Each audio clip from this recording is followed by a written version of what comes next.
Done. Oh.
Press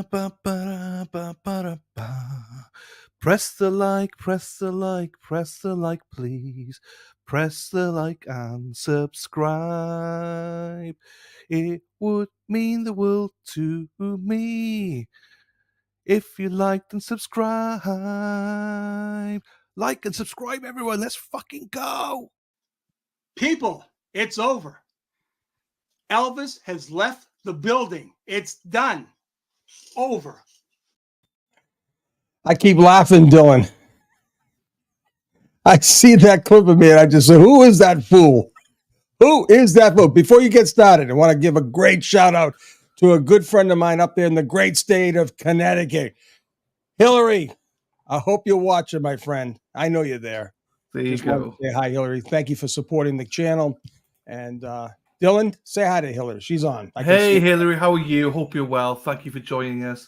El Jefe is on fire. You were on fire last night. You're on fire every day, it seems. I try. Day and night. Hey, you know what's happening here? Hang on. I showed you this earlier on. Let me get this up here. We got a sweet little girl here that we need to show. Yeah, please press a like and subscribe, people. Let me show this. Look at this. This is Amelia. This is little Amelia yesterday at the court. Her grandmother, Laurie Reed, here she is. I got you, Laurie. I had you. Don't worry, I had you. So this is Amelia. She's at the courthouse. Met Turbo yesterday. Look at that. Start them young. Start them young to understand the process. So shout out to you, Amelia. Hopefully grandma's looking after you, treating you well. And thank you, Laurie, for the picture. So there you are. There we have it. Good morning to everybody. Hello to you all. Hello to everybody. Obviously, we can't say hello to everyone, but hello to you all. We really, really appreciate being here. I'll just gotta go and get Tom's CPU up. What a great montage of photos you had there, buddy. It was beautiful. Yeah, beautiful. Shout to Brenda, Dina, everybody. Dina was there. She's messaged me this morning at 20 past 5 in the morning. She was down there taking pictures. I mean, yeah, at least I can do is put the montage together. I am getting used to it now. I can do it quite quickly now. It doesn't take me as long to do them. Right, before I put Tom's CPU up here, let's start off with a bang because it came through. A coffee came through just now. Let me just start this off. Beautiful. With a bang. Here we go.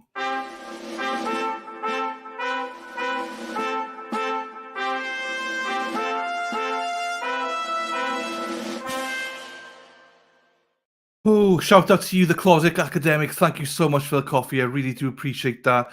Good morning. Have you seen Aussie Insider's Hot Mics? I have not. I think I've been tagged in it, but I have not watched it. No, I have not. But I have heard about a Closet Academic. Hope you're well, and thank you for the coffee, my darling.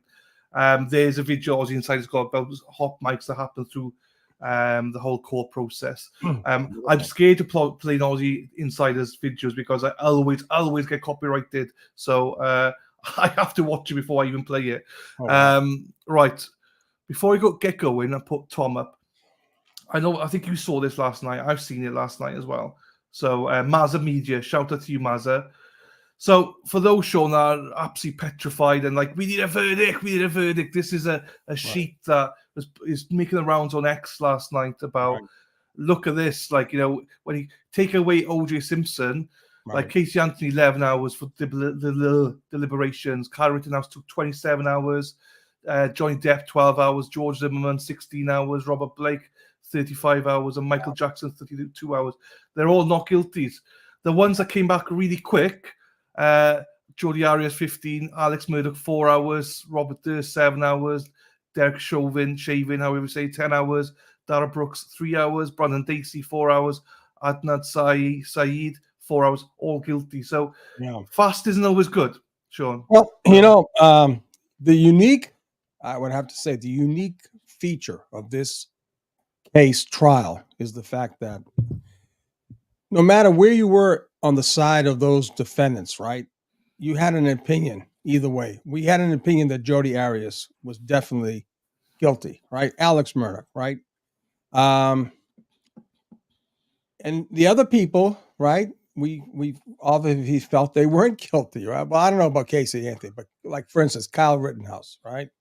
I don't know. You know, it's funny. I'm just going to tell you right now, based on my experience, let them go through the evidence.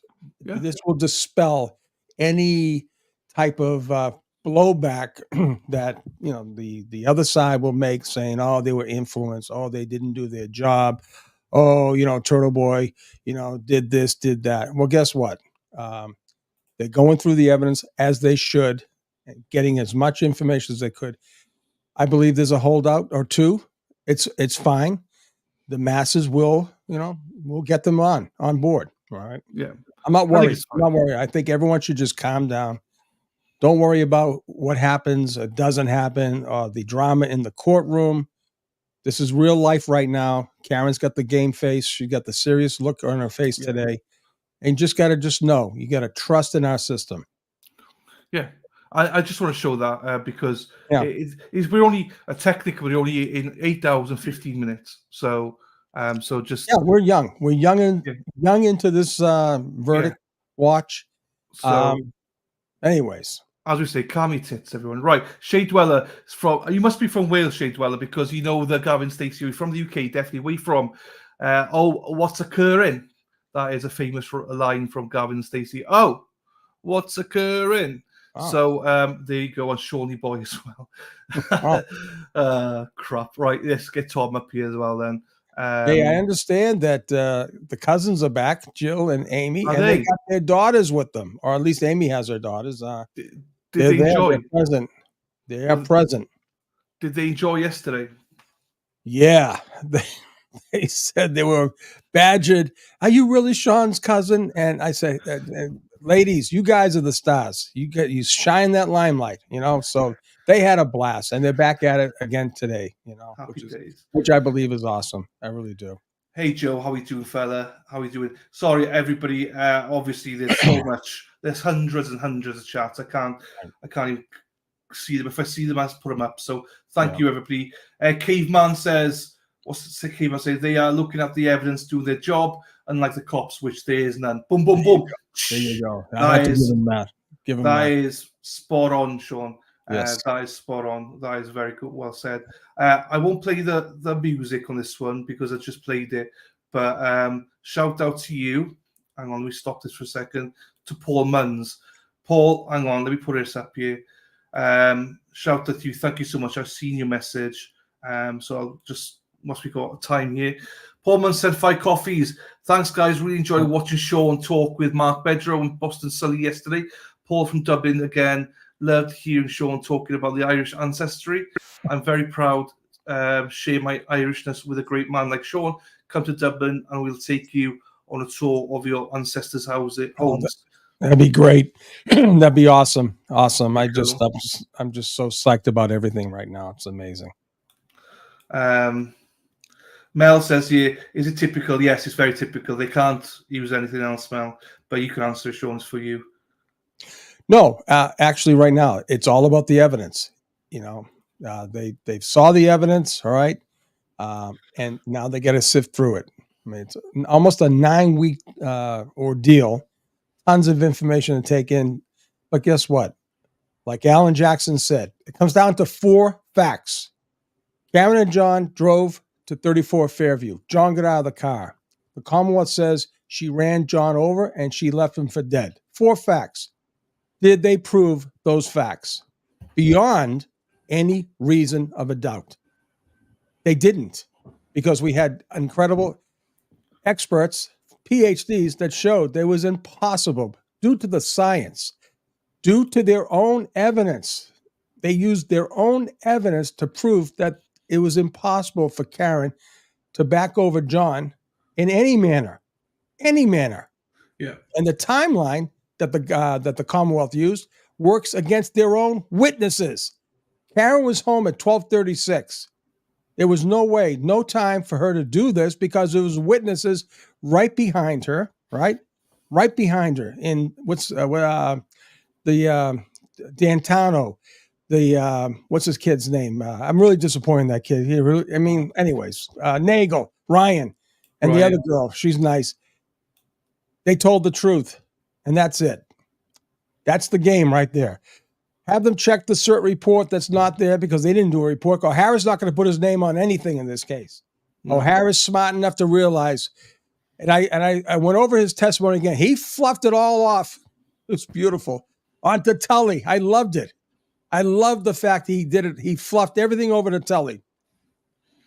So, Yeah, there's a lot of people agree with you there. They right. So just to quash something here, right? Because I saw it earlier on in chat, and so lots of people are saying the same. They believe there's a police officer on there and 2 lawyers and stuff like that. Like, I've heard the rumors, but we don't actually know who's on the jury, do we, Sean? well, hold on for a minute. This is what you have to understand. Both sides there, both Alan Jackson and what's his name there, Lally, knows the backgrounds of every juror. Okay, they had their what's this called? The hits, right? The strikes. They had strikes, right? Hey, there was no objections. I mean, they got through, and if they got through, they passed the voir dire process sidebar. And guess what? Who cares? It doesn't matter. If the guy said, "Listen, I can be objective. All right, I have an open mind," and if Lally agreed to have a cop come on board, or vice versa, guess what? It's over. Yeah, but hey, anyway, Clara, it's already discussed. There we are. I wanted to give a shout out to Will as well. Will was smashing it. We were doing yesterday. We did really well yesterday, Sean, and the Glare as well smashed it yesterday. Of course. The support that we've all been having is great. Will, you're always welcome here, sir. Great hopefully guy. we get a verdict today. But Will will be streaming from 9 o'clock as well at the Glare over there. Great. So I like how Will he does make the rounds, which is great. I love it. Like, I do it, but I just do it silently. Because but I love the fact that he does that. Well, buddy, you're a rising star in this process, so don't go inside. Go in a little loud. I'd say you go in a little loud. Make your presence known, right? I also saw Peter Murphy's in the chat. He was in here earlier on. So, and that was a great conversation with him yesterday. Peter Murphy, what a legend, what a guy. So we'll get him back. Yeah, we get him back. Yeah. So, we don't know how long this is going to take today. Do you know what I mean? So, we know it's going to end at 4:00, one way or the other, right? So, well, half. It depends, really. Yesterday they had to finish at 4. They finished at 3:30 instead. Right. But today they could go to 5, potentially. We don't know. But yeah, I don't know where we're going with. Like, yesterday, the stream went one way. I don't know where we went with it. We wait for Karen to walk in. Just a reminder to everyone that Karen and the attorneys will be staying in the court till 10 o'clock because they've instructed her to do that. And talk about a living legend. Here he is. How we doing, Tom? Look at him. There he is. I thought I'd be good. There he is. Right. Hey, let's go. There you go, Tommy. Anyway, there he is. No, but Jessica Fritz, you are absolutely right. I got to get ramped up there for that rant. I do have Dylan. There was a young lady who had her birthday yesterday, and all she wanted for her birthday was a Sean on the Gulf rant. And it was getting late. I was getting orders from the control room. Yeah. Keep it down, Sean. No, but I will give this young lady a rant. I had to get ramped up myself. So I don't know if she's in the chat. I forget what her name was. Alexa, maybe. I'm not sure. Anyway, with that said, you're gonna rant at some point today, so it's fine. Trust me. I got tons of rants built up. Trust me. So it's so they're gonna be in the court from whenever they go in until 10 o'clock. And I'm just saying, in case this goes all day again, at 3:30, the Karen and everyone will go back into court as well at 3:30, as instructed by Bev. So I'm just trying to get ahead of the game. Eastern time, right? Eastern, yeah. And also, just to remind everybody, if you hear people say in chat, verdict's in, just take it with a pinch of salt. Right. If the verdict's in, we'll know about it. We only follow Ted Daniels, Sue O'Connell, Tillboy, Jessica, Court TV, Law and Crime, Boston 25. Those, once they announce it, we know it's in. But before then, ignore everybody. Because I saw on Twitter yesterday, people like, verdict's in. Yeah. I was like, I'm glad I wasn't on Twitter. Do you know what I mean? So, yeah, exactly. So, yeah. So, again, shout out to Baza for that list as well. Hopefully that comforts a lot of you. So, because technically we're 8 hours and 15 minutes in, roughly, because they didn't start at 2:15 on... Right. I don't know, what day is it, Sean? I don't even know what day it is anymore. Are we on Thursday? Third day of, Well, the third. This will be the third day that they Third day. turn to deliberation. So Oof. Right, so we'll see. Right, so let's see. Hey, also, hey, Sean, we gave a shout. Look at that dog. Hey, doggy. Hey, also, we were discussing offline. Hang on. Right, first of all, Sean, I need you to. When I said that you'll rant at some point, you might need to start ranting now, Sean, because okay. we got nearly 1,100 people in here. We've only got 300 likes, Sean. Oh, come on, people. Come on now. Don't let me set him off. Don't. Yeah. No. Listen now. The easiest thing in the world, right? It doesn't cost you a penny. Just bow out. Hit the like button. Is that the cuz? No, that's not my. No. Hold on. I don't have my glasses on. Hit the like button and bounce back in. It takes 1 second. That's it. 1 second. Come on, listen to Sean. If Sean does it, we've just got 50 likes. So thank you, everyone. Listen to Sean. I think those are my little cut. Oh, hang on. Let's see. How much? Anyone else other than that? I don't know. You'll miss them? I miss them. All right. Hang on. Let me go back then. Let me go back a second. That could be Amy. I don't have my glasses. Yeah, hi, nice to meet you. So good. Such a good dog. You are the best. You're so pretty. Yeah. How old would she be now? 21. Seems like she should be like 28.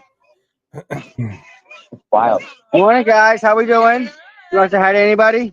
Hey, Sean. Yeah, Sean Amy. McDonough. Remember we had this conversation yesterday? Cousin Amy. Cousin Amy. Cousin Amy. I met the twins. Yeah, I am one of the Where's twins. the other one? She had to work. Ah. The JOB, it gets in the way. But I brought my daughter. Oh, hello. This is Maury, and this is Regan. Hi, Reagan. This is Sean. Oh. You want to say something to Uncle Sean else other than that? I don't know. You'll miss him? Miss them. All right. Funny. That's okay. Oh We're my going God. to. Because you know who he is, right? Yeah. Yeah, he's a good guy. You guys Great guys guy. are lucky. We're really, really Lucky proud to of her. have him. Oh, Yeah. that's great. Good job, guys. Thank you, Dylan. That was, Again. That's And well, how are you ladies doing? That's amazing. oh my God. That's amazing. Amy looks so much like her. My cousins. Oh my God. Oh boy, it's it's amazing how we reconnected, and this whole movement is incredible. I gotta find out. Someone sent me a box of cigars, and there was no note. There was nothing. Who the hell? I gotta find out. 2 people asked me for my address, and neither of them sent. One young lady sent me a flower. I don't have the name of it right here, Sandy. And I checked with another good friend of ours, Dennis. He's sending something to Susanna. I have no idea who sent me the cigars. No idea. But shout out to you, whoever that was. Yeah, hey, that's Sean, great. we got a couple of super chats here. We got to go through this here. So Yeah. Lorraine sent $49 to $50 basically. Thank you so much, Lorraine, for that. That's way too generous, but thank you so much. Right out of the box. That's beautiful. I know, it's just like the generosity is unbelievable here. But good morning. She says, let's keep in mind this jury knows the pressure of being a jury of a trial of a Boston cop. There's a lot of pressure, and a lot of us have been deliberating the evidence for over a year. Let's give them some grace and stay positive. Absolutely, I think it's fine. It's true though. They don't have Sean McDonough in there with them. They don't have a Sean McDonough. They don't have a Tony Little or a Bedro or a Burkhardt or all these experts. They don't have them in there with them. Dylan. Well, not me, in the but house. an actual expert like yourself explaining stuff like the tail light and stuff like that. So yeah, it's going to take some time, Sean. It's going to take some time. Sure it is. Sure. So thank you so much, Lorraine. That's way too generous, but thank you so much. Reality check. I've seen a couple of questions. Keep your questions coming, people. I forgot to star them like a numpty. But reality check. Many wonder what are the chances corruption continues and they obtain juror info, especially after foreman picked before jurors. My birthday, 29th. Great, not guilty. What? Hang on. Is your birthday today, or are you 29th birthday today, or is your birthday on the 29th? Let's get that straight, because if it's today, we'll sing you happy birthday. 29th birthday. Should be 29. Today? I believe so. Well, Yes. we'll have to see. The way I read it. That's why I want to double check. Was in 2 days. So, yeah. Do you think that there's corruption to the jury? I mean, could they obtain? Well, I mean, nothing. Hey, the answer should be no. But with this place, I have no idea anymore, Sean. You never know. Listen, like I said, anyone, any entity who's hell bent on corrupting a system will do anything. Like I said, a hung jury is a victory for Norfolk County. So Yeah. all it takes is one, right? One holdout. One holdout. Oh, it's Saturday birthdays. That's fine. Oh, okay. You're going to miss out on happy birthday from me then. Paul Mans, welcome to the community. Thank you so much for becoming a member. I really appreciate it. Thank you very much, kind sir. Welcome. Seven says, best mofos you two are. How did you guys meet? Thank you, Seven, for that. it is good. Listen, mofos work both ways, you know? It's like that word F, right? F can be really bad or F can be good sometimes. You never know. Mofos can be good. Who was in the chat yesterday saying, my daughter or my son came down and said, hey, Sean, where's my mofos? That's funny. No, she said the child goes, come down. Where's my cereal? Don't be a mofo. To the mother. Jesus. I loved it. Seven, best mofos you two are. How did you guys meet? Jeez, it's ages ago since we last met. Now It seems only like a short time ago, but it's actually. Well, I don't even remember where he actually was. The short version of it is that I was covering the case and Sean was covering the case. I did not know Sean. He did not know me. Oh. He was on Young Jerks, and he was on about the tail light and stuff. I was actually preparing to go live to discuss the tail light because I was in the same. Basically, I had the same opinion as what Sean did, but not as in depth. And I thought I'm going to be ridiculed about this because I just did not think that it was smashed. And Erin Hack, as she is in the weeds there, she's fucking everywhere. She posted a link to Young Jerks, and I never click on links because I just haven't got time to watch. But that day I did, and that popped Sean, and I watched the whole stream as I got to get in touch with this guy. Got in touch with you, got in touch with Mike. Who's this Sean character? What's his email, whatever. Got in touch with you. Same day, he came straight on the stream, and hey, we've been buddies ever since. You know, that's true. And one other thing, I want to give a shout out to Paul Lynch. Now, I know we have a Paul Lynch that's in the chat, but anyways, the Boston Globe did an article on the phenomenon outside and the influencers like ourselves, right? So they quoted Paul Lynch in the article in Boston Globe, and he mentioned myself, right? And Aiden. And he mentioned my name. Yes. And I got a link. I don't know how he did it, but in the article, if you click on the link to going through the motion, comes right to the YouTube channel. It's amazing on Facebook. I'm not sure what it is. Yeah.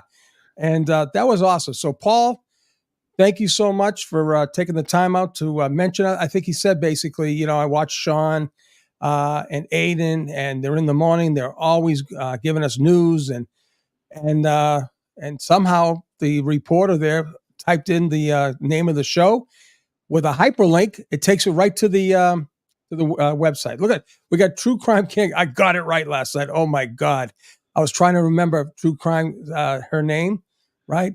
Crime Kangaroo, because Lily. Her name's Lily. Lily. Yeah. Lily. Now, is Lily from Down Under? She's a Dynamite. She's a Shayla. She's a Shayla. She's Shayla. So Lily came on the show before at the lunch break when you were off. So. She did. Oh, yeah. She came on. So subscribe to True Crime Kangaroo. I'm telling you, she knocked it out of the park with that video. I'm telling you right now. I didn't realize it was her. I didn't realize because everyone kept saying it. I was like, what fucking video? And then obviously got the link yesterday. We played it. Yeah, that's Lily. That's Lily. She's a Sheila. Yeah.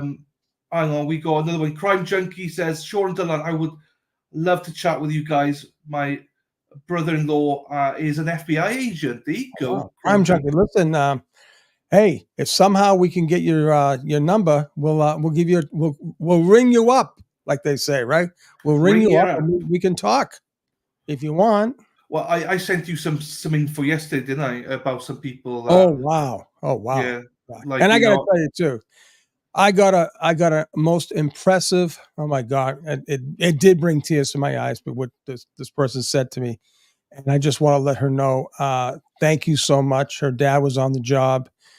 She lost her husband, and you know what she said? She said, "Sean, I've been kind of down, and as the story goes, but you brought a smile to my face on one of your rants, and you made my stomach chuckle so hard that I was crying and laughing." And she said I hadn't laughed or in many many months, and it hit me so. I was never a humorous type guy on the job. I was kind of anal and type A type guy. It's all serious, all business. And I told her I said I was never really a humorous guy, but I was just so happy that she shared that. I get all kinds of notes and letters like that. It just really it hits me. It really does. So yeah, I mean, yeah. As I say, I forwarded some on to you yesterday. yes, you did, my friend. You did. It's just I was in. Do you know what? I was in bed last night. I went to bed about 11 o'clock my time, and I was still emailing people. I was just trying to get. It's I know. hard. I'm on my phone emailing people. I really am trying, people. I really am. It's Right. just, it's impossible. Even myself, like yourself, right? Even though we're tired after doing a show. So after I did Brian's show last night, so I stayed here in the studio, right? Susie comes in and says, "Sean, what are you doing?" I said, "Susie, I can't wind down." I said, I'll make you crazy if I go to bed now.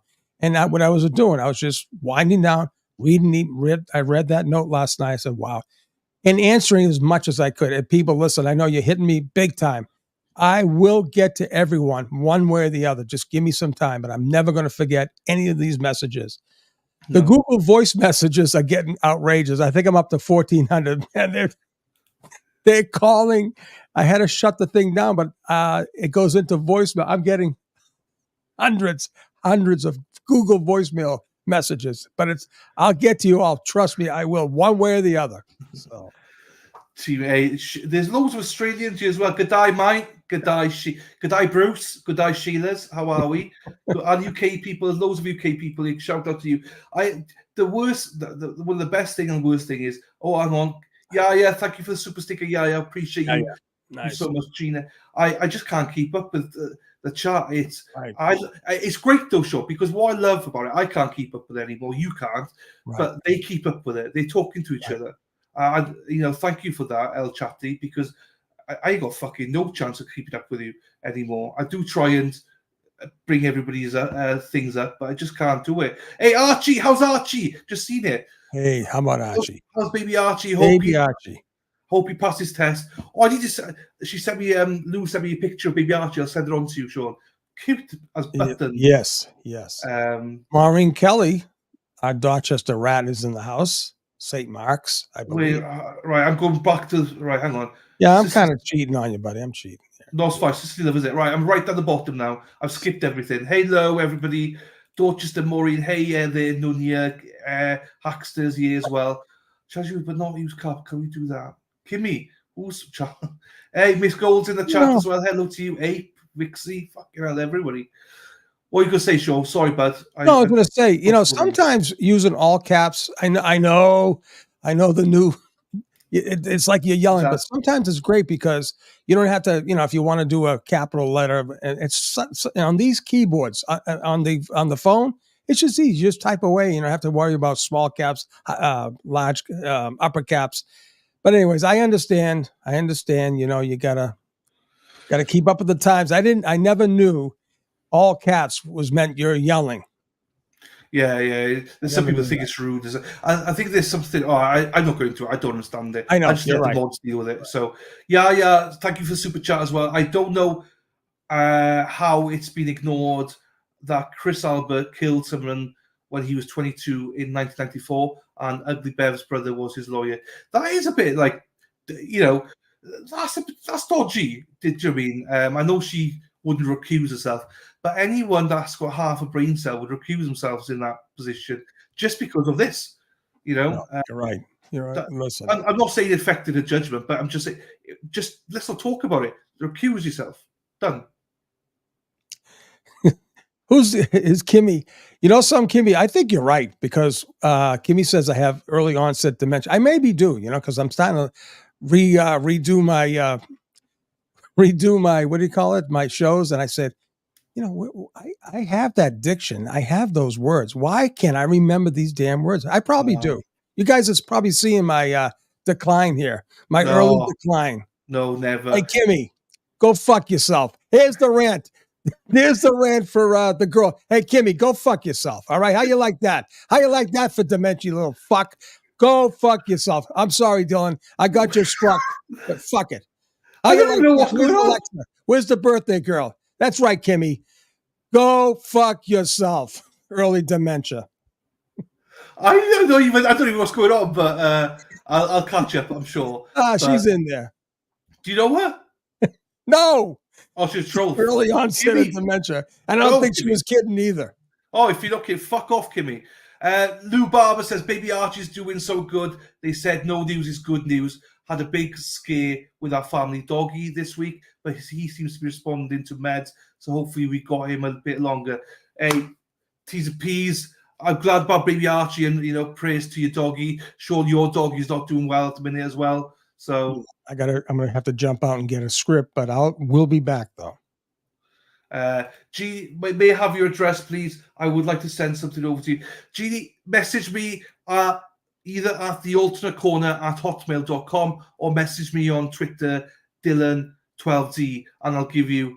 I've got a PO box on the way, so I could just then post it everywhere because I do give my address out, but I could get a PO box and send it all out. So message me, Gene, and then we'll get something to you. Thank you, darling.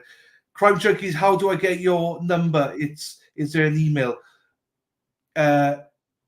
This is so Crime Junkie wants to speak with you. She wants to speak with you. Do you want to give your email out? Sure. What's your email? Crime Junkie, S.A. McDonough, McDonough 8 at gmail.com. There you go. Buttercup Nanny Who, sorry for skip people. Oh, I see Kimmy. No, Kimmy, piss off, Kimmy. He's not got. Put it up there. Put it up there. You got to see it. I saw it. I just don't like it. There it is. Look at this. All caps. Kimmy. Hey, I'm sorry if it was too early for the rant, but I know something. It takes one of these little mofos to get me off, and that's it. I know. No. But let's be nice, people. Remember, we don't tolerate any abuse towards Sean. I'd rather you abuse me than abuse Sean. Right, hang on.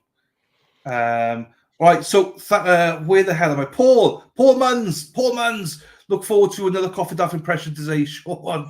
Oh, God. I did it So Sean's from Dublin. Sean did the message for coffees. Thank you, Paul, for the coffees.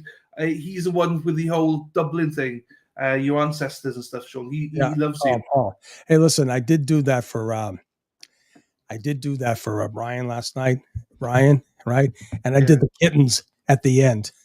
It was cracking up. I just can't. I have to mute myself now because people stop laughing. I'm like, I can't. I just can't. I keep going. Yeah. Oof.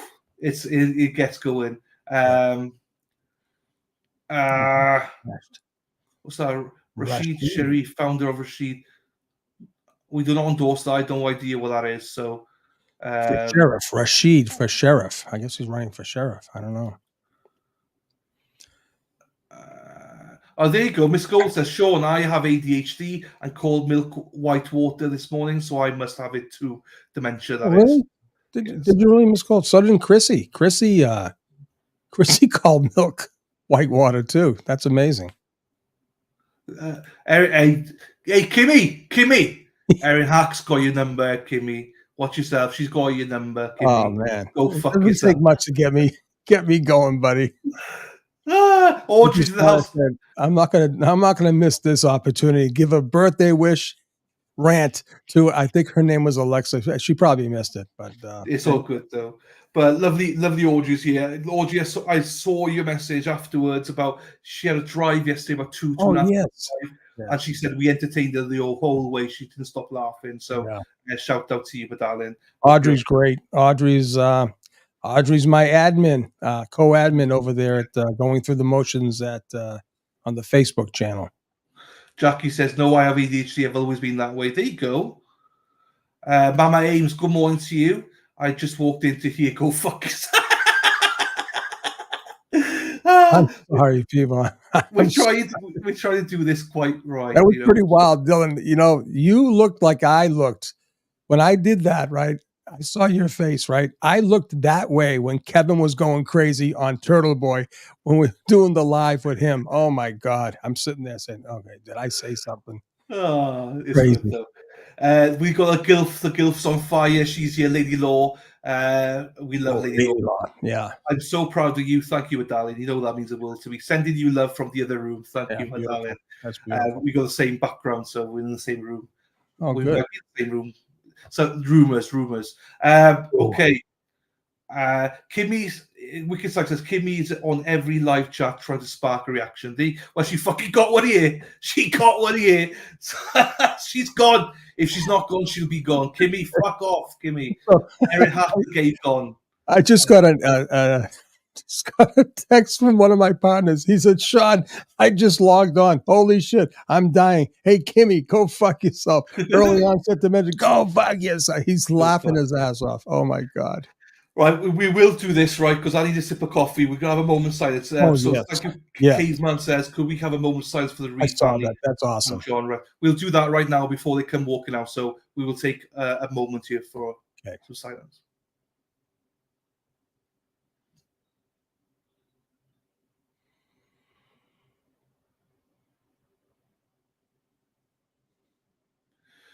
There you go, Sean. I think that's awesome. Do that. So, Caveman, thank you, Caveman. Stand up move right there, buddy. Stand up. Do you know what? I will shout. I'm not sure if you saw this as well, Sean. Where Tom CPU came on my channel, and at the very start, the first thing he did when he came on was he asked if he could do a moment of silence for your brother, which I hadn't even thought about it. You know, but he did that. Then the very next day, the chat asked if he could do a moment of silence, so he did as well for your brother. That was awesome. Shout out to Tom. I did, I did thank him, and I did catch that. I was, as you know, I was peeking in back and forth, and I did catch that, and that was a stand-up move too. So Beach Bum, Sean doing God's work. Good luck to Trump tonight, MAGA all the way. God bless. Well, we're not political. We're not going into all this because I know there's a divide. I didn't even read that. It's fine you do that, but please let's not argue and chat about politics, people. Please. Do you know what? The one time that my channel got destroyed when I first started was because of politics, and I promised myself never to discuss politics. You're right. There's only certain things, now, right? And I said this early on especially in Canton, right? Back in the day, the 2016 race, right? You couldn't mention the name Trump in some circles, right? And even myself today, I talk to people in Canton, and they say, don't worry, Sean, I'm a MAGA person, right? But the thing is, right, now you can't say you support Karen Reed in some circles. This is how crazy we've become as a society. It's mental. But anyways. I agree. We got Anna Banana here. Hey, love the name. Sean, what do you think about the Turtle Boy video with Jill grabbing his phone and all the drama the other night? Here's the thing. They showed, as I said, I have a very good friend up there. All those McAlbers know exactly who this friend is. They are, this is what the friend says. They are definitely a different breed. They showed their true colors, all right? And like I said, it was poor taste. You got the damn secretary of the select board egging his kids on like an idiot. No, they're trash. I'm going to tell you right. They are white trash. That's it. I'm sorry. Psychology 9 says, let's get them to 10K subscription. Yes, he's right on the I'm 200. Well, at the start of the day, I was 285 short. My God. Now I'm 225 short. So we're on 9,775. So please, people, do me a favor, people. There's hang on, we got nearly 1,800 people here. We got 600. We got nearly 700 likes. So okay. And that's great. No more rants. We got 1,100 likes to get, and can we please subscribe as well? I would appreciate that. And if I get to 10K, what I'll do is I promise I will never play this video again. Press the like, press the like, press the like, please. Press the like and subscribe. It would mean the world to me if you liked and subscribe. Like and subscribe, everyone. Let's fucking go. People, it's over. Elvis has left the building. It's done. Over. Kelly Reed's here somewhere. So, hello, Kelly, wherever you are. Oh, Kelly, I Kelly. missed you. I don't know where you are, Kelly. Hey, come on, Kelly. Let's fucking go, Kelly. Yes, yes. Let's fucking go, my darling. We love Kelly Reed in this chat. Right. So And I didn't realize Kelly has a wrench. She's a mod for with Brian, there's yeah. Kelly. Look at that right there from Dedham. Listen, Kelly has a wrench for Brian LTL. That's great. She's a mod. She's got the bitch button right on her finger, man. I love that. Don't fuck about with Kelly Reed. Let me just No tell way. you that. She's Don't tough. fuck I'm about telling with you her. right now. Tough as fucking Kelly nails. is awesome. Yeah, the Reed family are awesome, but Kelly, Oh, man. Kelly, thank you. She's always reached out. We spoke a few times. She's amazing. So thank you, Kelly. We love you and we love the Reed family. I thought so with you as always. Thanks, guys. Now, fuck yourself, Kimmy. Caveman says. No worries, Caveman. There you go. There you go. God. Hey, this brings me back to a thing, right? So I was a first-time supervisor here in Naples, right? I got sent from Peru. Think about this, sent to Peru, to the beautiful resort area of Naples. I took over the task force, right? And, I'm just me. I'm a northern guy, right? I didn't understand these southern boys down here don't understand how we speak, right? Like we don't understand how they speak, right? So one time we're in the bay, right? And guys are talking, and these guys were making jokes about me. I go out to, hey, go fuck yourself, right? And this guy, I thought he was going to cry. He got so insulted. I said, buddy, that's a term of endearment from where I'm from. They didn't get it. Hostile work environment. Dylan Tooks had Garrett in here. What's that mean? Janet, you're in Naples. Look at this. Neighbor. Hey, is this what? Look at the chat on there. Dylan Tooks had Garrett in here. That's what. Is that Garrett from yesterday? Oh, let me tell you something, buddy. Garrett did a thing last night. I caught that too before I finally retired to go bother Susanna. No, he's got his. I got to get it's. He's got his podcast all set up to go. Garrett, he did a great. I'm going to tell you right now, this kid Garrett, he's a natural. He's sitting there on one of these nice lounge chairs, talking up a storm, not even missing a beat. He mentioned yesterday being on with me. I mean, and you and this guy is the real deal. He has a future in this genre. I'm telling you. Need to get his channel then because we need to promote it. He was excellent. He was excellent yesterday. Really was, and he's a great. I'm telling you, this guy freestyling like you wouldn't believe. No script. Excellent speaker. Tony says the first rule of a dementia club is don't talk about chess club. Fuck you, Kim. Thank you, Tony. Typhony. I've not seen Typhony for ages. The reconstruction PhD stated a cup thrown at the tail light created some damage. Where the hell is T-Phony? Where's I haven't seen for ages. T in a long time. No. So random glass on the bumper that didn't match. I don't know if you frozen, Sean. You frozen. Oh my God! How the hell did this happen? Because you went thumbs down. You went thumbs down. Did I really look at that foolish thing? I'm going to fix that right now. I can fix it. You'll reconnect. T-Phony will answer the question in a second. Right. Lisa Fitzpatrick, thank you so much for the super stick as well. Thank you, my darling. So T-Phony, we will get to your question now once he gets back on. Oh, yep. Hey, Leah Wilkie Donnelly. Hello to you, my darling. Hello to everybody. People, I'm so sorry I haven't got to you. But I'm so glad the chat is welcoming everybody. Hope you're well. Okay, we'll get back to your question now, T-Phony. Hang on 2 seconds. We'll get to Lily first. Hello, Lily. My fave mofos. Thank you, my darling. Thanks for being here every day, Dylan, Sean. And Sean, thanks for the shout-outs. Rima, waterfall video. Chilling stuff, isn't it? Free carry, not guilty. Oh, one Kimmy. Pull up, bitch. There we go, Lily. Thank you so much. Please go and subscribe to True Crime Kangaroo. Thank you, Lily, my darling. I'll leave T-Phony's question up for Sean once he gets going. Hold on. Where the You know, so I had this fixed the other day. Let's see now. Here it is. I'm Hey, back. Before we ask the question, hey, darling. Hey, Big D Dog. Big D Big Dog. Dog. Isn't he? He is an absolute natural man. I'll tell you, this guy, wow. Man, he's got it going on, buddy. I'm telling you. He's good. All right, let's get back to Tifoni's question here because it's for you. Can you read that? Do you want to read it out for The you? reconstruction PhD stated a cup thrown at a taillight created some damage. Same damage. That didn't match. I got. Let me think about this. Right. Yeah.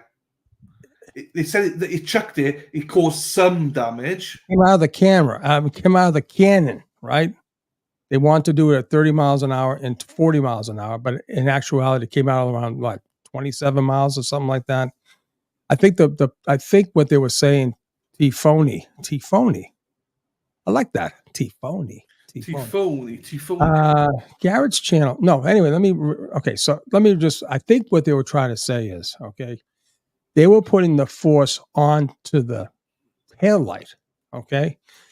The taillight was allegedly putting the force on John. And they were saying that by putting, it's force versus force, right? And then what they did, they created force as if the force was going from John via the cup, right? The rocks, glass, into the taillight. And it did not cause that much damage at all. And the story is, we know it did not shatter and blow up this taillight in the manner they're trying to tell us they did. And I'm telling you, it didn't, because we see it at 5:08 in the morning. All right. I hope that answers your question. I mean, these guys they were so technical with the science and the physics, and physically speaking, Dr. Sir Isaac Newton, right? Sir Isaac Newton said it all. All right. An object in motion tends to stay in motion, especially if that object is larger than the other object, right? So Texas PJ said, I'm originally from the mountains of, where was that? WV, I'm not sure what that was. West Virginia. Take me home. When I heard the part about the steps and stairs because of elevation, I think we all did with that one. And the car ride and all this kind of stuff. Paul, hello to you. I think the cup being thrown at the car has really been misunderstood. A certain blunt object. Yeah, that's exactly that. Right. Was it Corn Pope? She pretends to be Welsh, but she's actually Canadian. I think she's from Wales, but she lives in Canada now. Wow. Okay. Look at this. I got that song. So I think Karen's in court because we must have missed her because so I got law and crime up here now. So we'll leave this one here. I know. Yes, I know, Corn Pope. I know you too well now. How do you get your chats read on TV? Just like that, Holly. Hey, Holly. You go, Holly. You're on TV, Holly. Let's fucking go, Holly. Woo! Let's go, girl. So there you go. It's not deliberate. I just the chat.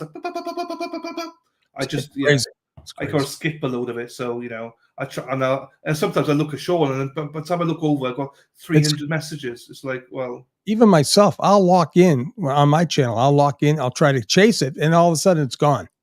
It's gone. So.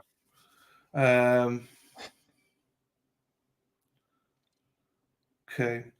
So thank you for reaching out. Thank you so much for reaching out. She reached out to me. So yes, and as a matter of fact, believe it or not, as she's writing that, I'm reading a text from her right now on my phone. That's wild. I won't say any patriotic. I can't wait.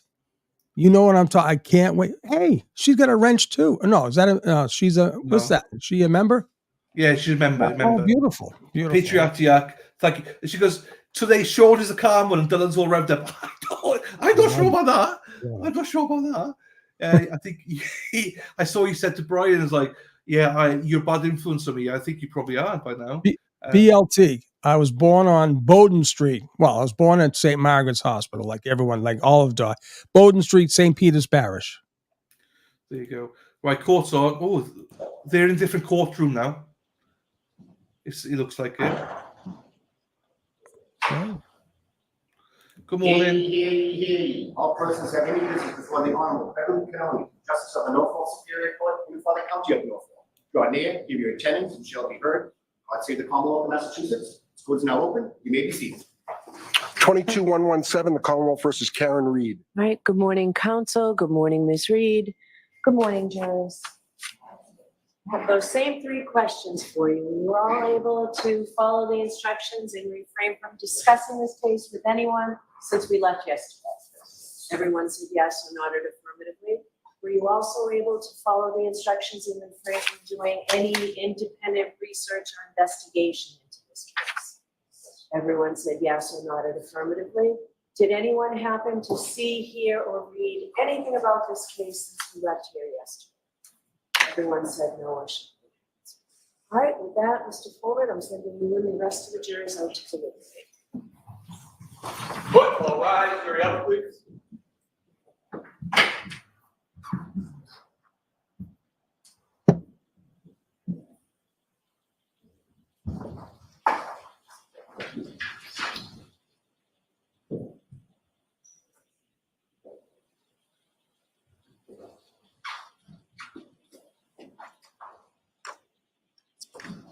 May be seated.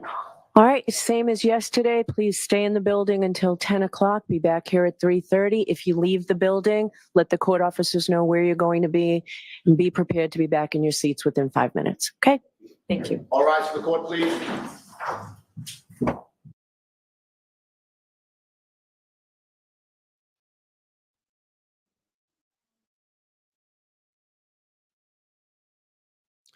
Sorry, Sean. Hey, it's do like all right. this. Counter-dicking. Oh, I know. That was a great one. I don't even know. Caveman, I don't even know where that came from. Contradicting. I can't say it if I don't read it. If I read it, I can say it. If I don't read it, I can't. No. Contradicting. What did I say? Contradicting? Jesus. Hold on for a minute. Is that Masshole Media? No. Where? I don't know. No, that's not Kate. If it's Kate, welcome, Kate. If it is Kate, I don't think it is, but maybe it is. Who knows? Jody Kate, Lee said, Kate's welcome. The Jody here, almost 2K in chat, only 900 likes. Come on, people. Don't let Sean get on another rant. Please, please, please like and subscribe. Let's get to 10,000 today. Where, I don't know where you are. I missed that. There's so many Jodys, not Kate. Muscle Media, not Kate. She said. Okay. All right. That's fine. All right. So, yeah. So, no. please do that. Hang on. Let me just... let's do a subscribers count here, Sean. We got 9,821 subscribers, Sean. We're 179 short, Sean, of subscribers. So, oh man, let's go. Press that button. Press that like and subscribe, Sean. Both. Yes. Oh my God. Yes. Let's fucking go. Yeah. Right. So somebody had a question. Shit. I'm sorry. I did. I'm not sure who said it. So it was a question about, do the defense need to report it every day? Yes, they have to. Absolutely. They have to come in. So when court starts every day, that's how it is. So when people start shouting, "Court's on, court," that's what it is. It's just for now the jury on the clock. They're signed in at 9:05. So the clock is now started for deliberations. I think they've done 8 hours and 15 minutes, and now they're starting again. And then they get called in for all sorts. So again, if you're new to trials and you hear the court's back, it doesn't mean it's a verdict. They might be back for a question. So exactly. Relax. Today's the day, Baxter Jura says, for the verdict or for me to get a 10K. I'm not sure. If we get to 10, I want to get to 10K. I'll tell you why I want to get 10K. Not for myself. I want to get 10K because of this man right here. Because without this man right here, and you guys, and him bringing you all over here, I would not have 10K right now. So I want to have 10K. No, I wouldn't. I would have it one day maybe, but not now. I want you on stream when we get to 10K, Sean. So if you love Sean, I know you all fucking love this mofo to my left or whichever way we're looking at. Please subscribe for Sean. That's where I got her from. The guy in the corner. Whoa, I have some mofo coming down. That was my name for that guy. Mofo, love it. Here we go, Jen's super sticker. Thank you, Jen. Thank you, my darling. I hope you're well as well. James Lynch says she will not be convicted. No, I agree. Sean is the GOAT. Who said that? Somebody said, you see, as soon as Jed Art Creations, Sean is the GOAT. He fucking is the GOAT. He's the greatest of all time. I absolutely agree with you. 9.72K now. Yeah, let's get going, people. Let's get going. Come on, we're right there. Thank you, Cecilia. Thank you. The 5-minute rules is ridiculous. It's ridiculous, Darcy, because of this, right? What's she gonna do if they're not there within 5 minutes? Nothing. She can't do anything. She's got a little control issue, I think. That's what I was gonna say. She's a control, well, whatever you call it, control freak, basically. Yeah. It's like if Karen and her attorneys are not there, she cannot do anything about it. So how about using common sense, saying, please can you get back here as soon as possible? That's all she needs to do. So yeah, I forgot the person's name because I had to chase it up the chat. The confirmation regarding the tow truck driver. I am in the process right now of trying to get him to talk to me. You know, I just want to hear it from myself. That's all. I trust in the person. You know who he is. I trust in the person. There would be no reason for him to state what he stated. I know he's in the chat. I talked to him. I've been talking to him for the past couple of days, and I believe him. I believe the guy. I believe the guy that said it. He came on. He gave his voice, and all I got to say is this: I hope I can get my own little ears with this kid up there in Dighton, the tow truck driver, and we'll take it from there. Now, I did call. Ironically, I did call the number for the towing company. It's out of order. It doesn't exist anymore. So whatever that number was, but I'm sure our friend, if he's listening, he'll slide it over to me somehow. So right, hang on. I see you, Gary. Hang on. Let me just see if there's anything. The jury, the boxes and bags of evidence have been removed from the judges. Yeah. So basically, they go back there so they move them every night back and forward, the evidence boxes. Right. So Gary B. Stern gifted 10 membership for the alternate quarter. Thank you so much, Gary, for that, for your generosity. I really do appreciate that. Thank you so much, my friend.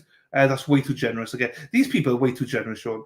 And I say that, and people might think I'm taking the piss. I'm not. This is not right. Do you know what I mean? We just all we do is click buttons. We click buttons. And, you're at this a lot, and you deserve the credit. Any credit, any assistance you get. I mean, you work this hard, my friend. You're not only doing this case, you're doing other cases. So yeah, but you know, I appreciate it. I always get humble. I know what to say to people because you know I never know how to thank them. But just let you know, I absolutely adore you. Thank you very much. Yeah. Also, just we've gone from 9,821 subscribers to 9,868 subscribers. Very so we're good. 132 behind. But you'll break 10,000 today, no problem. Hopefully, it's early right now. Hey, thank you, MJ, and it was lovely to speak to MJ. You're the guy. Question for Sean: do you have confirmation of the statements? Oh yeah, sorry, that was it. Sorry. I highlighted that, so I got it. Yeah. You know, I did kind of go out on a limb by doing that because, you know, he was here originally. Said I got some breaking news, blah blah blah, and then I said, come on over to we'll do it on the party watch thing, and not only that, we got him on the phone. Hey, listen, I believe him. I have no. Listen, if he was a troll trying to get his thrills, he's still with us, and I got his number. I can call him anytime I want. So he knows what I'm talking about. I want to get the guy to talk to me, and because I really want to understand, you know, what his true role was when he got back to Canton, you know. Yeah. And I got to tell you, there's nothing wrong what they did because it is evidence. It is evidence. If that kid slid into one of the doors at the Sallyport, it'd be on them. So there's nothing wrong.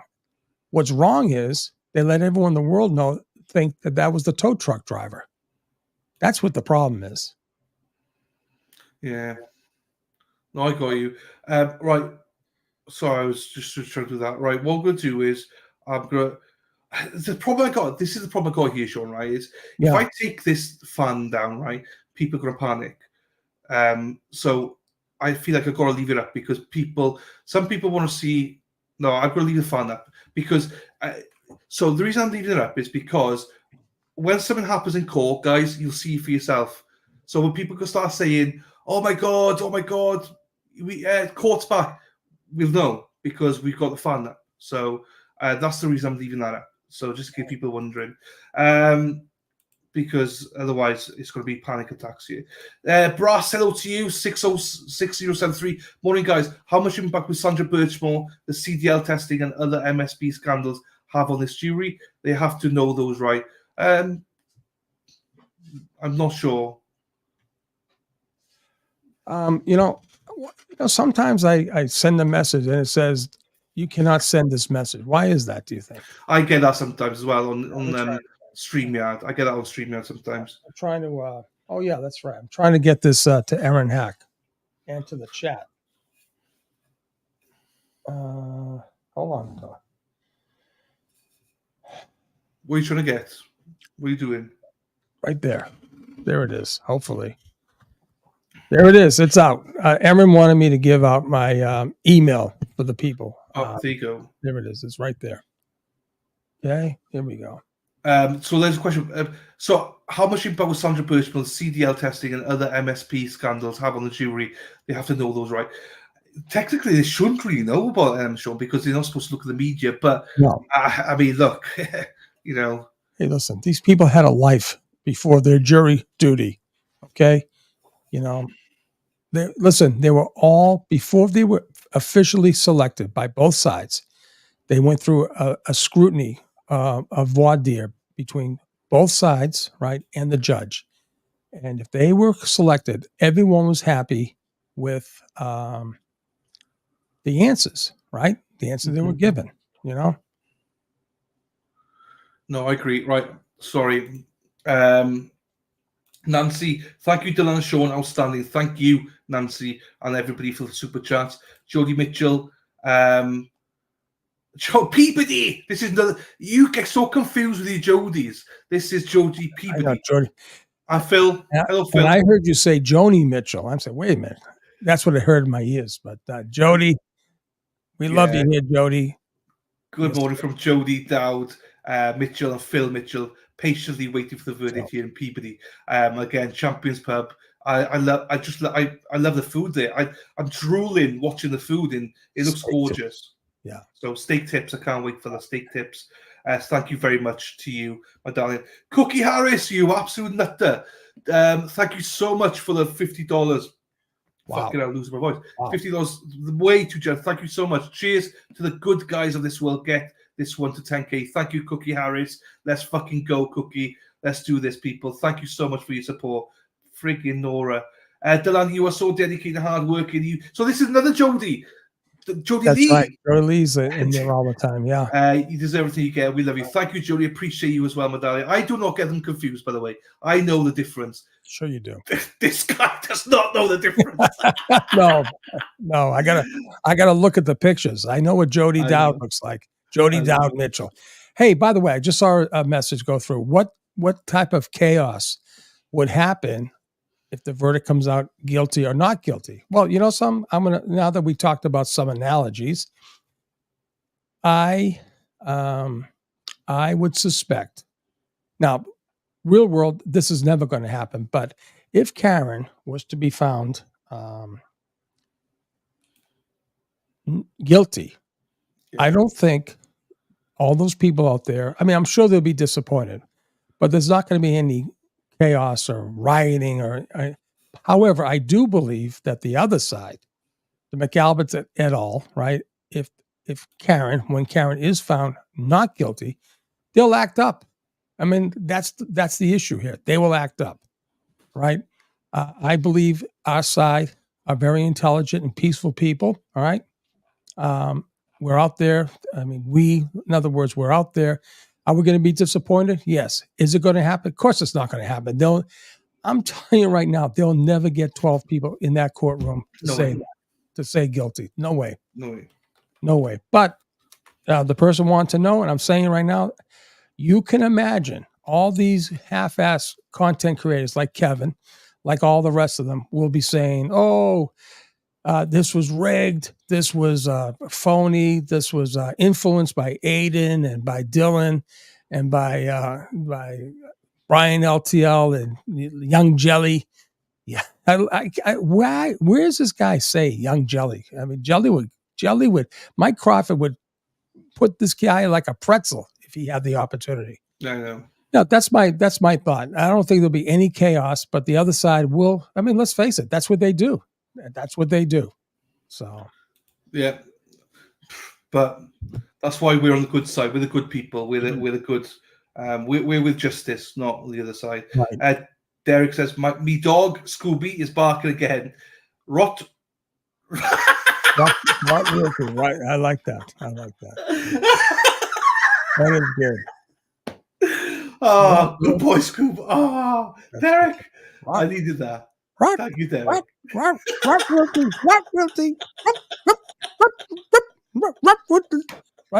Paris? Where are you, Paris? Oh, fuck. Oh, look at the kitty. Look at the kitty. Oh, God. What the fuck is that? Look at the kitty. Oh, my God. Forget about the bad guy. I don't care about our grade. Look at the kitties. Oh. My partners are saying, "Oh, my God, this is our future." Oh, God. Oh, well. Anyways. Right, fuck. Right, stop. I've got to stop it there. It's the morning crew. Come on. I know. Fairy, top of the morning to you, my darling. Launch it to you. People subscribe to Dylan, help the boyo out. Thank you, my darling. I appreciate it. How many subscribers we got now? We have got, fuck, I'm crying. Stop crying. Right, we have got 9,903 subscribers with 97 short. Thank you so much, people. You beautiful people. Thank you so much. I appreciate all of you. Right, hang on. What else we got going here, Sean? I'm lost here now. I don't even know where I was there. I think I said thank you to everybody super chats. Thank you so much, everybody, for that. Let me just go. So am I, lady law. So am I. You should hear his coffee duffer. I lost it. I lose it. Sorry, people. Thank you, everybody. Thanks for being this. We're not professional. Well, I'm not professional. I just can't do it. I'm just telling, I'm telling you what we saw. I mean, that's how it is. I mean, there's no reason to lie. I mean, anyways, even Mark Betteros said last night, he said, "Listen, I'm not going to bang up on her much, but he said absolutely, there's no way she had any street experience with some of the comments she makes.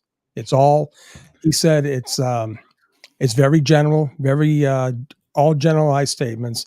She has some buzzwords in there, like she thinks she knows.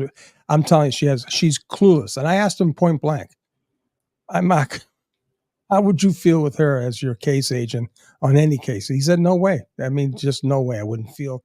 And he was a prosecutor. He works with real deal guys. I mean, he knows the real deal is, she's not one. I can tell you that she is not one. She's not one, no. Agricultural or something you said she was. I don't know what. Yeah, that's not bad. But she didn't even put that in her bio. All right. Trust me, you got to read her bio. All right. I mean, nobody. Well, maybe she did. For 28 years, she never went on the street. She probably did get all that training. But she was on the gang unit. Really? Can you imagine her on the gang unit? Come on. No, I know. And was a few she also said she took down the Medellin cartel. Oh, God almighty, when I saw that. You got to be kidding me. Right, and we got some celebrities here. Hang on, Goopy guy. There was a body found on loan in East Bridgewater, Massachusetts last winter. How can we find out if the police ever searched? It went in to search that house. Yeah, great question. True story. Great. Hey, thank you for the super chat, Goopy guy. Here we go. Hey, that would be awesome if the acquittal party was at Florian Hall, or the McKelm post too. Yeah, how about that up the street? Hey, hold that thought for a second. We got Erin Morgan, A.E. Morgan. I shouldn't say your first name. Hey, how we doing? So this young lady did probably 3 or 4 episodes with me about Really? Brian Kohlberger. She is all out, knows everything there is to know about Brian Kohlberger. Like- You need to reach out to me. We need to make more episodes because Like a co-host, like a yeah, co-host. yeah, she was Oh, that's excellent. nice. She Nice. knows everything about everything. She's amazing. She actually covered a lot of Cara Reid stuff as well. She hates Coffin Duffer. She got blocked by Coffin Duffer because she challenges Coffin Duffer. If you challenge her, she blocks you. So, hey, Delaney, you've been doing great things, my friend. I've been watching you. Love you and Sean. Now, can we end this night before Karen ready? Let's go. Yes, Yeah. let's go, Eric. Get her I doxed you forgot. again. Fuck. Sue Zindi. I lost it. I know. Oh, there it is. Sue Zindi. That's right. McKeown. And my mother's maiden name's McKeown, and all the McKeowns lived in that area over there in St. Brendan's and St. Margaret's, and many weddings at the McKeown Post. And my mother would say, "It's not McKeon, it's not McEwen, it's McKeown. Get it right." Oh my God, I could hear her yelling at people. Imagine. She was great.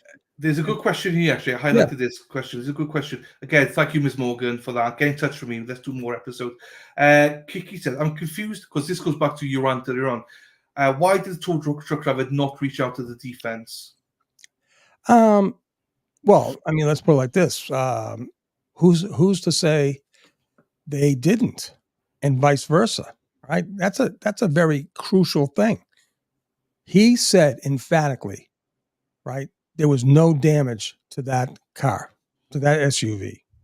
And I got to give him a credit on that, because at that particular time, whatever damage there was, and we know it was a crack, had been filled in with the snow, right? And the police officer, who was very honest, said, yeah, there was no damage. It was just a crack. So Here you go. David says, I can't believe Jen is getting coffin dafter by the day. That's a good one, David. I like that one. David from Merthyr Tydfil. How are you doing, fella? Hope you're well. Thank you for that. Oh, hey, M is in the house. You two are hilarious. So M went out to Dedham to watch all this. I loved your Boston mug. She came back with a Boston mug. Nice. I loved that. I loved it. Hope you enjoyed yourself. Sarah P's in the house. There you go. How are we doing? There she is. There you go. Free can read. Yes, I agree. Right. Yeah. Right, hang on. Where are we going? Right, let's go back to start. Stoney and Paul. I always remember this. Stoney and Paul from Stoney. Where the hell is Stoney, Sean? Probably Stoneham, right? Stoneham, Mass. Stoneham. Fine. Okay, Yeah, there we Stoneham. go. Yeah. Where's that though? Is it North, Boston? yeah, up by PBD. Listen, I'm a South Shore guy. Anything north of Boston, Fine. they're all in the same facility. Fine. But It's shout amazing. out to you, Stoneham Stoney up and Paul. there, yeah. There you go. Shout out to you guys. And thank you for that. Sean is the best, and so are you. Thank you, my darling. But Sean is definitely. I'm just me. I'm not the Yeah, best. we're not at putting anything. on an act. We're just being Guy. ourselves. Glenn says the snow. Glenn's from New Zealand, I believe. Glenn, I believe you're from New Zealand. The snow already on the ground in Sallyport. Plus, tow driver didn't drive it in. He only reversed and spun the wheels at key cycle Glenn, 1162. Glenn, that's a great statement right there. That poor, what's his name there, Trooper Paul, and him and his cycles. I mean, I will say, he had no idea. He was never given the correct information. He didn't know about the tow truck driver driving back and forth. He just counted key cycles. I mean, they really set that guy up to fail. They set him up for failure, which is pretty bad. Low lifes. I call them low lifes, mofos, call them anything you want. Crime Junkie, hope you got Sean's email. But my best friend does autopsies in Nashville, and I showed her the pictures, and she immediately said that's dog bites, so she knows nothing about this case. No doubt. My son also is a medical doctor. He said the same thing. No doubt. No doubt. Mia, hello, my darling. Is this guy that called in about the tow truck driver the same guy that spoke with him months ago and recorded him saying that that was fine? No. That guy is a radio disc jockey calling type guy on the radio down there in Fall River. I think.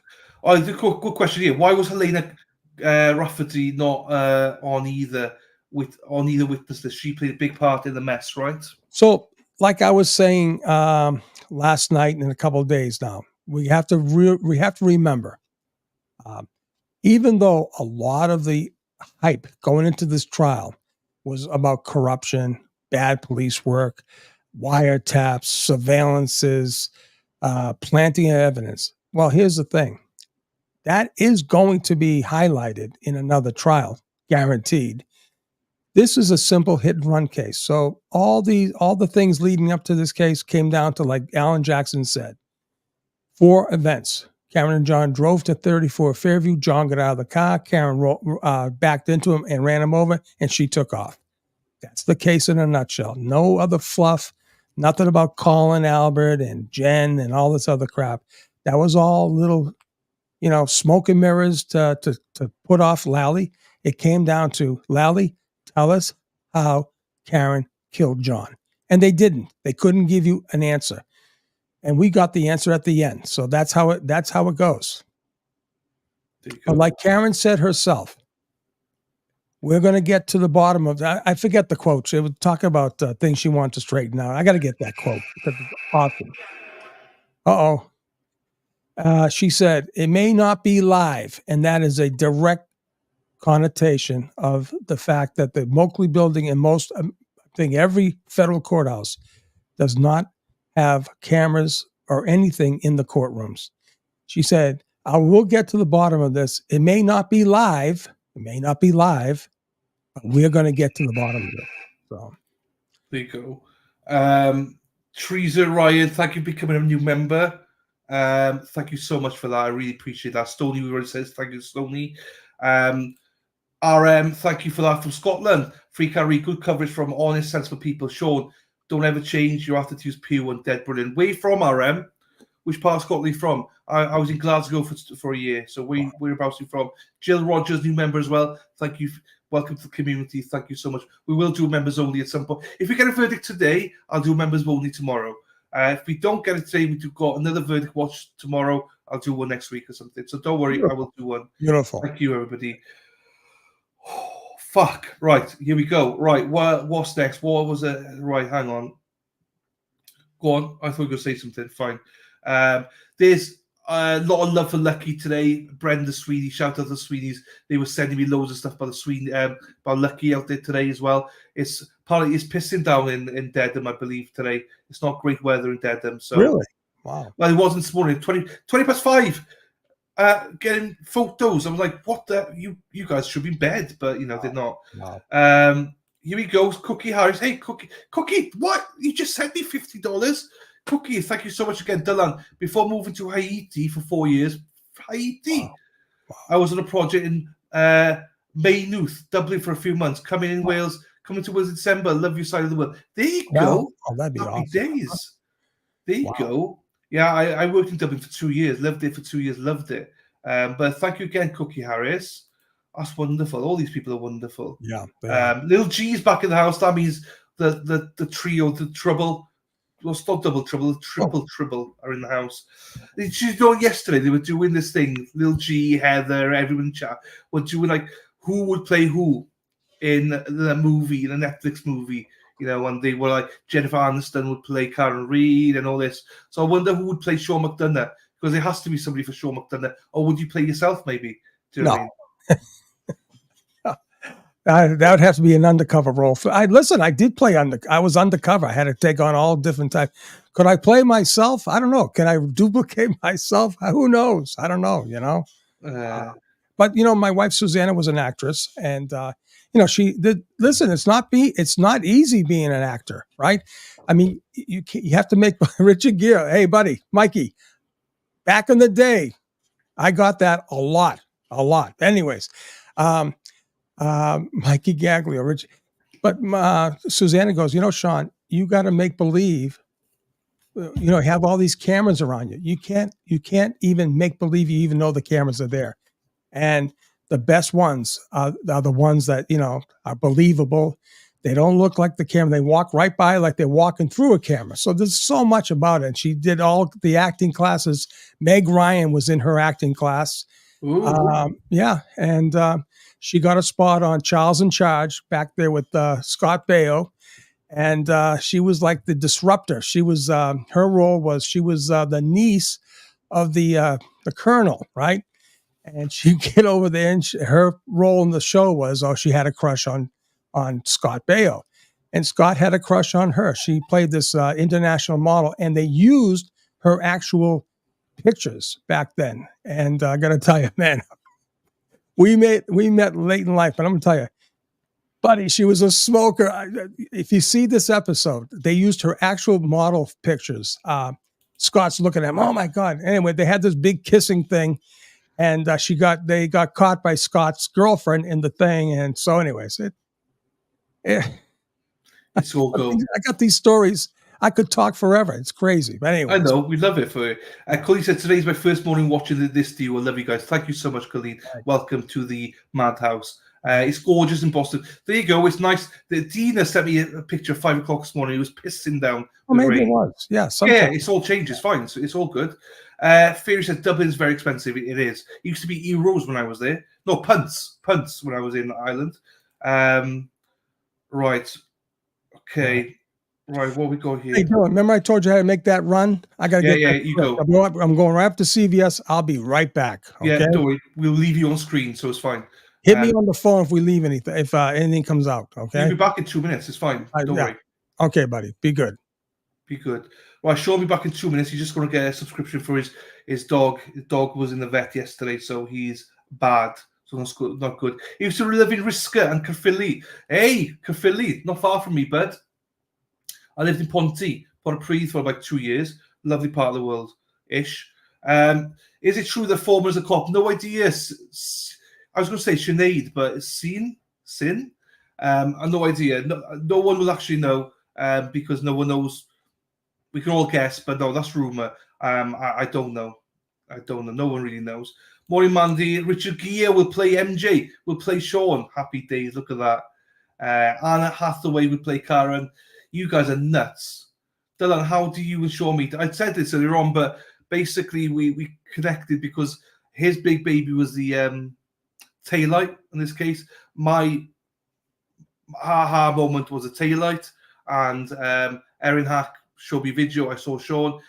We messaged each other. He came on my show, and the rest is history. So then we've been with each other ever since then. So yeah, it's a bit of that two worlds colliding basically, and it worked out. So he's been here ever since. So I love it. Matt Dillon can play Sean. There you go. Welcome, Colleen. Sean will be Will Ferrell. I will show him that, Nixie. I can imagine. But he would be a part of the movie. He's a big part of it. Right, hang on. Let me go back. Sean has to play Coffin Duffer. Oh, he makes me laugh. He does make me laugh. Right, let me skip here. Right down the bottom there. I wouldn't even be in the movie, Tudley. I wouldn't even be in the movie, my darling. But thank you, my darling. Hope you're well as well. Right, do we have something here? Hang on. Brian LTL's in the house. Good morning, gents. Listening in before I go to work. Great to see you guys holding it down. Sean, thanks for the wonderful show last night. It's a pleasure getting to know you. Free carry. Brian, I watched part of your show. Thanks for hosting, Sean. He's amazing, isn't he? And everyone, I'm sure you're all subscribed to LTL. If you're not, go over. He's got great recaps in the evenings and stuff like that. He has Jessica from Fall River on. He's had Melly Little on. He did a lot of work for Turtle Boy when Turtle Boy was in jail. He basically took over Turtle Boy's channel, held the fort there. So thanks for all your work, Brian. Thanks for coming down there. I actually was searching you just now, actually, to see if you were live down in the courthouse, but you weren't. But yeah, thank you. You never have to give me a super chat, brother, but thank you so much for that, though. Yeah, and I look forward to watching the rest of your stream later on. So shout out to Brian LTL Media there. And your studio looks lovely as well, by the way. Stoney, get ready for 3 not guilties, Dylan. You are the man from Stoney and Paul. Get ready for 3 not guilties. It's 4 now. It's 4 because of lesser included, but I got you. Hello to you, Stoney and Paul, though. Thank you so much for the super chat. Thanks for your genuine answers. Jody, hello, my darling. Thank you. No worries at all. I'm not sure what we answered, but thank you, Jody. Thank you for the super sticker, whatever you call it, on there. Right, what else we got here now? Who's that? Denise? Did I say what? Denise? Have we got Denise here? I don't know, Sarah P. Hello, welcome, Denise. Hello, Denise. Welcome to you.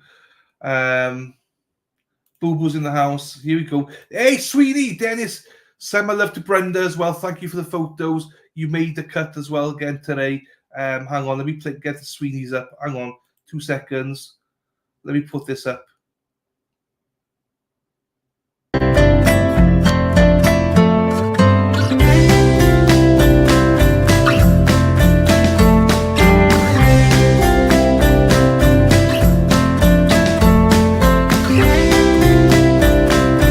That was this morning. That was this morning from Dedham. That's Dina, for those that don't know. Cop killer. There he is, the big man himself, Dennis Sweeney. That's from today, dressed up with his wife there as well. She's not in the picture as Judge Bev. There you go, Dennis. Much love to you, my friend. You know how much I adore you. And then here we go. What's the final picture is the morning crew over there in Dedham this morning as well. That's like 6:30 this morning or something. So shout out to all of them doing the Lord's work out there. We love you, Dennis, out there. Right, hang on. Let me go back to normal boxes here. No, that's not normal boxes. That's normal.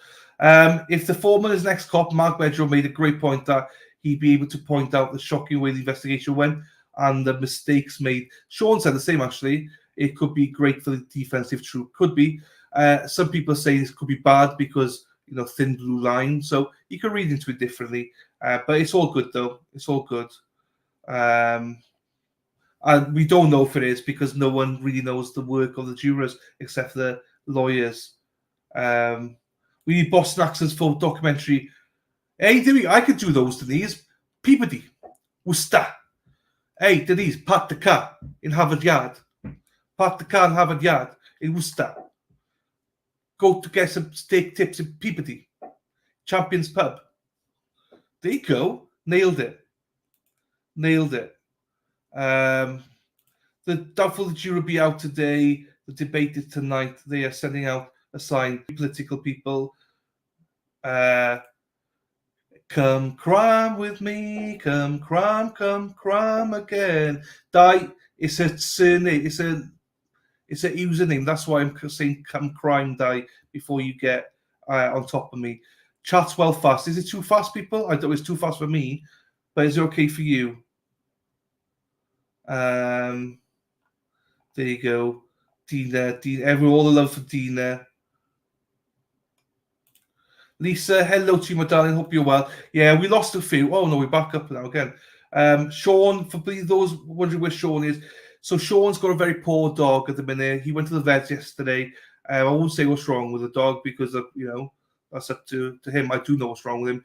But he's in a little bit of pain. So Sean's just gone to the chemist or wherever you call it out there in America just to get some medicine, some painkillers and stuff like that. So, yeah, he'll be fine. Tips, trips and things. Good day, mate. Hi. Good day. You're Australian. Good day. Are you Bruce or are you Sheila? Good day, mate.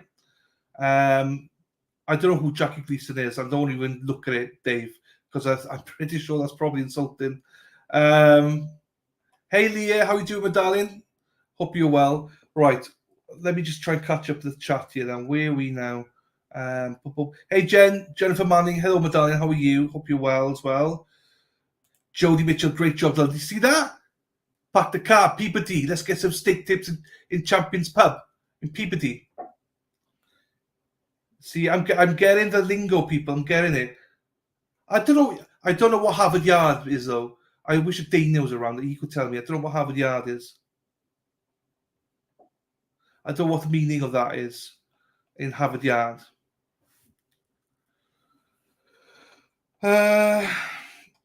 There were 2 attorneys in the jury, but not sure if they were limited. They probably were. Yeah, I'd heard there's 2 jurors, and apparently there's a cop as well. But I don't know. We don't know. Yeah, I don't know. There's 17 of them, so they could have been gone. We don't know. I'm not sure. Don't know what we're doing before this case. Loads of other cases. Wendy, I've been covering this trials for over a year now. Done Zachary Anderson, done Gwyneth Paltrow, done Nicola Mew, done the Carrega trial, done all hosts of stuff. And actually, those of you know the Carrega trial, that's upcoming. I think in July now. There's another the defense have been in touch and stuff. They are appealing. I don't think I'm covering that again. 4.5 months of my life I'll never get back. Right, so who sent me something? Somebody sent. Gary, you just sent into the 20. What are you doing, Gary? You sent 10 already, Gary. Thank you so much for the gifted memberships, Gary. Thank you, sir. That's very generous of you. You don't need to do that, my friend, but thank you so much for that. Hang on, so who got subscribers? We got Mike, got gifted one. We got this Susan, and Colleen got gifted one. Gilo, not J-Lo, Gilo, Leah M, Big Red's Mama, In Lucky We Trust, All Name Liars, Boston JD, Freddie Savage, Nixie, Pia, Kate Lewis, Frick. I lost it. Something popped up. Oh, here we go. I got it. Miss Jessica MB, Greek, Hurting, Happy Sunshine 13, USLJ, Cynthia Lynch, Jared Owens. There you go. You all got it. And Kathleen as well, Liakos. There you go. Thank you. Oh, Melanie as well. Thank you again, Gary, for all that. Hang on. Farbox McGee said, Harvard University, it's a well-known green space on campus. Oh, park the car in Harvard Yard. Oh, okay. I didn't even know that was a thing. I didn't know that was a thing, to be quite honest with you. I thought it was made up. Anyway, right, here we go. What's next? Here we go. Kristen Pino. I really appreciate you and Sean's insights and positivity. What was life like for you before this trial? A lot calmer, Kristen. Let me just tell you, a lot calmer. We got a lot more people here because Sean attracts a lot of people, so we get a lot more people coming. So it's been busy, but it's busy anyway with trials. But this has been bonkers. Let me just tell you.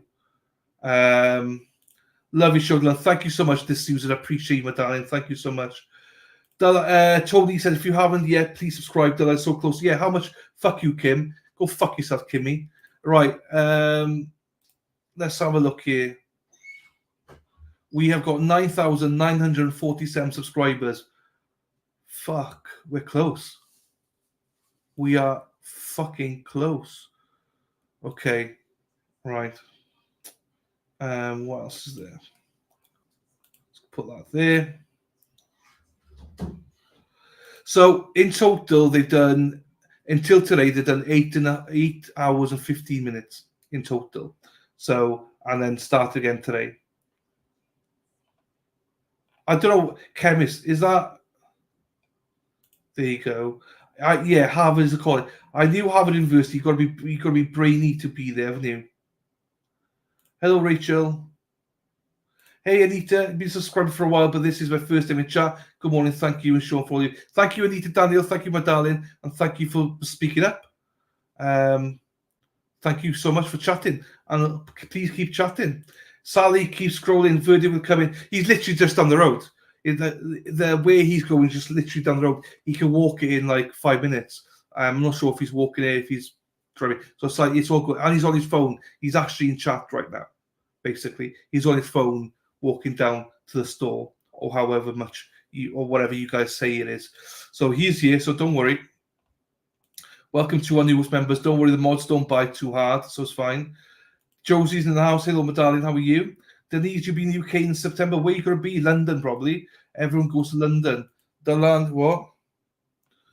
Dylan, it was a cat that Sean took to the vet. I'm sure he was looking for a cat basket. Yeah, sorry. Because it's the dogs. We were talking about his dogs this morning. There's another thing about the dogs, so don't worry. He can explain for himself. But yeah, I got confused. If Sarah Boo ever goes to trial, will he be covered? Yeah, probably will, because it's a laugh. I mean, talk about guilty. Do you know what I mean? There's a video of her actually putting the guy into the suitcase. Yeah, I wasn't going to, but probably will.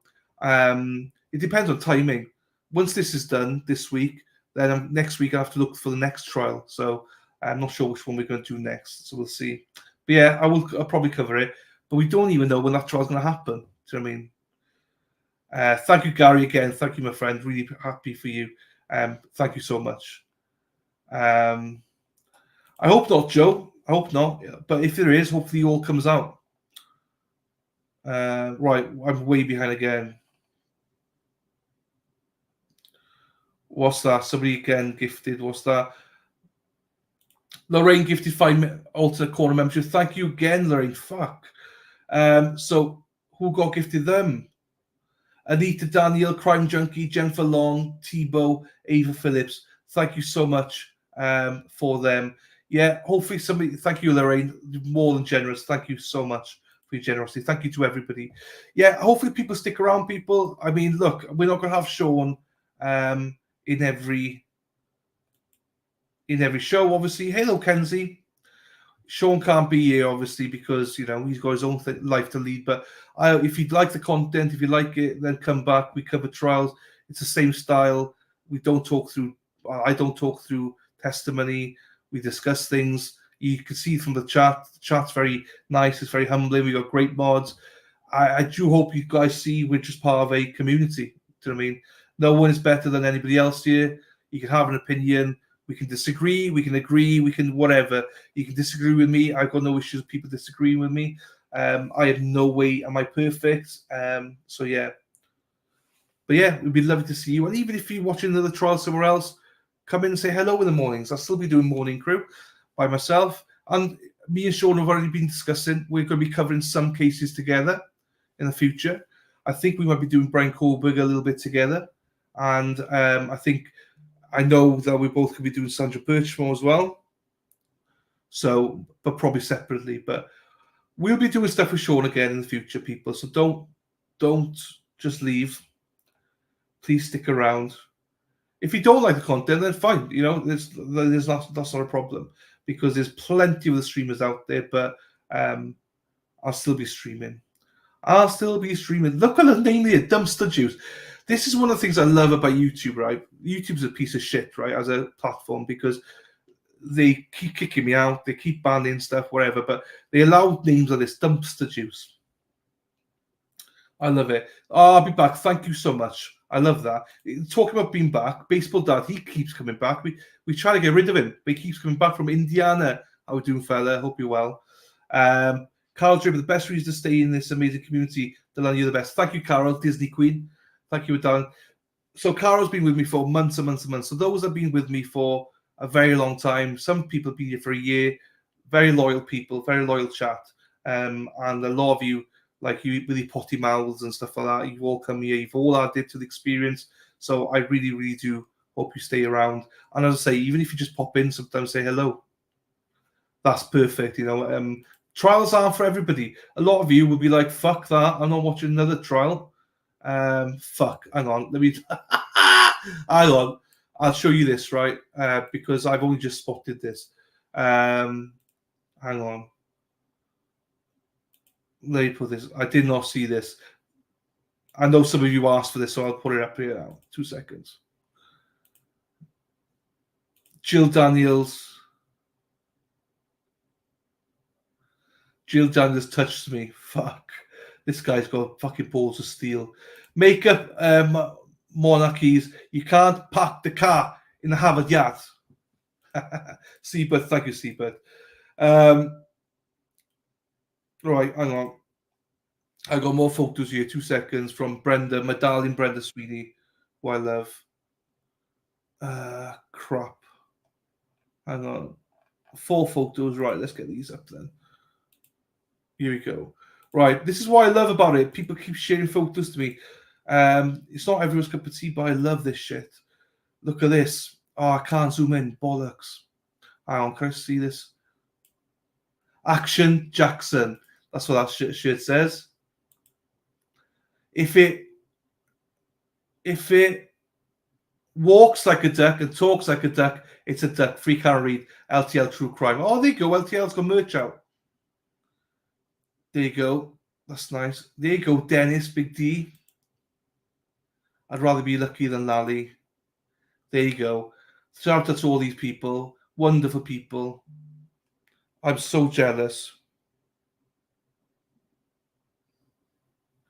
So jealous of them being out there. I can't wait to get out there.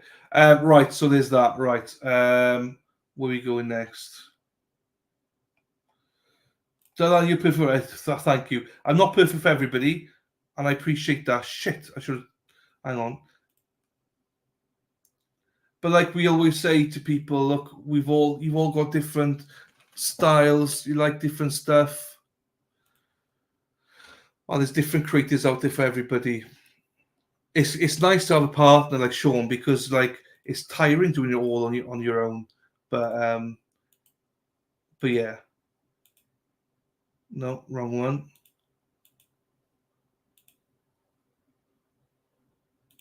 Sean, if you're listening, get the fuck back. I'm getting tired.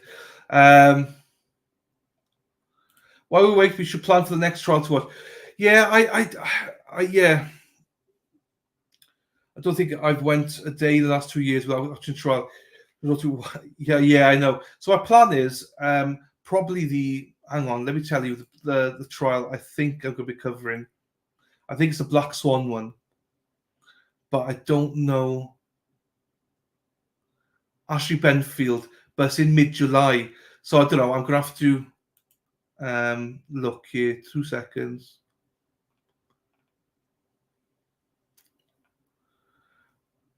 Yeah, there's a few coming up. There's a few, but they're mostly mid-July. So what I'll do is if I don't,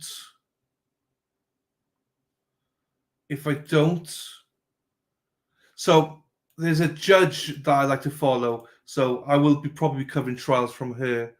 Hang on.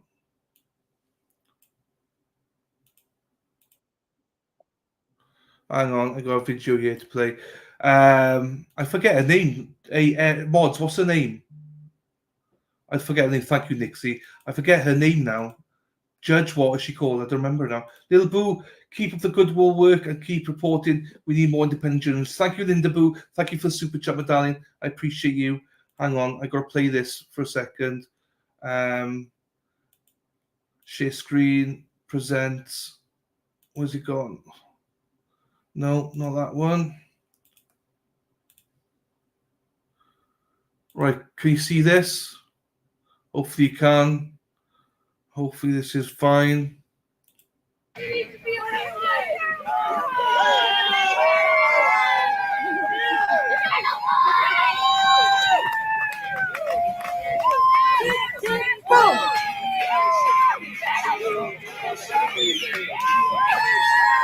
Fuck, I gotta mute it because I'm about to get copyrighted.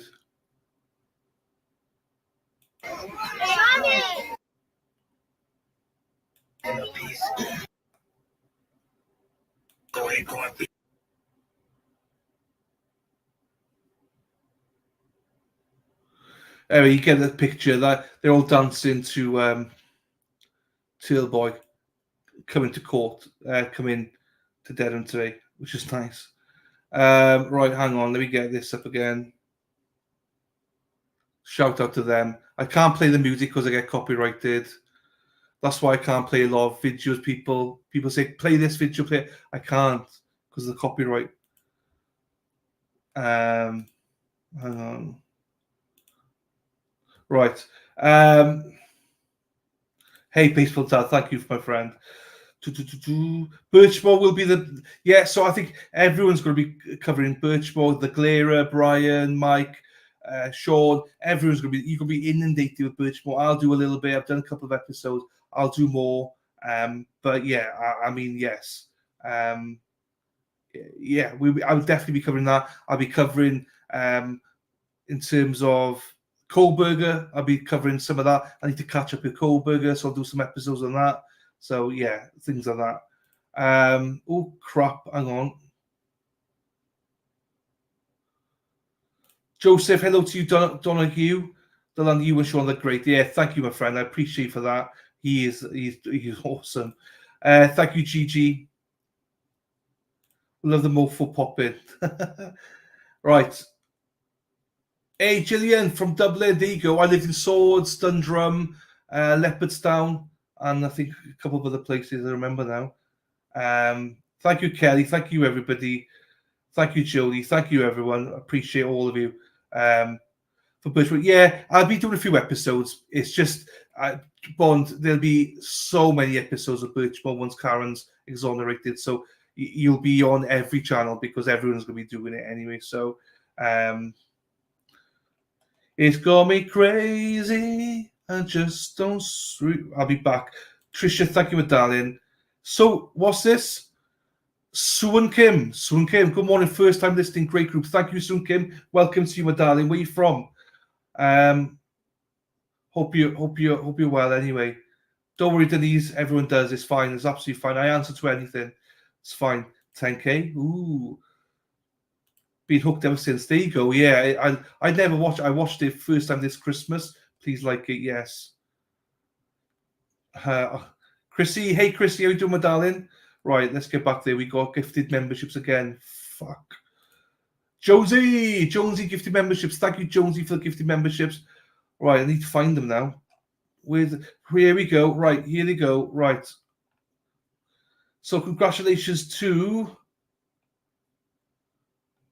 who got gifted memberships? Angie McLaren, GTBO Holiday, Bobby G, Shayla from Australia. I don't know where you're from, Sheila.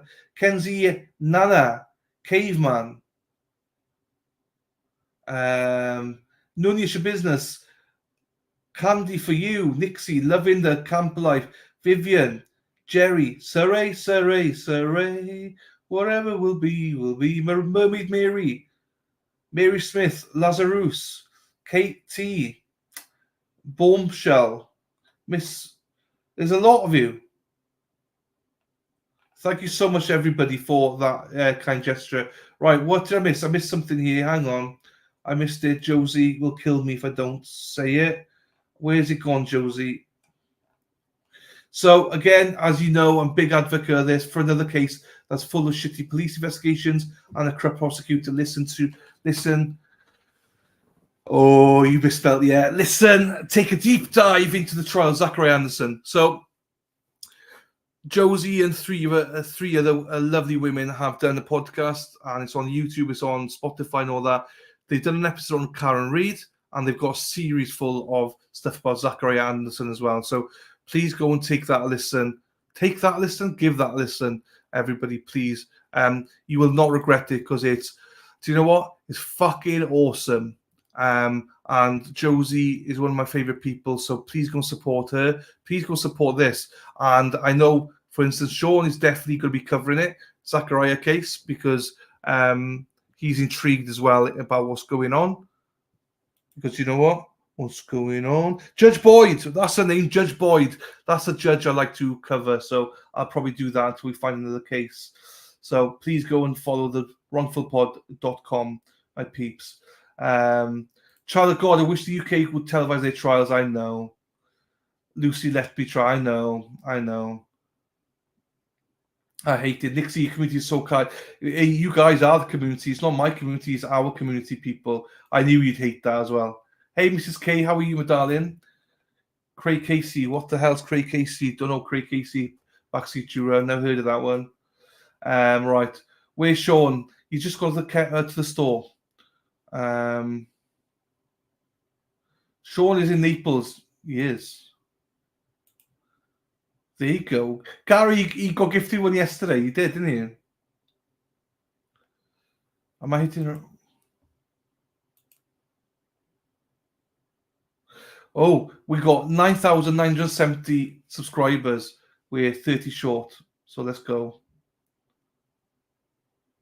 Terry says, due to be out to Fridays because the 820 is crap. I need to look a fucking tweet before I put them up. Motherfuckers. Sorry, nothing against you at all. I just don't want to keep. I'm trying to keep this non-political.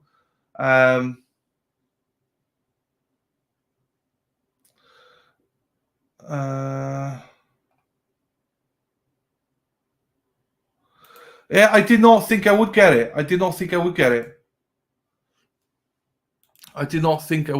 So, right, let's take a sneaky look here, people, at a poll. Bear with me. Let me just do this. Fuck. Oh, hang on. I need to redo it. Bear with me. Because you drive me crazy. Right.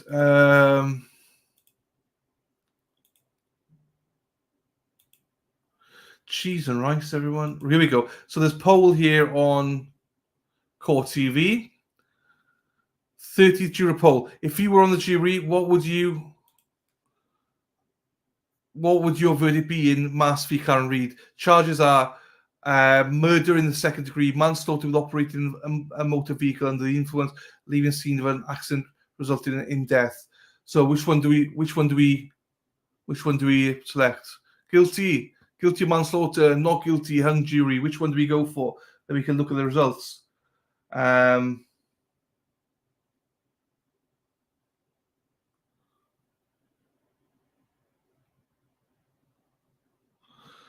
You know, I'm leaning towards maybe hung jury, but I'm not sure.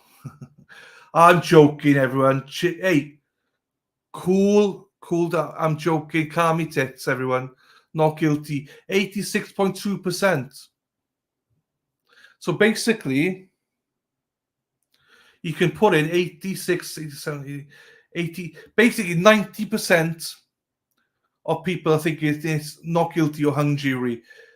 7% think it's guilty of manslaughter, 3% guilty of murder. So it's not, you know. Mazza, who's got Mazza? Mazza's cool. Mazza's the best. Mazza's really good. Is Mazza here? Anyway, but Mazza's really good. We gave him a. I mean, I was joking. People, you don't have to say not guilty. I was joking. But anyway, that's the 346 votes. Let's refresh it. So yeah, at the minute, yeah, as you can see, most people not guilty. So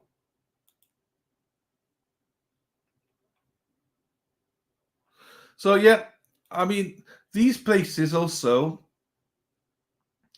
they normally. Sorry, D, but do you know what? The twice I've got Heather, right? I've literally seen her tweet. Once she had a dick pic thingy on there, and then this one about her tits. Like, Heather, potty mouth, what's going on?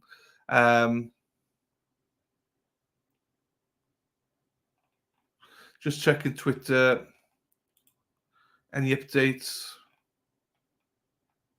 So Ted Daniels announced both sides can leave the building at 10 o'clock, which is now. Defense team just walked out of courtroom. They have Churchill across the street to wait that, and Lally's probably going back to his office. So there you go. We missed that, but.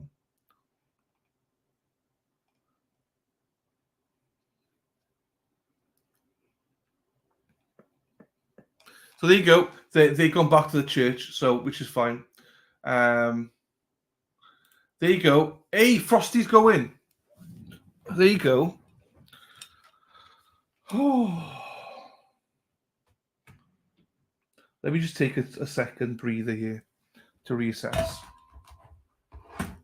I need to reassess it. Now, no, I won't show that. So yeah, we'll keep an eye out on that anyway. Huh.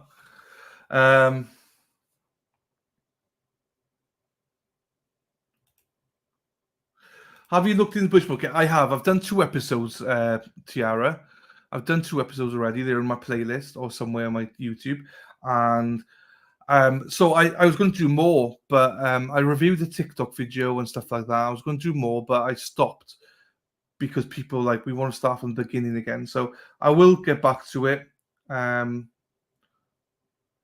But you know, Karen Reid took priority. So, but I will get back into it. And I know the Glera's going to cover it. Everyone's going to be covering it. So there'll be loads and loads of stuff on it coming up. Right, my sub situation. Hang on. So I've got 9,976 subs so far. I will not be celebrating it until we got way over 10,000, like 10,010. Because last time I got to 9,008, and then all of a sudden about 20 people unsubscribed. So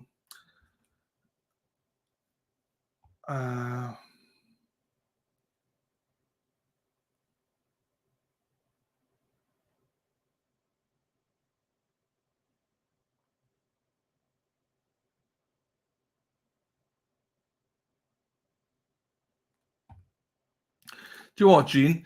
Probably. It's timing. It's all about timing. Because sometimes what happens when you're doing trials is you normally get at times like 2 big trials at the same time. So it depends if it conflicts with anything. So it's a tough one. No, that's not what I mean. That's not that. So what I mean is, so last time I got to 9,000, and 20 minutes later, I lost a shit ton of subscribers. Is what I mean. So I'll wait, before I celebrate.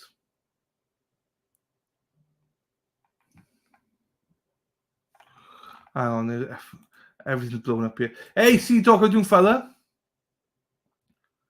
I'm gonna fuck you up video repeat at lunch today on our big screen. Hey, I love it. It's unfortunate I can't play those things because, well, I could probably play that, but I can't play Aiden's music because I get copyrighted. I can't play Aussie Insiders videos because I get copyrighted. So here he is, David Owen. We'll get a gang of 20 together to subscribe when you get. I know this is what I mean. I can't win. You fuckers, die. You're a fucker. You do that as well.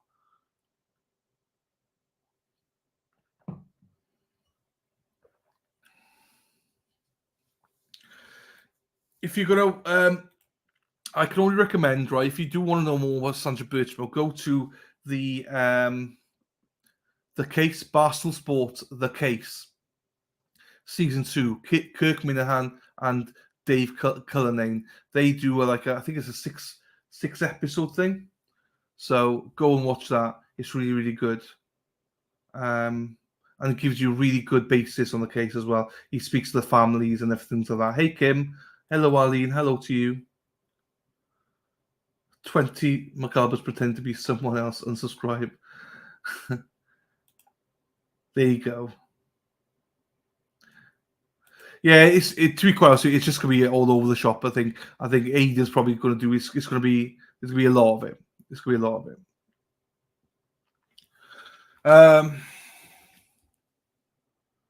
No worries, Gary. Hey, Dawn. Sean will be back now. Well, he should have been back by now. So I'm not sure. You might just be getting a coffee or something at the same time. I'm not sure.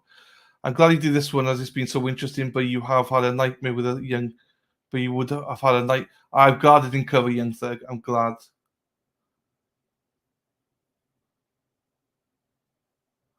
Probably mofos. Yeah, Mike. Yeah. Oh, fuck. Hang on. You're all going to shout to me if I don't put the screen up. Well, I can. Hang on. I can go back to Tom's CPU for a second. But don't shout to me, right? You can watch Karen come out of court, but just don't fucking start shouting at me about court and stuff like that. So hang on.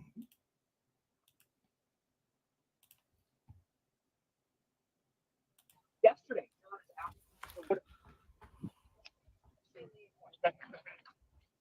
Tommy, I need you on the other side, man. Over there? No, not just on this side. Oh, you're in the way. You're in the way. Go. Karen, can't. It's on. Hey, I'm sorry to hear about your dad. Right. Yeah. No, I'm sorry to hear that. Yeah. Did all you can do, then you can do, right? Yeah. You would, Yeah. but no.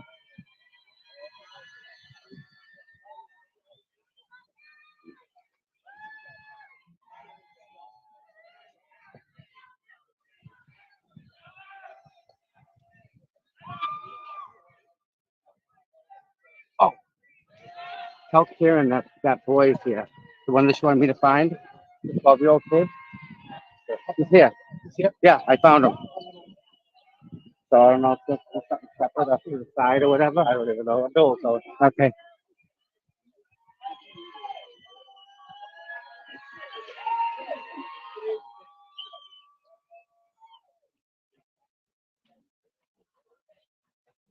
Nice.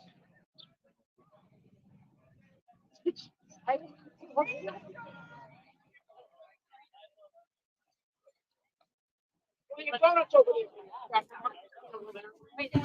Right.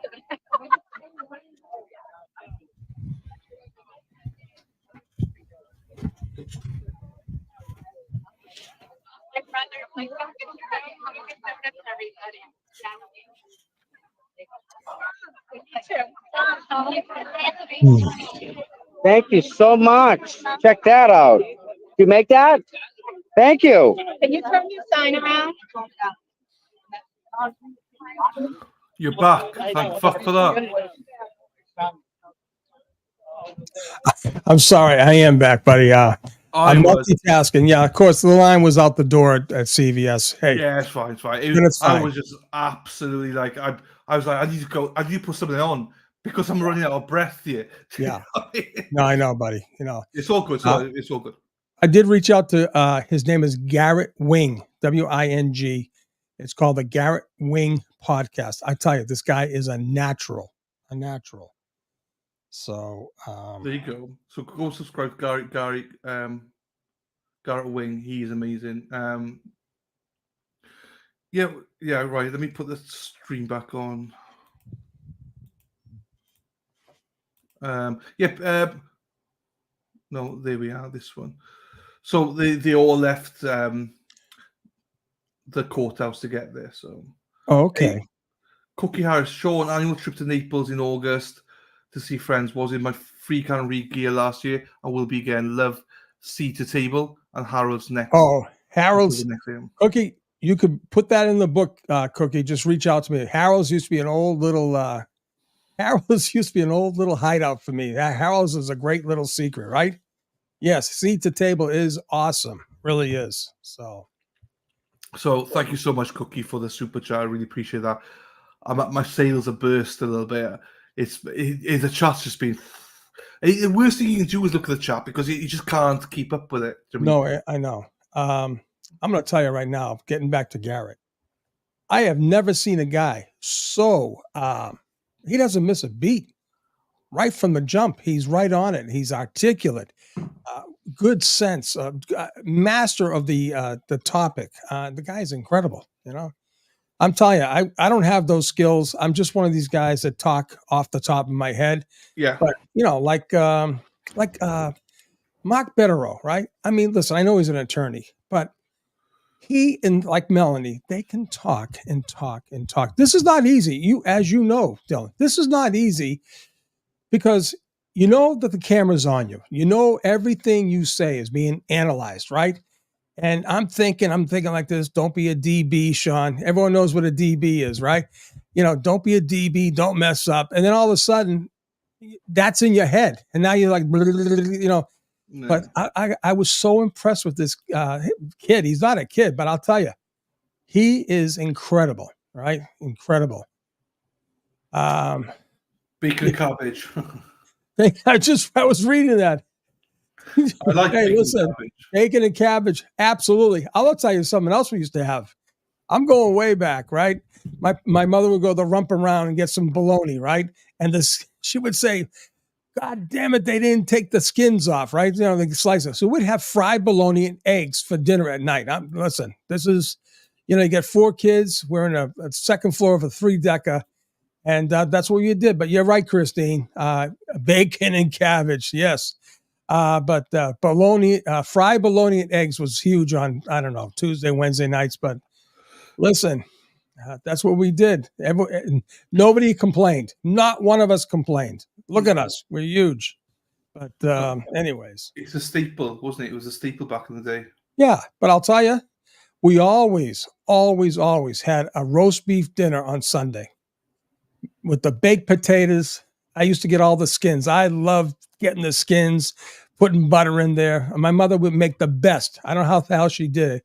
Make the best baked potato. Yeah. What do you want to do? You want to do some calls? We can't do it if you want maybe do a couple of calls. I don't know. Not too many. Only a couple though. But just a couple. Kind of break it up. Before we could go there, Carol, thank you so much, my darling, for the 10 gifting memberships. Yeah. Again, thank you so much for that. Hey, also, hang on. Oh my God! Oh Jesus Christ! Oh my God! What the hell happened? I'll never get this back up. Oh. No, are you okay? Are you okay? Hold on, Jesus! All right, listen. You got me on the mic? Yes. All right. Give me 2 seconds. I'll be back. I don't know what the hell I did. It's all right. I'm like Turtle Boy. He had an accident too. Yeah, we all have Give it. me 2 seconds. I'll be Yeah, back. no worries. Right, so while Sean does that, thank you, Carol, for that. Right, hang on. Who got the gifted memberships? Let's have a let's have a look. I didn't want to laugh too hard until I knew he was okay.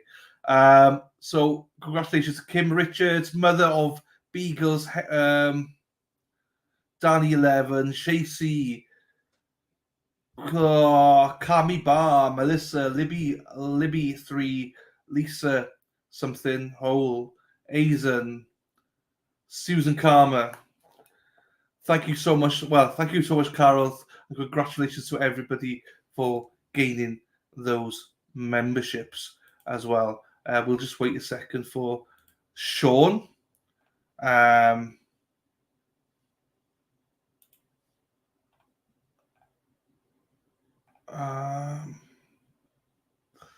Agent down, everywhere. He'll be fine. That's a nightmare when that happens. It's happened to me a few times. I can tell you now, people, it's a nightmare. It's a nightmare because everything's so close. Like 2 days ago, I had like full of water everywhere. It's so easy to just knock everything off. Whew. But yeah, I feel for him. Thank you, Denise. Oh, I was going to check how many we need. We need. Hold on now. Let me hold on. You're back. Hold on. Wait a minute. I have to check one thing here. Jesus. Well, hang on. I'll remove you, and you can put yourself live, so no one will see you. Hang on. So, Sean, you can hear me. We can't hear you anymore. Okay. So, if you want to test it, you can switch yourself back on, and I can see you, but no one else can see you. There you go. You're back. Okay. You're good. All right. Hold on. Not back yet. Hold on. Jesus. I'll take him off for a second so he can sort himself out. I don't want people to clip in stuff. So we are at. Give me a thumbs up when you're ready, Sean. Okay, just give me a thumbs up when you're ready. We are at 9,983 subscribers. So I'm good. So you're good. Yes, we are at 9,983. 17 subscribers short of 10K. So okay, come on now. We can get this. No, what happened was, right? I've got this stupid mic, right? Yeah, I know. On the road boom thing, right? So one of the persons said that the past couple of days, my thing was shaking. Every time I move this foolish mic, right? The whole table shakes. Well, this time I was trying to cross my legs and my knee hit the table. Everything went crazy. The camera fell off. I got disconnected. But anyways, we're back. That's what happened. I've done that a few times. So yeah, right. I know. Sorry, anyway, guys. This is live TV, but this is what I'm saying. This guy Garrett, he's sitting in a chair. I'll tell you, the guy is this guy is incredible. I want to give all the shout outs I possibly can for him. He's beautiful. He's great. He was great on the phone as well. So yeah, no, I can imagine. I didn't fall off my chair. My camera fell off my stupid monitor here. Everyone kept saying, "Agent down, agent down, agent down." Jesus Christ. So yeah, right. We will try and get some calls out, people. I did not see you, Karen, no. But we're so yeah. Go on. Have we got a call lined up, or do we think we got a call? We got 9,988 subscribers now. I'll tell you, we get to 10,000. I'm going to make a great phone call. There you go. We'll go over 10,000. But you know what's going to happen, Sean? It happens every. Di's already said it. Once they reach 10,000, yeah, go to 15. Well, no, they're going to unsubscribe to get me under 10,000. No, why? No, why would they do that? I mean, I know. Oh, thank you, Reality. I'll check it. I will check it, Reality. Reality check. Yeah. Right. We are on this. What did that look like live? I mean, that must have been. It was just you crush it down. I know that happened to Turtle Boy one time. He got crazy. Hey, Turtle is anal as can be. That little green screen, if it's off by a little bit, he gets fired up. He gets crazy. I love it. Let's have a look here. Oh, jeez. Bear with me. I've got to show you this, Sean, as well. Before I forget, Sean. Hang on, let me mute you for a second. Yeah. I got it in a second. Here we go. Bear with me. Nice teapot there, Reality. I can't wait to open up this email. Hey, hold it. There he is, John Miller. Oh, if that's the right guy, John, if that's you, my friend, thank you so much for everything you do, my friend. Yeah, John Miller. If that's the same John Miller, I mean, this guy is amazing. Look at this foolish mic. Although I think the color came out better now. I don't know. Maybe it's my blood pressure going crazy. Look at. Oh, here we go. You're gonna give it live? Give it. Let's. Here we go. Oh, right for that. You're the best. We're look. Oh! Let's play it again. Is it slow motion? No. Normal speed. Hang on. Oh God. No. Oh man. Look at the Heligato. What happened was it came out of the USB on the camera. I couldn't get it back. I said, what the hell is wrong with this thing? So anyway. Hang on, here we go. It's still up on 5 speed. We're still with us there. Oh, see my face? Look at your face. What the fuck? Oh, that's hilarious. Oh my God. Fuck. My wife's saying, what the hell's going on? It's my password. Jesus.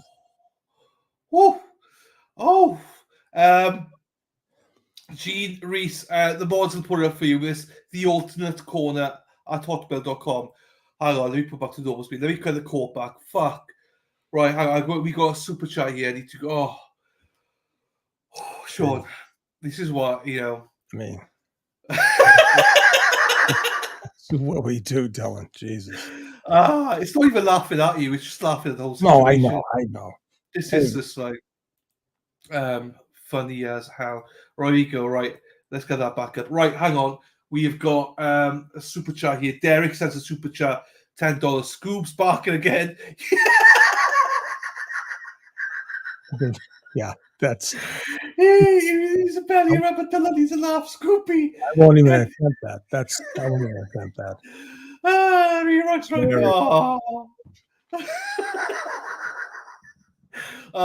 Right, read. Derek. Don't, Derek. I read it. Oh, my God. Right. No.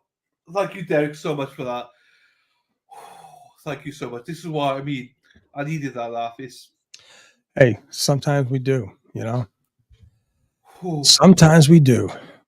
Right, let's have a look, see how many subs we got now, Sean. We got 9,995, Sean. Oh, man, we're right there. Come on, people. We're right there. We're right there. 5 more subs, people.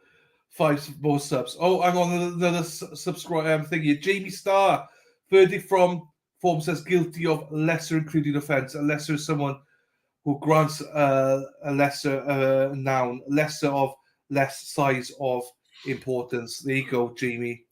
There you go. Thank you, Dan. Thank you for the super chat as well. Please sub a guest up to 10k. Sarah P asks you got to. Oh, that was funny. That was funny. Right, yeah. Hang on. What's happening here? Sean, will we ever get to meet Susie, or is she camera shy? You know something? No, she's not. Obviously, she's not camera shy. I'll tell you right now. I'm not gonna. I mean, she's been dealing with some serious. I told you guys a while ago. She had a head-on collision. It's been beat the heck out of her. So she'll come on. She'll come on. She definitely will, Heather, no doubt. But I gotta pay the big bucks to get her on camera here. Yeah, maybe I'll send her a link. We could do it remotely, 2 rooms down from us. 2 rooms. No, she will. She definitely will at some point. Yeah, in a time when she wants to. Yeah. Do you know what I mean? Right, here we go, Sean. Hang on.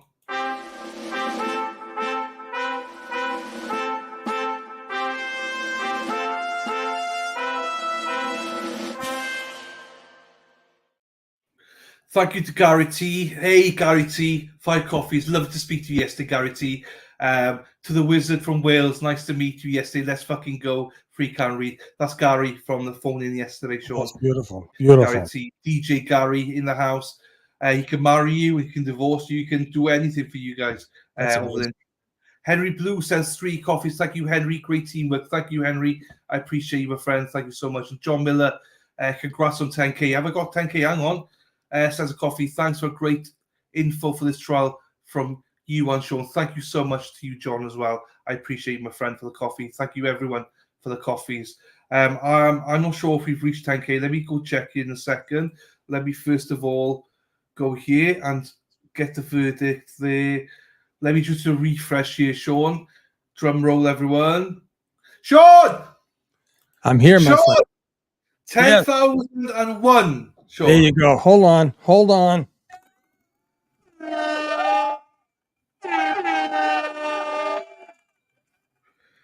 Thank Congratulations, my friend. Congratulations. Thank you, everyone. Thank you, everyone. Awesome. I know some people might drop off, but fuck you if you do. We've reached 10,000. I'm happy. I don't know why they would do that. Some people say like that. 10,001, Sean. Thank you, everybody. Congratulations, my friend. Congratulations. I said to you, thank you to you as well, my friend. I know you hate that, but thank you so much for you. Not at all. Honestly, I'm so grateful to you all. Thank you to the mods as well for putting up with this as well. Thank you to everybody. I never thought I would get to 10K, Sean. Never in a million years. Are you serious? No, yeah, seriously. I'd never. I started just over a year ago, just me in a corner, just in that corner there, talking to myself. Do you know what I mean? Who's going to listen to me? You've got you've got a background. You've got XDEA. You've got this thing. I'm just a guy with a mic. Do you know what I mean? So yeah, I'm humbled. So thank you so much, everybody. Well, you're most deserving there, Dylan. You do the work. You put the time in. You're most deserving, and I want to congratulate you, definitely. Thanks, my friend. Let's get it up now to 15, 20, 25. Let's get them into stardom, right? Yeah. Hey, listen, I reached out to Gavin Fish, and he was going to come on yesterday. Just that, like he said, he says, I have a day job, Shauna, and he's a crime reporter out there where he lives at.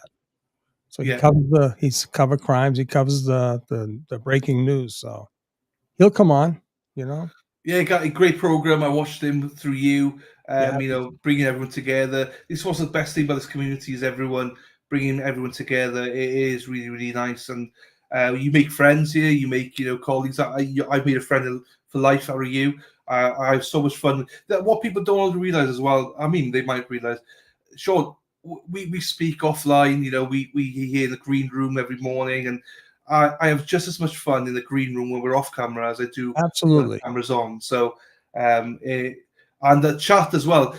So many great people I've met here. I never thought I'd have all these mods and all that. You're probably the same. You meet so many people. You've met Wendy in real life and stuff. I can't wait to speak to these people in real life. Yeah, finally after a year. I mean, after a whole year, right? Yeah. It was great. And no, but what I'm saying is, if you told me a year ago that I'd be doing this, there'd be no way. I was actually surprised that I even jumped into the tank like I did, coming out, giving my name, giving my opinions, coming right across and going right at the blue line that I worked on. And I just said, I can't do it. I cannot sit here quietly. But this has been great.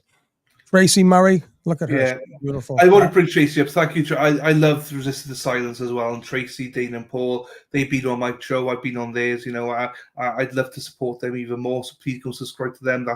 That's a great little channel there. Resisted or Silence of the Lamb or Resisted the Silence. Resisted the Silence on that. And look at this word here. Sean, look at Nira it's written. Can you say this? Can you say that word there? Long fascido. I don't know. Yeah. That's Llongyfarchiadau, Dylan. Oh my God, no way. That's congratulations in Welsh.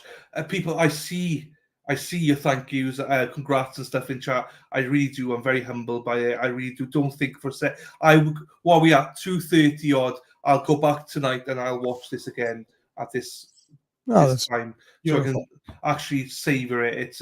It does mean the world. For a lot of people, it might not mean much, but for me, it means the world. So thank you so much. Right. There's a couple of super chats here as well. John Miller says, 10K well deserved. Best morning crew on YouTube. Thank you, John. Thank you, John. Thank you. Donna De Costa says, congrats on 10K, Dylan. First 10K of many. Thank you, Donna. Thank you so much for that as well. And welcome as well to some of you. There's a lot of new names here. I don't know who you are, in the sense of I'm grateful for you chatting. Please keep chatting. We're a lovely community here. Where's Joseph Donahue? Yes. As a matter of fact, they're on the Karen Reed case, the Birchmore case, and a case out of 2020 that originated in Essex County, a brutal beating of a young man. It was shuffled out of Essex County to be prosecuted by the Norfolk County DA's office. And because of what happened, I'm not going to get into the details. The FBI added that case to their current investigations. That I can tell you right now, you can all take that to the bank. I'm telling you people, this is going to happen. I can't tell you when, nor would I even pretend to tell you when. I'm just telling you, this is going to happen. There you go. I'm just confirming something here. 2 seconds. So, just so you know, we spoke with this lady yesterday. Do you remember the lady that emailed us both and said that, we've helped her through her health and stuff? So she's actually in chat. She's here. Oh, wow. Look at this. So, Jill, hi, Dylan, Sean. I'm here. Whoopee. Got help from my friend. Think I'm in live chat. Like Sean, this is not my jam. I mentioned to let me know I'm here. Would be great. Jill, welcome. And Jill, I will personally get back to you. As you can probably imagine, it's crazy, but I personally will get back to you, Jill. Do not fear. And I appreciate that letter. It's beautiful. Yes. Yeah, that was Hurton. It started in Lynn, the city of sin. No, I shouldn't say that. Everyone else does. Therapy. Question here from Joanna. Where's the frostbite on John? Where is it? There you go. There's no question here. Yeah. I don't. I'm. Do you pronounce half the words of any of that? Sod gyfar iadau. I know. It's a tough one. Hey, Jonathan, I'm glad you're here for the 10Ks, my friend. Again, thank you for your support, John, as always. Cheese and rice, not cheese and peas. Don't confuse me. Joseph. Tracy says, hi, Dylan, Sean. What does Sean think of a retired cop being on the jury? Also, there were apparently 3 lawyers on the jury. If they haven't been yeeted or just 2, I think it was 2 attorneys, but yeah. As long as they provided all the information they were asked of on those forms and they didn't lie, they were all vetted through the voir dire process, sidebar, with the judge and both sides. I have no problem. Not one problem with it. Hang on. I highlighted something here. Dylan, Sean, think you have helped lots of people. I thoroughly enjoyed your comments on words. It's just a shame it's under these circumstances, but we are all rooting for Karen. There you go, Christine. Right. That's a lovely message. Thank you so much. Right, hang on. Someone said that I didn't get the whole thing, but Kevin Reddington, the famous Kevin Reddington, did a Facebook post or some crazy thing about us podcasters, us influencers, us whatever we want to call us. And I don't know if anyone has it, but I would love to see it up on the big screen. What's his name? Hang on. Yeah, MMM. It is. Yes, that's who I watch normally when I'm not covering trials. So come back to us. There you go, Jonathan. Thank you, Siebert. What's his name? Thank you, Margaret. He's the attorney for Jen McCabe. His name is Kevin Reddington. I don't believe it was Twitter. I'm not sure. Kevin Reddington. Hang on. Right. You're a sleuth. You'll find it. Well, well, if I can't find it, somebody will. Kevin. Actually, well, why am I even looking? Because I know my sleuths will find it. Reddington. Yeah, I can't find it. I mean, oh, hang on. I can. Maybe. He's on Facebook, no doubt. I mean, one of the... So, you know who you are out there, yeah? You know who my sleuths are. So, you know, I'm not going to even bother looking. He gave Aiden a lot of accolades. He doesn't like he doesn't like Brian LTL. He doesn't like. I don't think he likes the young jerks. I don't think he likes me either. I'm not sure, but he shouldn't not like me. I've been very fair to him. Listen, I'm on Team Eldon, right? I know you know Eldon Boyd, right? He's in the chat here. I highlighted his federal case in which Kevin did represent Eldon. There's Eldon right there. But anyways, yeah. I got people on the case anyway. Congrats. Thank you, October Girl. 10K. Chat is the best. Thank you, Dylan, Sean, Mods, El Chatty. Thank you so much, Free Karen Reed. Thank you, my darling. I appreciate you for that. I really do. Thank you for the super chat. Right, before we get hang on, let me show you this. We saw a video about Brenda Sweeney, who is obviously we know is wonderful. So Karen met this young boy. He is 12 years old. His name's Ben. He has a colostomy bag and was upset about Trooper Proctor's testimony, and he came to meet Karen today. So here is him and Karen, a photo of them, courtesy of Brenda Sweeney. So how good is this, Sean, that this guy gets to meet Karen? So because of Proctor Trooper taking the piss out of her having a colostomy bag, he's got the same thing. So upset that he came to meet her. And Karen, look at her. This woman is about, her life's in the balance here, and she still takes the time to go and meet him, take a photo, big smile on her face. She's a hero. She's a legend. So yes. My cousin Amy, her little girls met with Aiden today. I think there's a video. Oh, is there? Amy, yeah. Oh, Amy took a video, yeah? Yeah. Yeah, because there's too much there now. I can't find that. Right, Rebecca says, question, curious. Judge Bev instructed the jury to not immediately do a straw poll. However, could the jury decide to ignore that instruction and do one anyway? Yes. Absolutely. Absolutely. Yes. They can. It's some judges do say it, but it's quite normal to do a straw poll. But I can imagine they probably wouldn't go against Bev though. So,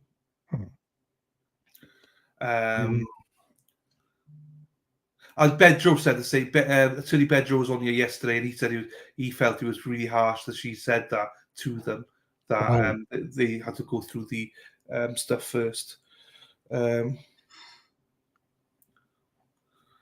Right, let me go through this. Share screen. Verdict. No, there we go. Here we go. We're back on there now. Hang on. Let me just.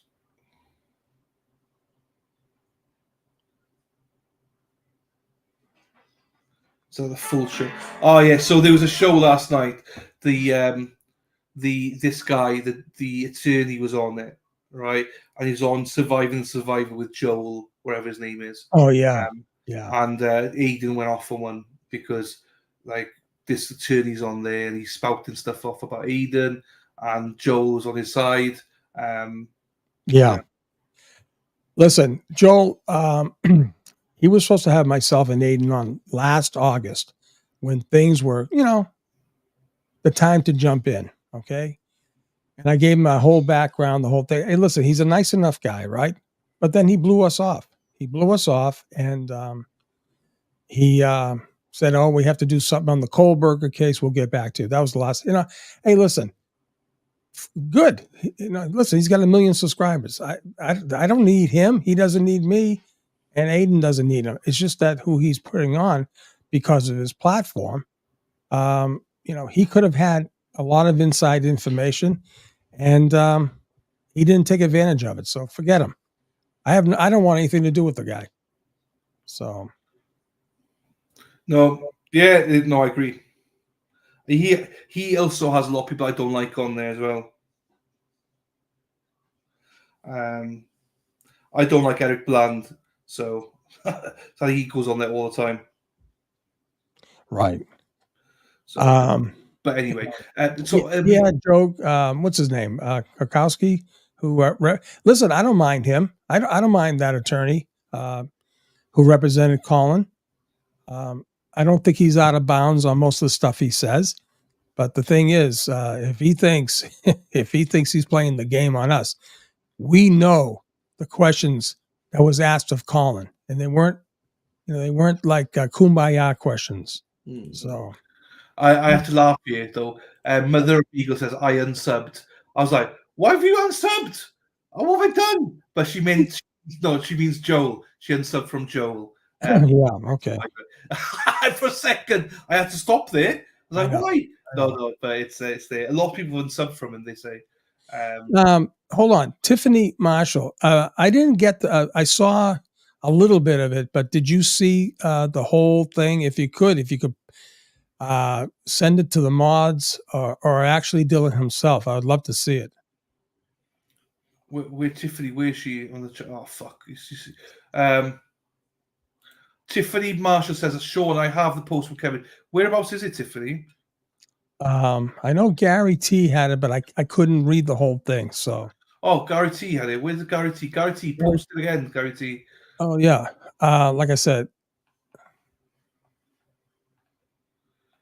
if you could point in the right direction, where's Gary T? I've not seen Gary T here. Eldon's in the house. Hey, Eldon. Is that Eldon, our boy? Yeah. Eldon, just sit tight, my friend. It's coming. Yeah. Trust me, it's coming. Hey, Tim. Thank you, Tim.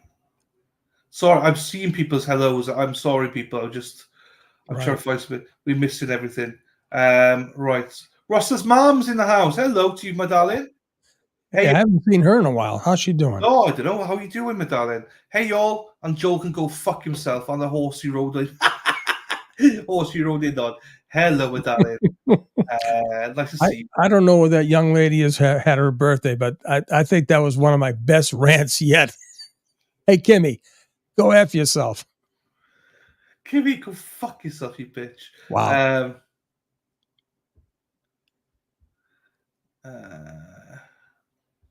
No, I do as well. I saw this, right. So I don't know you do this as well. I listen to other opinions to make sure I'm not stuck in confirmation bias, but that's important.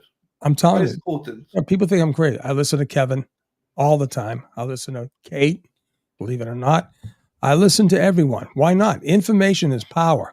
You need to hear what's going on, right? I listen to all news, Fox, CNN, you name it, MSNBC. I mean, it gets a little crazy, but hey, that's the thing. You gotta,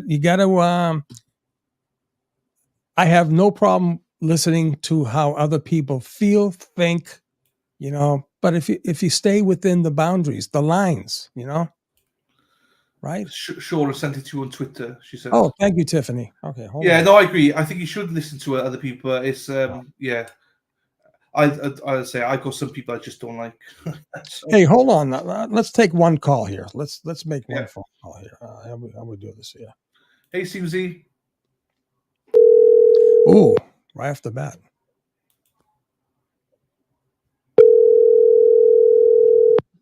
Hi, Cam.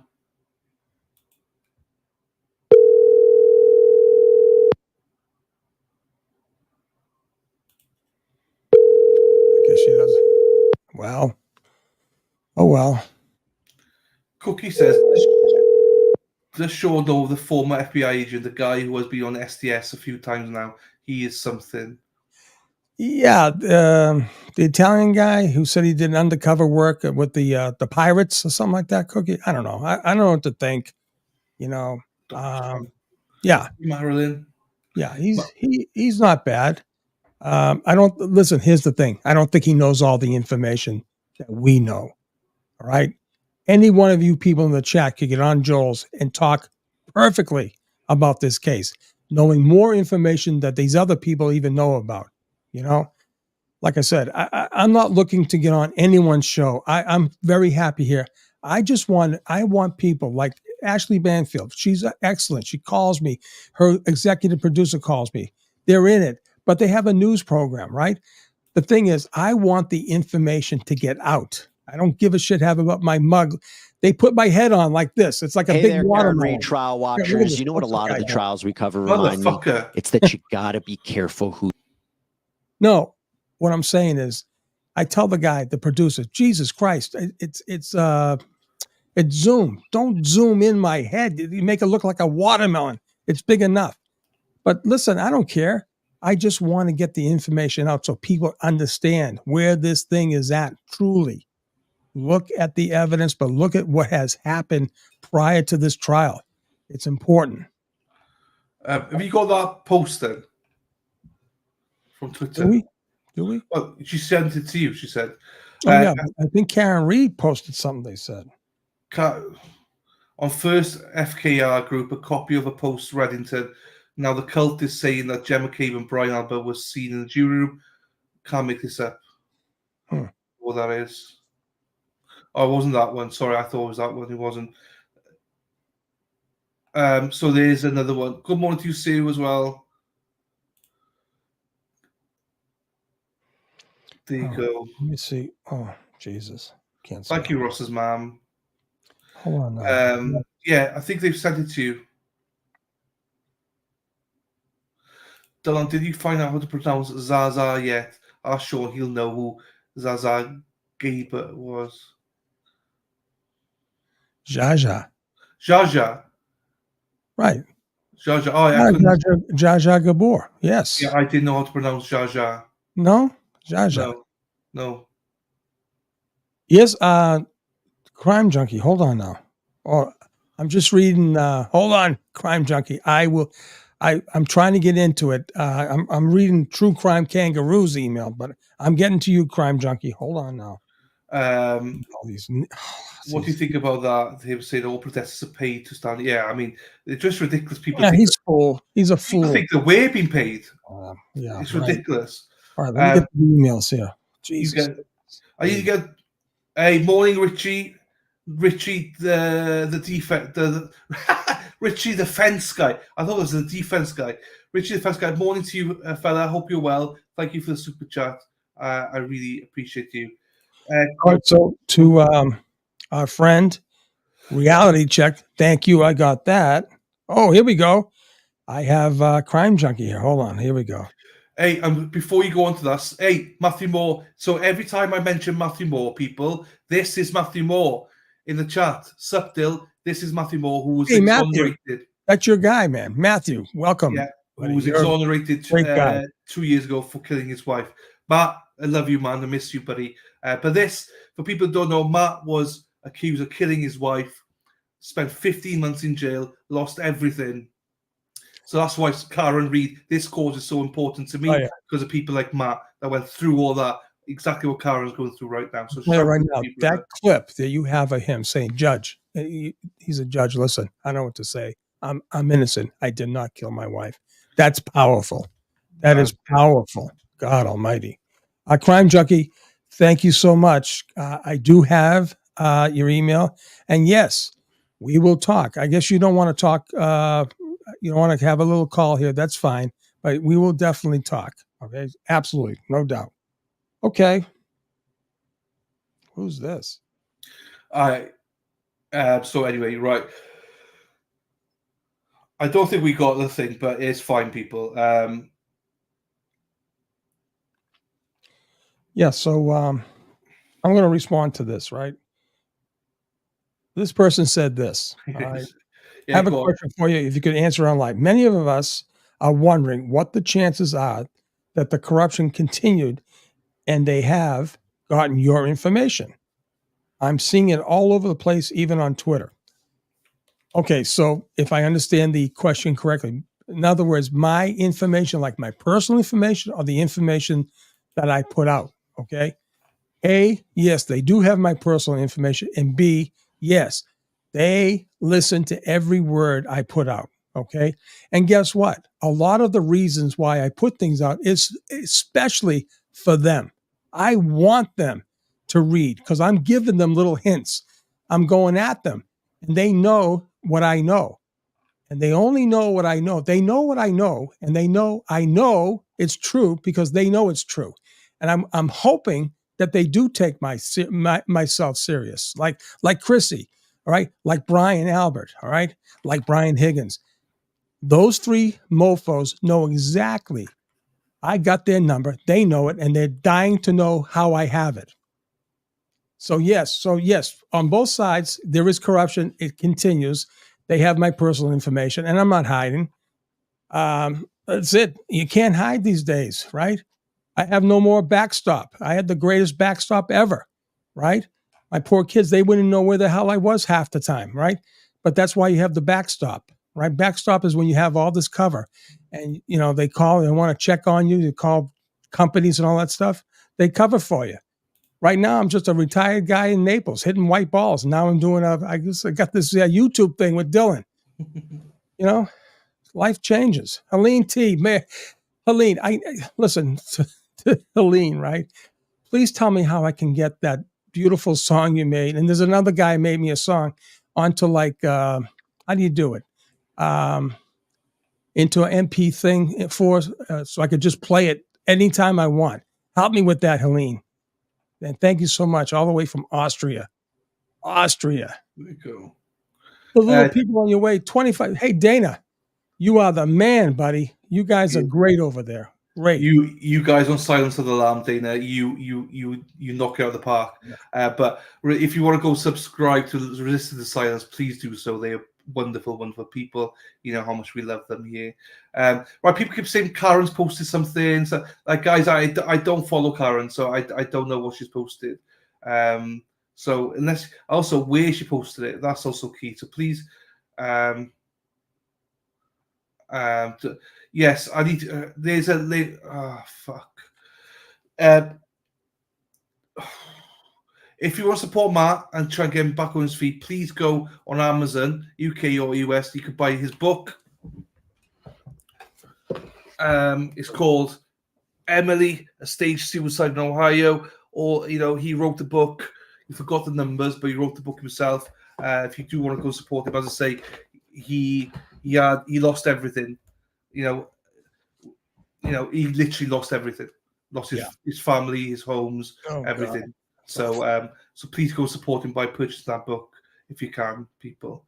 And let me ask you a question, Dylan. Was the corruption involved in that case? Or did they just get it wrong from the get-go? They pinned it on him so the lead detective was his first ever trial, and he just went, doesn't matter, I'm doing this. There's where they lived, there's a nice area of Ohio right. where no crimes happen. This guy got involved, and they was like, we don't care, we're gonna. They didn't even look at it. The way they arrested him, they got about 20 police officers in just to arrest him, and his attorney told him, just let us know when you want him to come in, and we'll come in. Like he did with Karen. Yeah, and they just bought everybody guns, everything, just to get him. It was not nice. Yeah, but I guess what I'm saying is, did they just misdiagnose, just miss it on the evidence, or was there some axe to grind? That's what I'm saying. Yeah, well, I mean, there was definitely not axe against him. I think he was, again, what I'm trying to say is the lead detective was like his first ever case. He just wanted to win. That's right. It. So it did. Oh, okay. Yeah. So you had experts on both sides. You had an expert who created his own website and said he's an expert, and you had actual experts, and they came in, and the jury was like, "What the fuck?" He was needed. But this is why it's so hard, because the Sandra Birchmore case, how she, allegedly either obviously they said killed herself, but now we know it's in homicide. Right. Exactly the same thing happened to Matt's wife.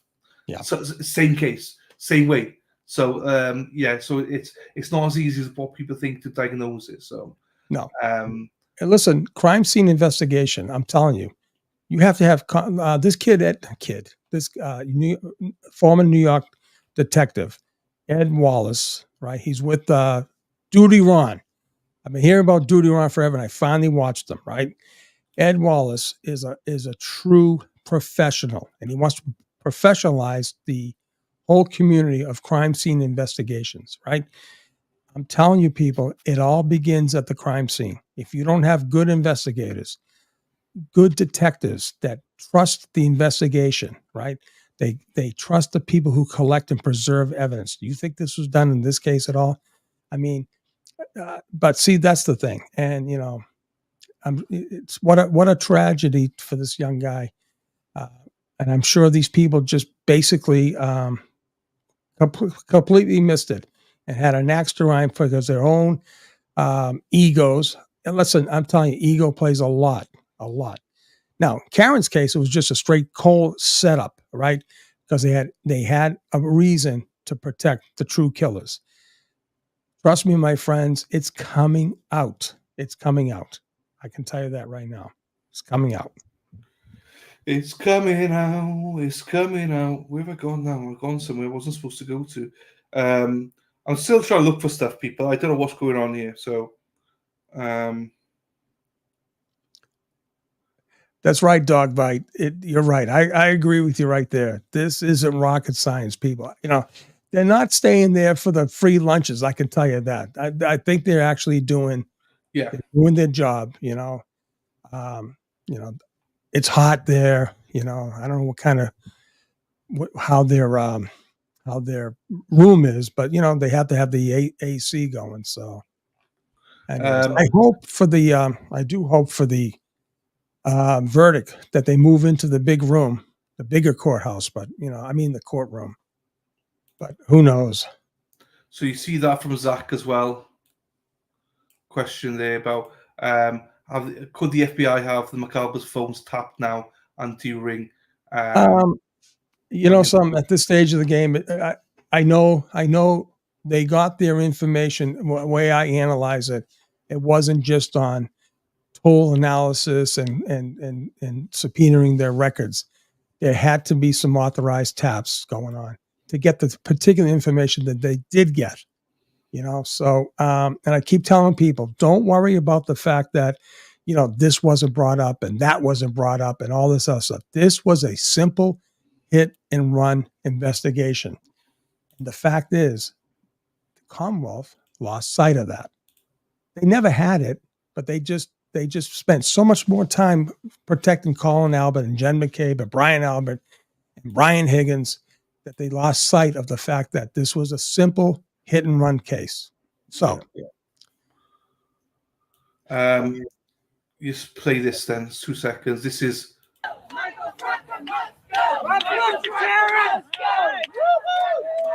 Beautiful. Michael Proctor must go. Yeah. What else was there?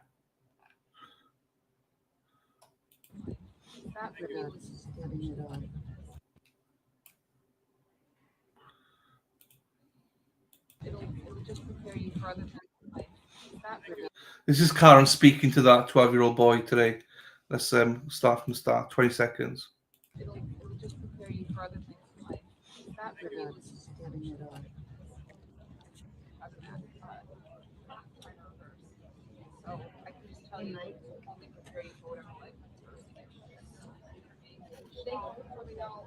no problem. We'll see you a little bit later. There you are. Words of encouragement for him from her, which is nice. Nice.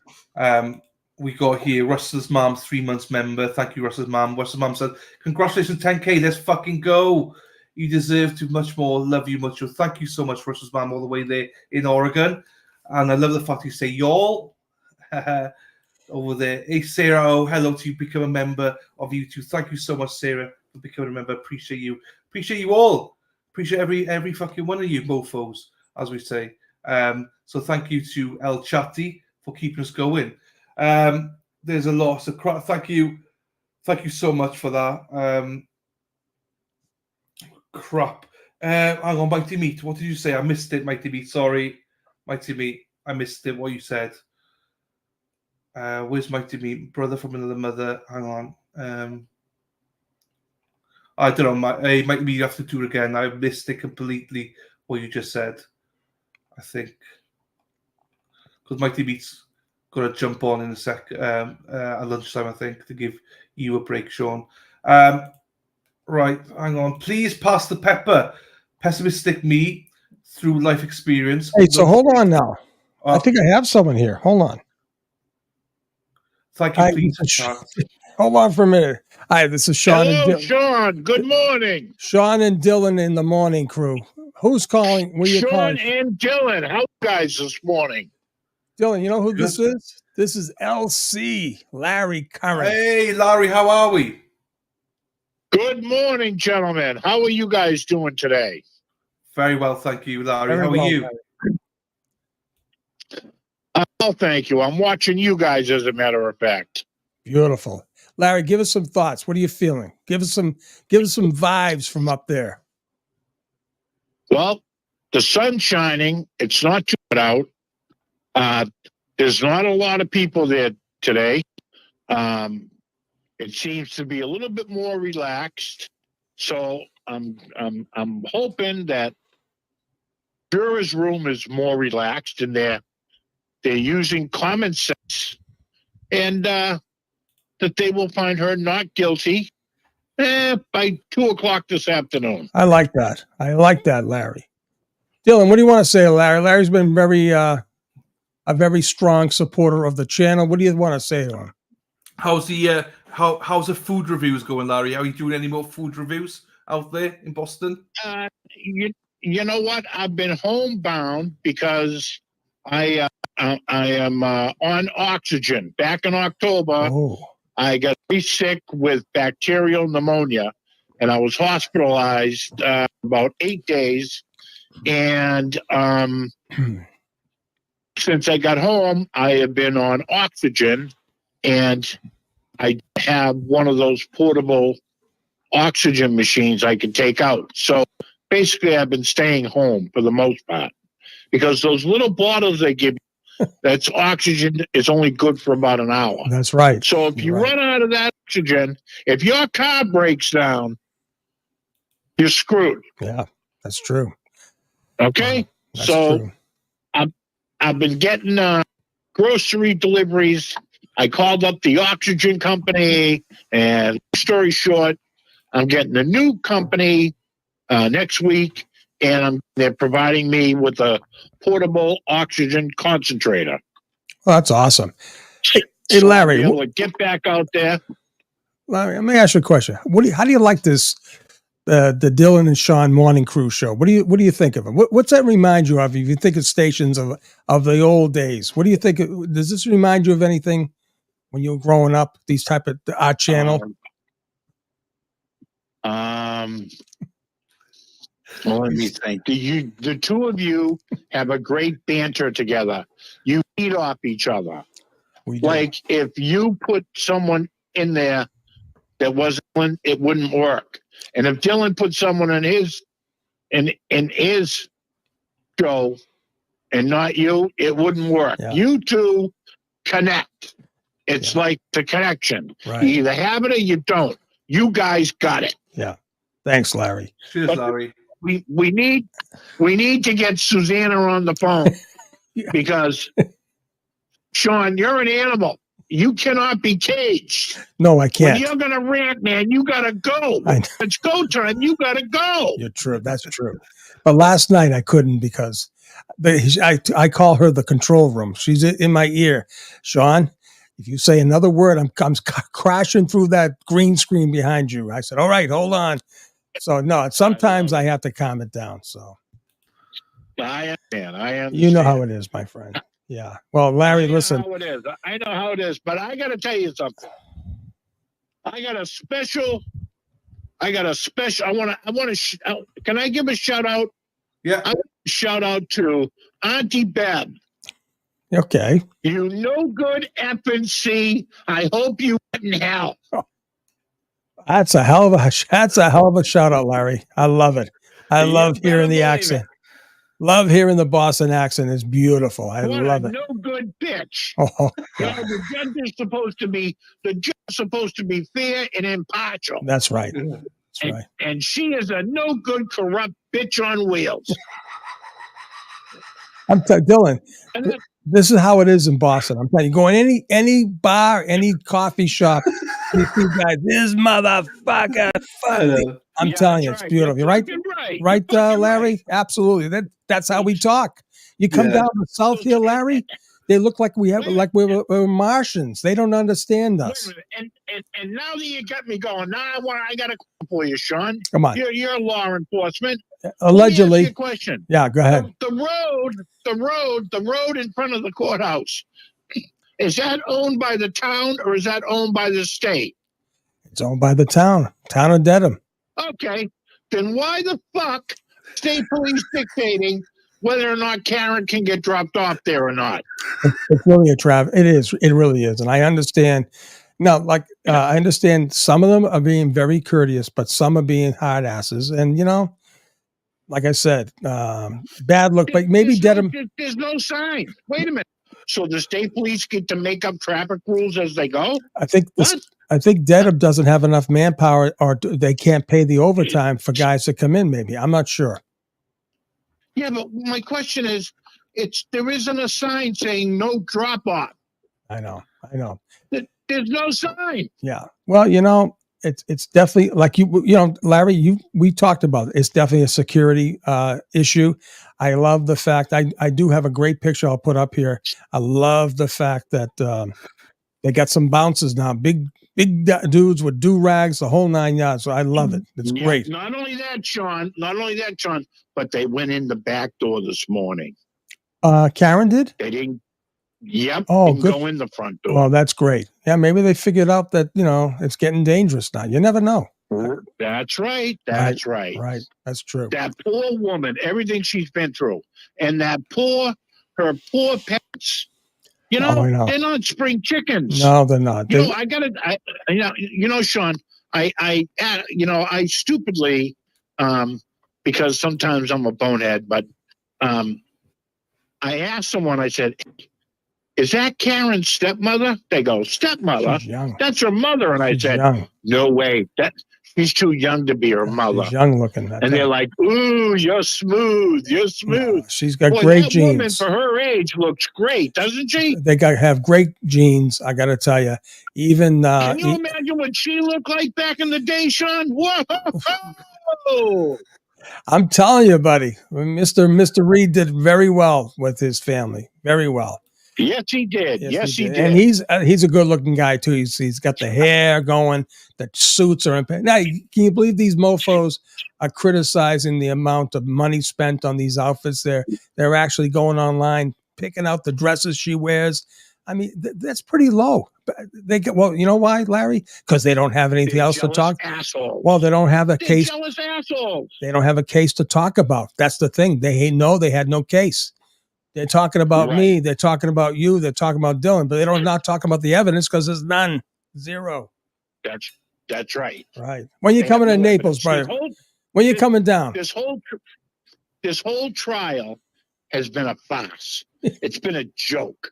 It's been a waste of the taxpayers' money. Right. It's hurt a lot of people. Right. Karen having that medical condition. Ah. What about Proctor? Oh. What a piece of shit. Oh, wait a minute. And my guy, listen to me. My guy, okay, used to work, was stationed, he's a sergeant in the state police, and was stationed at the governor's office. Oh, wow. He's horrified the way Proctor's behavior is. Yeah. Just horrified. And do you understand? So unprofessional. And he still has his badge and gun. That's the travesty right there, buddy.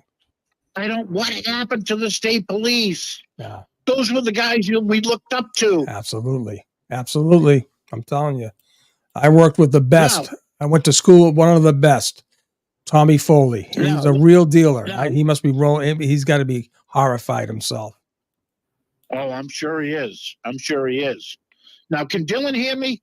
Yes, Larry, I can. Dylan, do you ever get out to the pubs where you are? Not anymore. No, I used to, but not anymore. Oh yeah. Did when you did you ever have a Scotch egg? You know, soft boiled on the inside. They in the old classic pubs you can get some. Yes, in the old classic ones. Yeah, you can either get like a meat pie or a Scotch egg, or Nice. you could get a boiled egg as well. Nice. Yeah. But a Scotch egg was when it was soft inside, correct? Yeah. Yes. Yes. It's like a boiled egg, right? Yeah. Like soft. Yeah. Yeah. We Right. have a lot here. My mother, Soft boiled, right? Right. I love it. So I A love lot Scotch of egg. places. You have to tap on the top of the eggshell with your spoon and get the top off and dig in, right? No, they slice it in half, Sean. Oh. What they do, Sean, is they roll it and bread it in sausage meat and breadcrumbs. Oh, Jesus. And they deep fry it, just so the yolks just starts to form just a little bit, but still runny. Then they slice it in half and put some sauce on the side. I've never had one, Dylan. But there's one place in Boston, in Government Center. It's called the Dubliner. Oh, the Dubliner, yeah. It's quite an Irish place. Oh, yeah. So once I get that oxygen machine, I'm going to take my old Buick and take a ride into Government Center during the week for lunch. Yeah, you love it. I do a little film. I'll do a little film and I'll share it for you guys. Oh, that'd be awesome. That'd be awesome. It's But you amazing. better hurry up because I think this verdict's coming. Yes. One quick thing. too. You speak about the Dubliner. When I was 21, I went down to DC. I got my badge, my gun with the Capitol Police. The first place I went to was a place called the Dubliner, right there off of North Capitol and I forget the cross street, the other side, right by Union Station. One of the best bars in town. And and March 17th, St. Patty's Day, you had to be out there at 5:30 in the morning in line to get in. It was an amazing place. Great place to start my career off. Yeah. Yes. Wow. Famous place. What a career you have had. I've had some very, very fortunate things to happen, positive. I had some serious bad things happen too. So it all weighs out, you know. So Well, we're gonna have to sit down when you come up and do some storytelling. sure we will. When you coming down here, Larry? You gonna come to Naples anytime soon? You know what? With my current condition, Oh Jesus, going up in the air is kind of like might not be the best idea for me. Yeah, you know something. You're right about that. So, well, I'll tell you what, there, Larry. You're a champ. You're a great supporter of this movement and this channel right here for Dylan. Thank you for coming on, my friend. And as soon as Susanna gets healthier, we're going to be going down to Marco Island for that beautiful gift you gave us. You're an awesome guy, buddy. Oh, that's great. That's You're an great. awesome I'll guy. make sure I let Ala know so she's Ala. there. Yes, and I'll reach out to you before, like a day and a half before, and we'll take it on. You know. Sounds great. You're doing a great job, Dylan. You're doing a great job. Nice talking to you guys. I'll talk to you again soon. Thanks, All right, Larry. Take care, Larry. Awesome. Okay. Bye-bye. Have a great day. Bye-bye. He's a great guy. I mean, that was awesome. That was awesome. All right. I really enjoyed that. How about his accent? Don't you love the Boston accent? I just miss it. Fucking bitch. You know, I mean, I love it. I really do love it. It just brings back so many memories. And, you know, when you get away, you know, when you're there, you don't, you know, it's your life. It took me to get away and listen to all the Virginia accents when I was living in Virginia, right? Oh, hello, Sean, and darling, and y'all, and oh, bless your heart, Sean. And it's like, oh my God, this is beautiful. You get back home. Hey, Sean, how the fuck are you? These are how the girls would talk to you, you know, but that's how it is. It's beautiful. Donna, I miss you, Donna. Come on back, Donna. Let me get through some of these super chats. Oh, yeah. They'll be waiting. So please, Pastor Pepper says, pessimistic me thought through life experience, no faith in juries. If Karen Reed's guilty, would cover up still be exposed? Great analysis, gentlemen. Just bought Ohio back. Yeah. You know, I've been thinking a lot about this. In the like I said, you never say never, right? But in the if it was ever to be done, she was found guilty. I was always wondering, right, if and when Josh Levy releases the dogs, right, unseals those indictments, right, and they can prove without any doubt that Karen did not kill John, right? How would that work? You know, I have to ask an attorney about that. She's convicted on a state charge, but she would be proven innocent on a federal charge. You know, that's but listen, I'm going to tell you, if they get 12, then I'm telling you right now, there's no way, and I'm telling you, I should never say this, but every fiber of my body says no way will she ever be convicted. No way. Please pass Pepper. She rewrote the super chat, Sean, because we couldn't read the first one. But basically, same thing again. Just brought the Ohio book, Matthew Moore's book. Thank you so much for supporting Matthew. Nice. Yeah, because I felt bad about autocorrects. That's fine. Don't worry about it. Big Red Mama, Sean, get Boss Sully on the phone. I will. Mary, you guys are Lucy and Ethel. Who's Lucy and Ethel? Oh, that's I love Lucy Ball, and Lucille Ball and Ethel, who was her friend. We're like I guess they're saying we're like two old ladies. Okay, that's fine. I'll take that. And Richie the Fence Guy also says, "Where's Sully and Peter? Get him love to hear their thoughts." Peter was on yesterday, wasn't he? Peter was awesome yesterday. Peter and Sully. Thank you everybody for the super chats as well. I appreciate you all for them. We'll see if they're available. They can more than welcome to come on, obviously. Sure. Right, let's have another gander here. So please remember to like the stream still. Don't forget to like it. Absolutely. We're still live. How many viewers do you have on the ticker up there? Well, we currently we got 1,853 people here. 1,629 likes. Thank you, whoever did that. Nice. So yeah, we're ticking up nicely, right? Let's check this here now. No news from the core people. It's been quiet. So, which is the more it goes on the day, the more you're like, oh, it must be tomorrow then, So, because the longest drag of the day is the morning stretch because you go from like 9 till 1. They take till 2, and then they do another 2 hours. So, the afternoon goes quite quickly. Right. Hang on, I need to do that. Where's this? Why is that done that? Hang on, I'll just try to find another link here. Bear with me, people. Wrong one. No, that's the right one. That's fine. 7.1. Yeah. Right, anyway, I can't find it. Fuck it. Hello, Lucy Elaine. Shrom watching from Pennsylvania. Hello, my darling. How are you? Hope you're well. Lucy and Ethel will always get into fun shenanigans. There you go. Do Jews like their food? Maybe. Stay calm, Linda. Stay calm. Lucy had a number of accidents like Sean. Oh, Jesus, I know. Was she a master in comedy? She was incredible for comedic, just incredible. I guess my wife would call it improv. My wife teaches improv. And anyways. Richie the Fence Guy again. Thank you again, Richie. I'm sporting. Having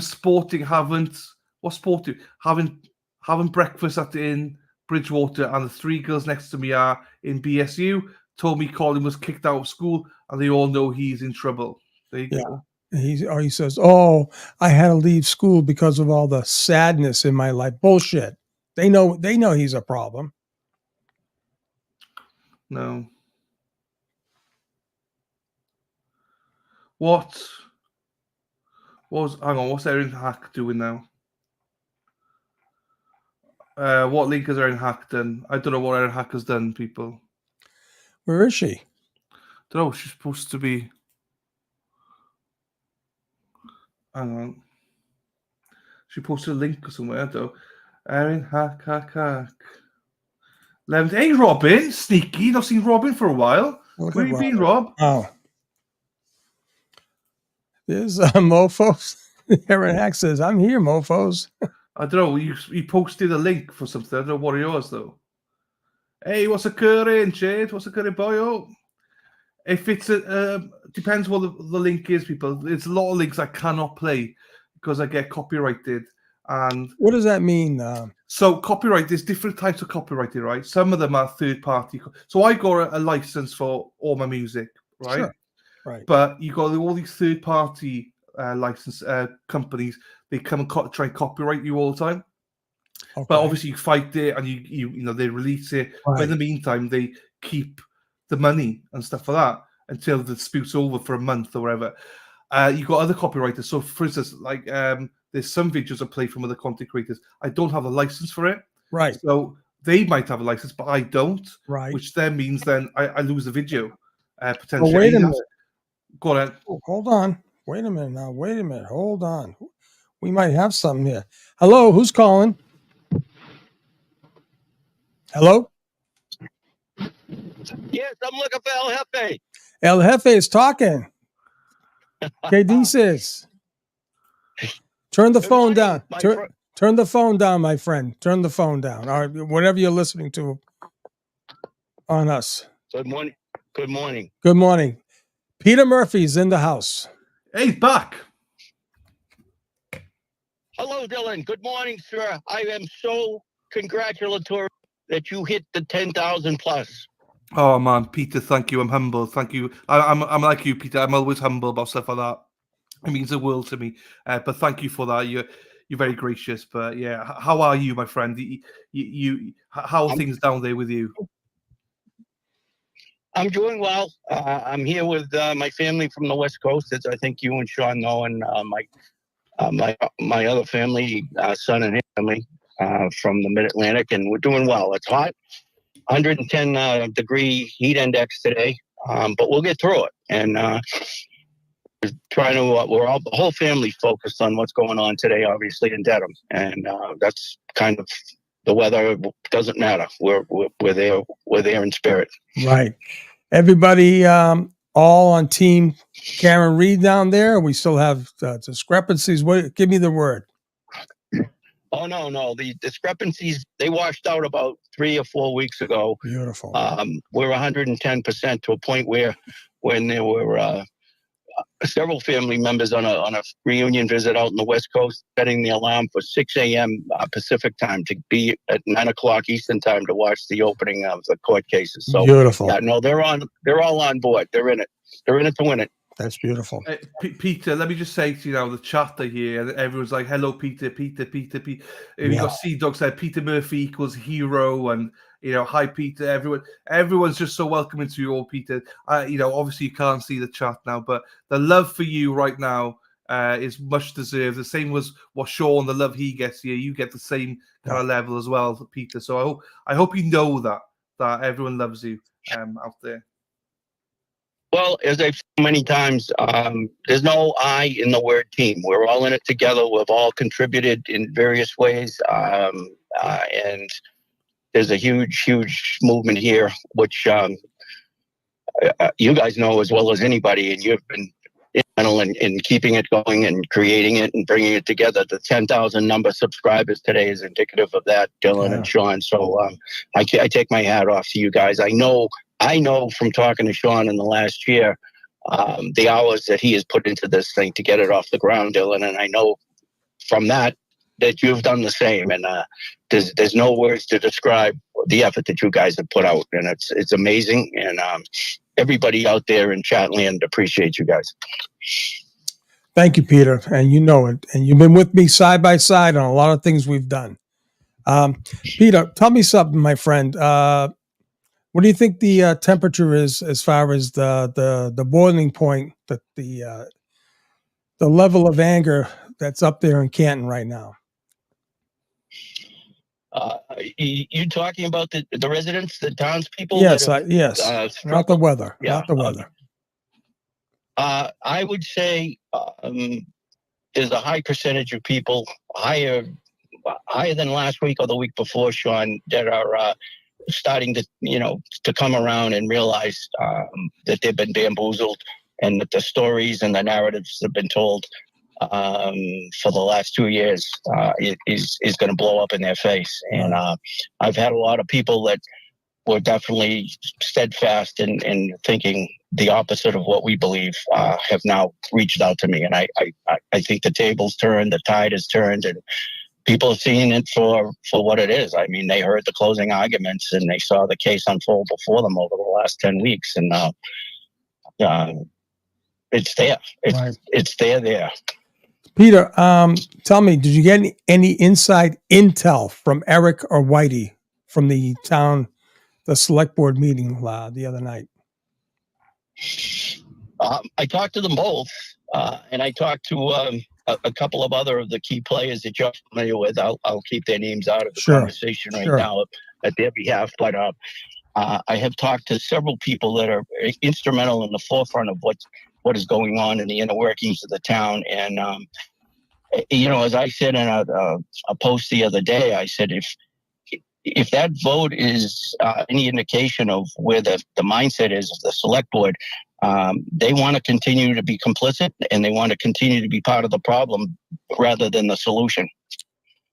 Yeah, but did you get any insight? Like, what was the impetus of what went wrong inside the hall the other night? Well, I mean, it was as far as you're speaking, as far as the vote goes for the no, not the vote. I'm just contract. saying, why did things take such a nasty turn? I mean, did you get any intel, the backstory at all? Because we got blocked. We got blacked out. The whole thing went down. I was told, actually, I read something today, I think, Sean and Dylan, that it was not, I don't know, it's something about, if you want to see the whole story on the select board meeting the other night, there's a link on CantonCommunity.org that something went askew with the footage and the video filing, and it wasn't intentional. Okay. I don't have any receipts. I don't have any receipts for that, Sean. So Gotcha. I can't tell you for sure. But it sounded like it was an inadvertent knockoff on you guys, and it wasn't necessarily intentional. Not to say that there wasn't a lot of hooting and hollering in that room and a lot of strong emotions. And I understand there was a sign that even said mentioning the word receivership. So the emotions are running high. Somebody got escorted out by an officer who has been on those select board forums many times. I give him credit. He's new boots on the street. I won't mention his name, but I think he's been doing a good job. He's been very. Is he a detective? No, sir. I don't believe he is, Okay. Sean. I believe he's uniform branch. Okay. But he's been there many, many times. You'd recognize him. Sure. To his credit, he's kept an even keel, even when there's been mentioned by the select board or the chairperson that one more, if the person doesn't cease the conversation, they'll be asked to be removed. And he's been a steady force as far as staying moderate and not rushing to judgment to take somebody out of that room. I think he's done a great job. So there are some good Canton police officers on that department. No, they definitely are. I just wish, the intimidation factor, and you know what it is like to be under that umbrella. I just wish they could be more vocal. Right. Dylan, any questions for the man? No, I mean, I think we're all just feeling it, Peter, in the sense of a lot of people are still nervous energy about waiting for Karen. When's your best estimate, do you think, about when a verdict should or maybe will come, Peter? Boy, I don't know. I think I just heard you, and I noticed on your live stream, I think you just mentioned it, that about 90% of the people are in favor or believe in a not guilty or something less than a guilty. Is that correct? Is that a good number? Yeah, it's 90% say not guilty or hung jury. It was like 85% not guilty, 5% hung jury. Yeah. I have a feeling, I don't know. I just think it's 11:33 on my clock as I sit here, and I got a funny feeling that they might come back to the judge with a note that they're ready before the 1 o'clock break. Nice. Okay. That's my technique. That's all I can tell you. Very good, Peter. That's awesome. So you on the road right now? How long you be down there in the South, the great South? South of the Mason-Dixon. You want me to bring you back any fireworks? What do you need? Nah, so I go to that stop. That's one of my stops right there, south of the border. Sean, Dylan, you need anything sent over to the UK? Do you want anything for the 4th of July? I know. Postage is too expensive, unfortunately. So we have a question, Peter, from Temu Lally. Where are the haters hanging out to watch the trial, watch the verdict? Well, you're not there anymore, right? You're not there. No, I am not there. I've heard, I've heard they've been changing their venue, jumping around from spot to spot.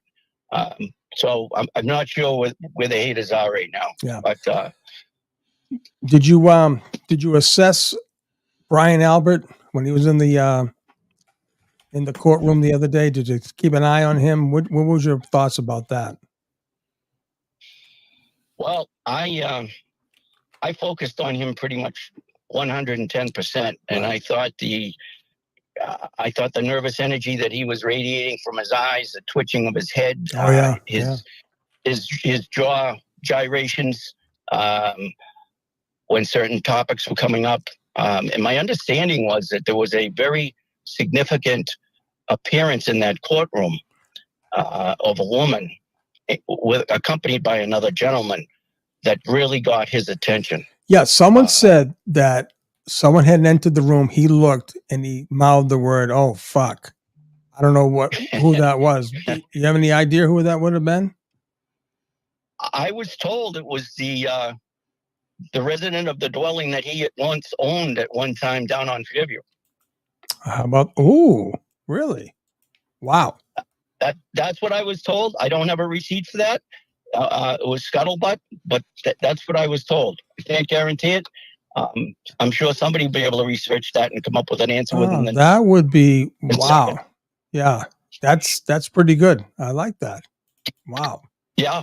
You're gonna have to run that lead down there, Peter. Come on, man. You gotta run it down. Well, I'm working it, but I know your skill set and the people on that chat are a far superior to mine right now as far as running leads down. So well, you're on a well-deserved break, Peter. You're down there with your family. Enjoy your family. Keep us posted if you hear anything. You know where to find me and Dylan. We're here for the long run until there's a verdict. So, well, I will do that. What do you think? What do you think, Sean? You got a real good read on this. What do you think's going to happen? Are we going to get through the day and still have a no verdict back, or do you think something's going to happen by 1700 hours? Here's the thing, Peter. Obviously, I was taken back by the evidence. I was taken back by Alan's closing and the lack of closing on Lally's part. But I'm happy they are going through the evidence. If this was one of these in and outs, then they're going to have issues, right? They're going to be called out. There was in the bag. This is that. Hey, listen, at this stage of the game, Mike Crawford said it perfectly. You can't control what you can't control. And that's how I feel now. And, but I will say, like Dylan knows, this is all normal. They're going through the evidence. And if they have a couple of holdouts, their job is to say, hey, listen, why do you see it this way? Look at the evidence. And I just hope they do, so. No, I agree with you. I think the evidence is overwhelming in favor of exonerating Karen. When they sit and look at it and go through it, as you just indicated, I don't see how anybody of those 12 jurors could possibly not buy into the plan. Right. Exactly. Well, Peter, thank you for coming on. And Dylan, any closing thoughts for Peter? No, I mean, Peter, you know where we are. As Sean says, if you want to jump back on anytime, more than welcome. Our love towards you. We all love you. And Dana Leonard does say as well, reach out to him when you're back, Peter. Dana misses you when he sends you his love as well there Peter. Yeah, I've gotten a number of calls from the people that you're referencing right now, Dylan. When they've been live outside of the courthouse, they've reached out to me. We miss you. Wish you were here. And I've assured them I certainly miss being there. We all have a huge commitment and involvement in this case, emotionally and physically. And Sean and I have talked about it before. In all the cases that we ever worked in our real job, we've never ever got as emotionally attached and involved and engrossed in any case of ours as we have in this one. It's just overwhelmingly engrossed in our psyche and our every breath we take, every moment of the day. And I wake up in the middle of the night and I'm thinking about this case. So great that that Dana and Tracy and Paul and everybody that's been I mean, I can't even mention names because I'll leave out a hundred of people that needed to be mentioned. So exactly. I want to congratulate everybody who has been a part of this movement. And as Jackson and Yanedi said, wait for us, and we're waiting. Well, the evidence is in. The jury's sifting through it, and their duty is to look at the evidence. And if there's any doubt, they have to come back with a not guilty. That's the bottom line. That's our system of justice. And let's hope they do the right thing, Yeah. Exactly. All right. I'll Hi, let Peter. you guys go. I know you've got a lot of stuff coming your way and people to talk to, but thank you for the opportunity to reach out to you and to everybody in the chat. And we'll talk soon, and we'll be standing by watching this verdict. You got it, buddy.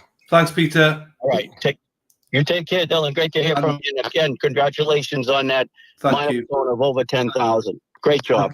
Thank you, Peter. Always a gentleman. Great man. Just quickly, Jessica Machado has tweeted out as well, saying, "I was just told former Fall River Mayor and former Bristol County District Attorney Sam Sutter is here at the courthouse." So whoever that is, I'm not sure. He or she is there. I brought this back up. So a lot of people missed this morning, people. I just want to bring it back up because obviously people are worried and thinking they should be back now with a guilty verdict. This is just an example of previous trials where it's taken, hours, 11 hours for Casey Anthony, 27 hours for Carl Rittenhouse. These are all long hours to find people not guilty. And the quick ones, 4 hours, 7, 3, 4 hours, they're all guilty. So, as we say, calm your tits. It's all good, people. The thing to look into is fine. It takes justice sometimes takes time, Sean. They're not all quick verdicts. So, just wanted to show that. Yeah, Sam Sutter. There you go. That's the one. Sorry, that's the one. So he's at the courthouse now, according to Jessica from Fall River. Sorry, that was for that. Right, Sean. Before I move on to anything else, I have to do this, Sean. Oh, you got what's coming. You got to do it.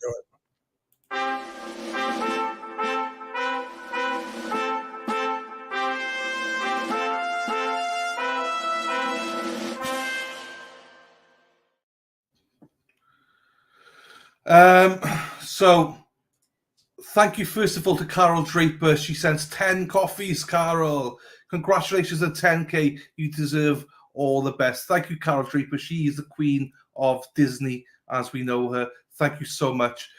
Vivian, Vivian, we love Vivian here. Dylan and Sean, thank you for steering the ship here all these mornings. You two have done such a fantastic job. Thank you so much, Vivian, and thank you for your continued support, Vivian. We love you for that as well. I'm not sure if I read, I think John Miller, Henry Blue, thank you to you guys. Someone, I don't know who someone is, but thank you for the 5 coffees, someone. Hi, Dylan and Sean. My parents and I love watching you every day. You both do an amazing job. My mum, Bridget. Right, hang on. I can't butcher this. Hang on. Bridget. Let's look great. Mulcairn Feeney. Grew up in Connemara. Oh, nice. John Feeney. Grew up in Claddagh. Oh, I can't say that. Claddagh. Both in County Galway. Sean, you need to write a book about your FBI experiences.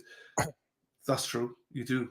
If I was an FBI agent, I probably would. But DEA experiences, but all your general experiences. yeah, true, for you. true.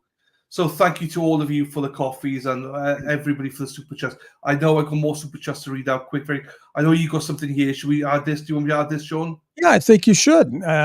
You have control of it, or I have to do it here. But yeah, I would do it if you want me to do it, or can you do it? I could do it. It's fine. I'll play it Go right here. ahead, my friend. I think this is something would be interesting to see. You have to do it. I can't do it. Okay. So this is a little clip from our friend Ted Daniels about a police investigation into the state police. Let's see what it says. What led to an off-duty state trooper crashing his pickup into a house in the middle of the night? The police report says he took a turn too tight. But 25 Investigates got a number of tips suggesting there's more to this story. We spent several days in Quincy where we found evidence of another crash that happened just minutes earlier. A pickup hit a guardrail. A witness told me the driver left the scene missing a tire. We called the police department and asked about the guardrail crash. They told us they had no record of it. That seemed odd to us, so we listened to police radio calls from that night. A pickup truck just hit the guardrail in front of 565 C Street and took off into the neck, dragging something metal, causing all kinds of sparks.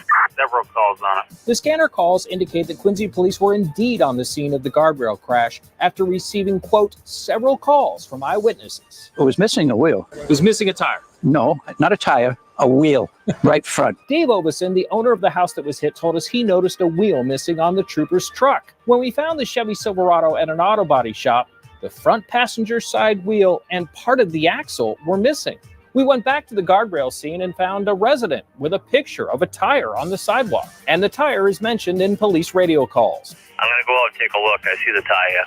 The calls show that minutes later, police found the truck. All right, I'm going to continue down and see if I find it. I got a truck into a house, Manette Ave and Soden Street. Oveson says the trooper got out of his truck on his own. The police report says he was never interviewed at the scene because he was taken to the hospital with a head injury. He was sliding out of the passenger side. A Quincy police report identifies the driver as Kevin Keith, an off-duty Massachusetts state trooper from the neighborhood. So there was a crash where a truck loses a tire. The trooper didn't have a tire when he hit Dave Oveson's house. So why wasn't that documented?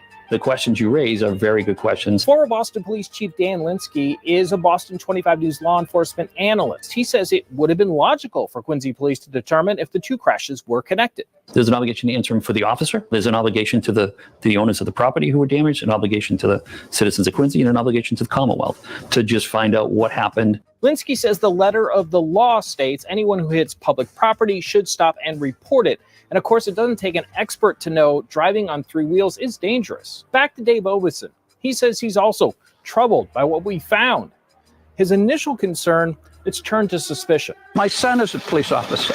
My nephew was a lieutenant in the state police, so I'm not against the police. They're no different than you and I. They should be under the same rules and regulations. We learned that the Quincy Police Department launched an internal investigation on Friday. That was 2 days after we started asking questions about this crash. A state police spokesman tells me that he's requested the findings of the Quincy investigation once it's complete.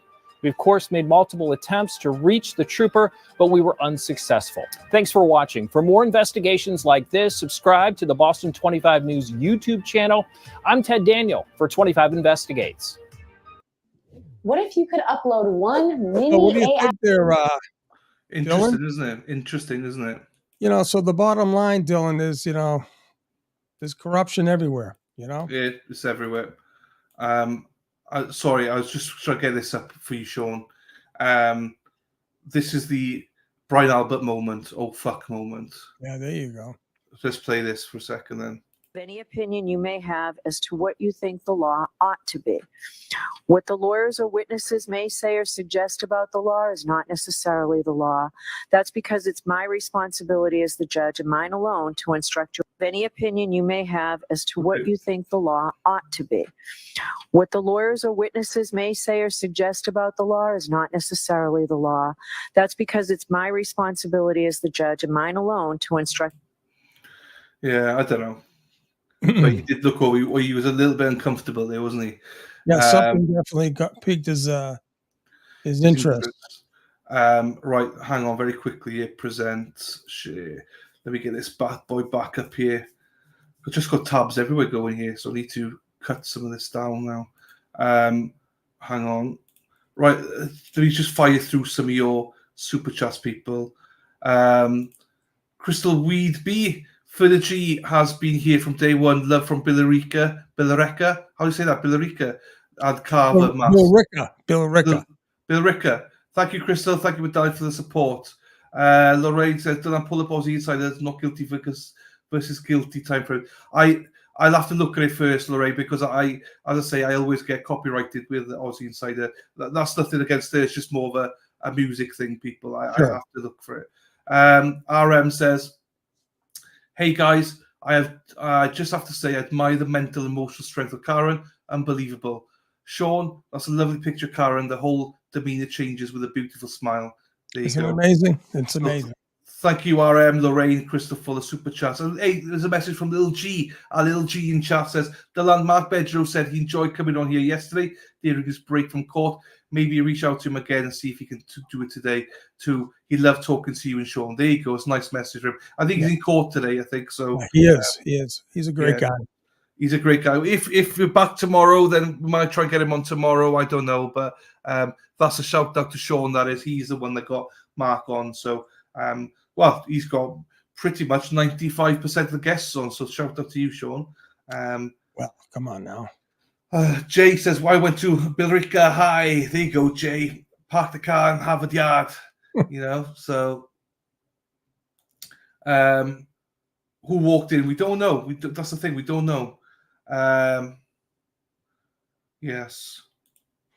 Don't say what? What did I say wrong? Don't say that, Sean. Don't say that. Good for you, Sean. I don't know what that means.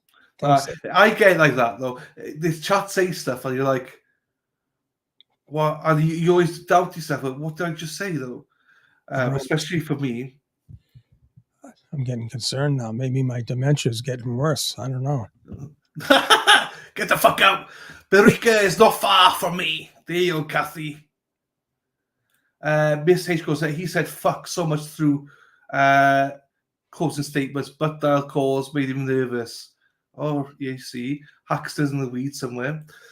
Cambridge over here, where all the Portuguese. Yeah. I didn't know that Cambridge had a lot of Portuguese. I shouldn't say that. Jeez. Coming back from the tent with BA likes to hang out. There's no court tomorrow, question mark. Well, I mean, if there's verdict today, there's no court tomorrow. Right. So, yeah. So if there's no verdict today, there will be court tomorrow, Keith. Sure. Right. Somebody just sent another super chat. Hang on. FM. Hey, this is Sean, potential criminal, who was on yesterday. This is his fiance. FM 2.0. Can't believe this is still going on. Sean, potential criminal, said he loved being on yesterday. Have a great day. Thank you, 2.0. Thank you so much. We loved having him on. You know how much I respect Sean, two Seans. But yeah, I love having Sean around here. He's a great dude. And it's a great job. Do you know what I like about Sean, right? Not you, the other Sean. Yes. Well, you do this as well, but he does it. He's an attorney, right. But he calls stuff as it is. If it's bullshit, it's bullshit. Right. If you're a cunt, you're a cunt. That's his language. I mean, he's just like, gives it to you straight. I like that in attorneys. There's no like prancing about and, well, the legal term is this. No, the legal term is bullshit. Do you know what I mean? And that's what I like. That's right. Hey, listen, in about 2 minutes, I'm bringing a guest on, a very special guest. I had to work this one hard. He is one of the people featured in Narcos, that famous series on Netflix with Javier Pena, Stevie Murphy. Okay. Now, this particular gentleman was a hands-on guy. He's a real deal guy. He's a very good personal friend of myself. He's agreed to come on. He doesn't have much time, but I can tell you right now, this guy has no lack of words. This guy will talk to you like crazy, but he's a good friend of mine. And in about 2 minutes, I'm going to bring him on. You'll go okay for that, Dylan? Yeah, I've never watched Narcos, so I don't know. I've heard of it. Yeah, I've heard of it. People who are fans, he'll give you the real deal. He is the real deal. He was down in Bogota, boots on the ground.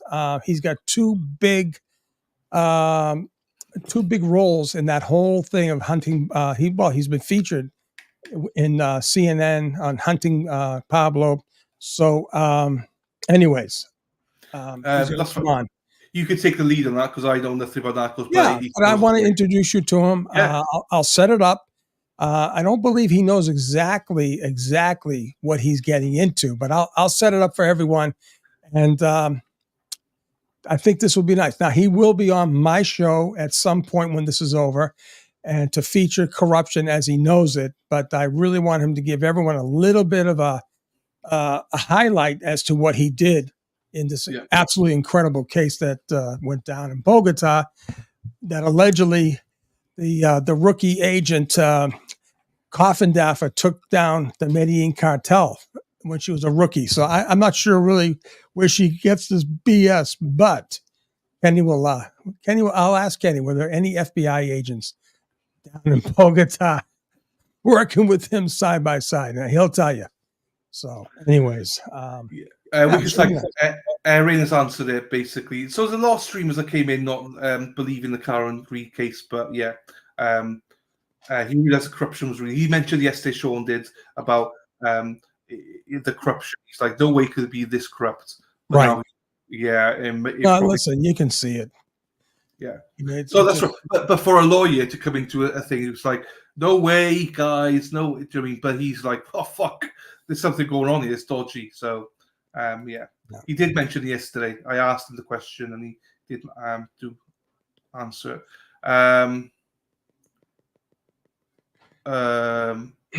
Question here for you until he comes.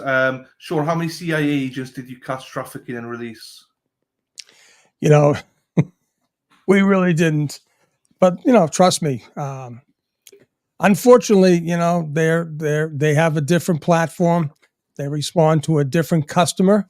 In the intel world, it's kind of funny. When I stepped into DEA, it isn't always about knocking doors down. When I went overseas, and we get into the intelligence portion of everything, we do provide intel to certain customers. And of course, the CIA, they have a different customer than us. And that's how it's disseminated. But, like I said, to answer the question, honestly, never. I never did. But unfortunately, I think, there was some operations like for instance, the Operation Fast and Furious. All right. I mean, they start out good and then there's an oh shit, and it happens and you get exposed. So, like I said, there's always good intentions, but like I said, that's kind of crossing the line. So anyhow, I'm going to give him up. I'm going to call him up right now and see what's going on, and we'll bring him in. Let's see. Where is he? All right. I'm going right now to the call. Here we go.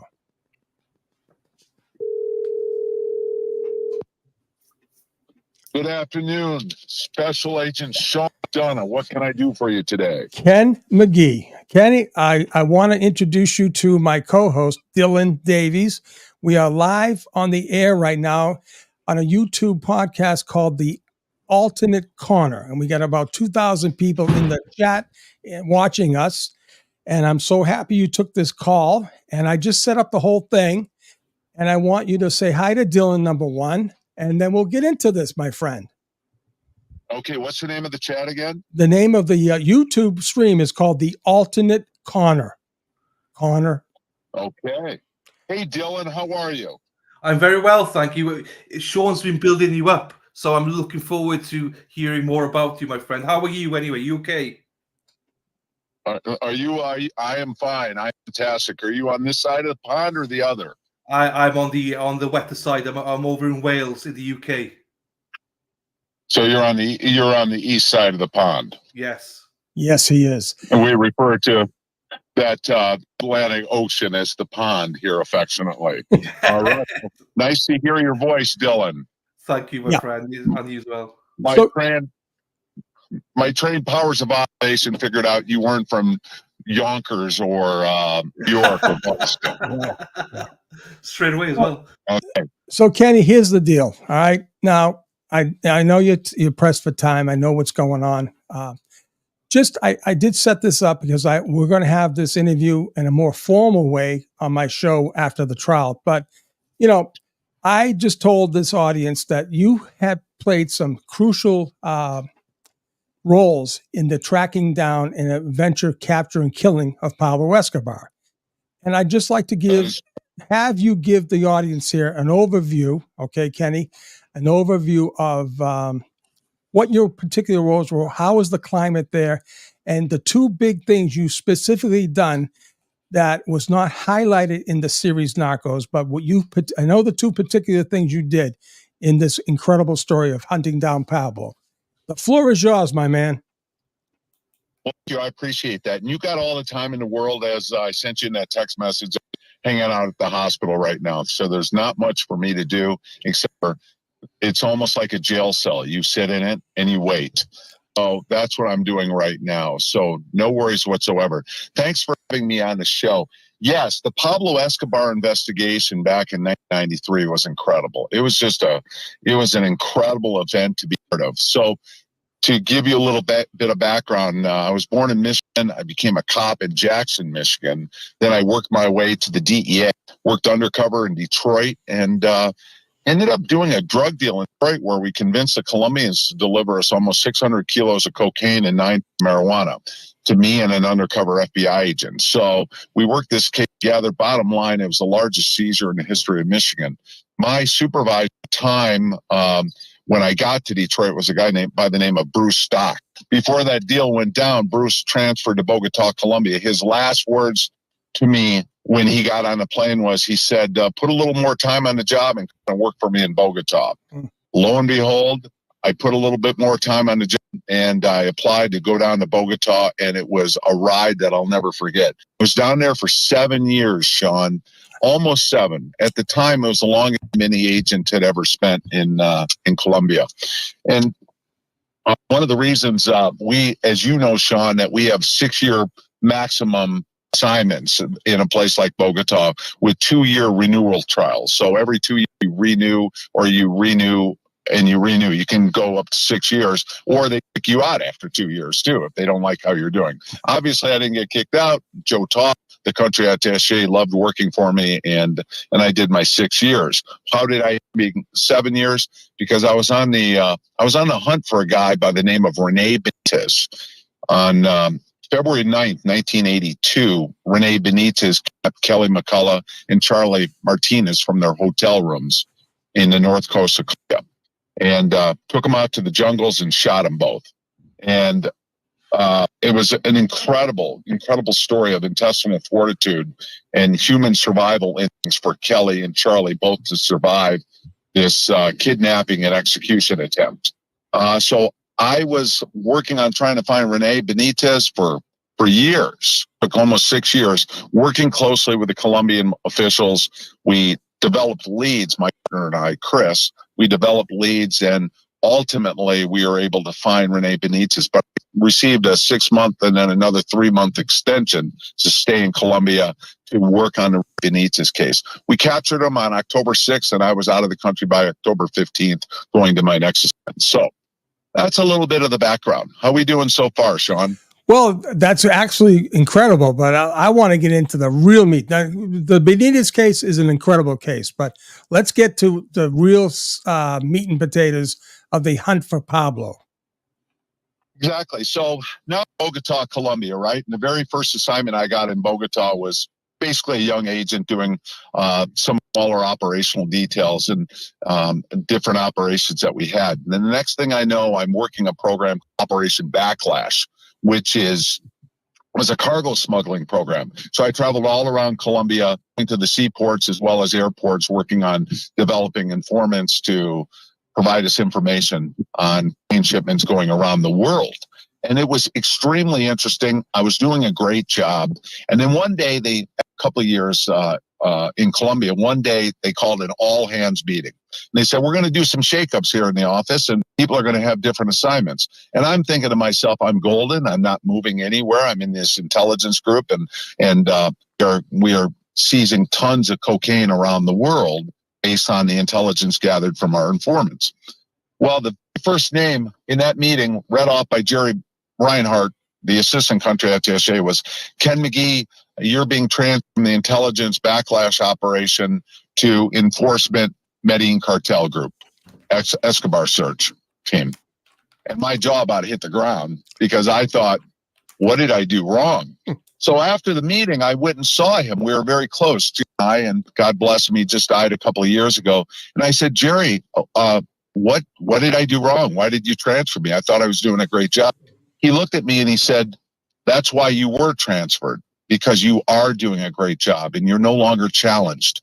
And I want to put you in a position where you can be challenged more and bring your expertise, your enthusiasm, and your dedication to the Pablo Escobar project. So when I left the meeting, I thought I was being punished. And when I left Jerry's meeting, I understood that it was a compliment.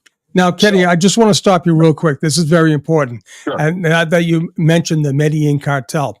I just had a real important question. Did you ever work with an FBI female agent called Jennifer Coffindaffer? She claims that she took down the Medellin cartel. Does that name ring a bell? And was there any FBI agents at the time on boots on the ground at that time, if you can remember? Well, I can remember exactly that there were FBI agents within the office. There was a gentleman named Art. There was another gentleman by the name of the legal attaché was Armando Lara. I've never heard of this agent by the first name of Jennifer, and I don't recall any female agents in Bogota. Right. And I probably would have known him. It's been 34 years, but I think that would have stuck out in my mind. Oh, I think it absolutely would, Kenny. I'll send you some clips, but I just want to clear that up. It's kind of a thing. Well, we'll get into people claiming credit on the Pablo Escobar investigation here in a little bit. Okay. So, which is interesting because that's one of the results of my time working with in Bogota on the Medellin cartel investigation, working in that group. So I go into the Pablo Escobar search group. It's the group supervisor, a guy by the name of Bill Ledwith. And Bill was what we call a GS-14. I was a senior 13. Javier Pena was in the group as well. And Javier Pena was the lead investigator on the Pablo Escobar search team. So for your 2,000 listeners right now that are listening and have become indoctrinated into the Escobar search by the Narcos series, let me set the tone for you, okay? Narcos is a docudrama that was put together by Javier Pena and Steve Murphy. Steve came into the group a little while later. Steve was basically the junior partner of Javier. And Steve came down there, I believe, from Florida at the time. And Steve was really good at paperwork, did a lot of the paperwork, and Steve and Javier rotated positions in and out of the Medellin area, and at times some of the other folks were involved in it. Javier was slightly senior to me, but he didn't want the backup supervisor role, so I became the backup supervisor to Bill Ledwith. So setting the tone, in Narcos, my understanding is it focuses on Javier and Steve and not many other individuals. So the leader of the office was Joe Toft, a country attaché is what they called Joe. And then after that, there's an assistant country attaché, the gentleman named Jerry Reinhardt I described earlier. And then you have Bill Ledwith, who was a group supervisor. Bill wasn't much of a Spanish speaker, and Bill also hadn't been there long and didn't have a grasp on the law enforcement nomenclature, so to speak, as a guy like me who had been there for many years, and Javier as well. So you've got Joe Toth, Jerry Reinhardt, Bill Ledwith, and then I'm the assistant to Bill Ledwith, the backup supervisor. And then Javier ran the group, and Steve joined Javier later on the search team. There were some other individuals as well in the group that had collateral duties within the group that also helped on the Escobar search team.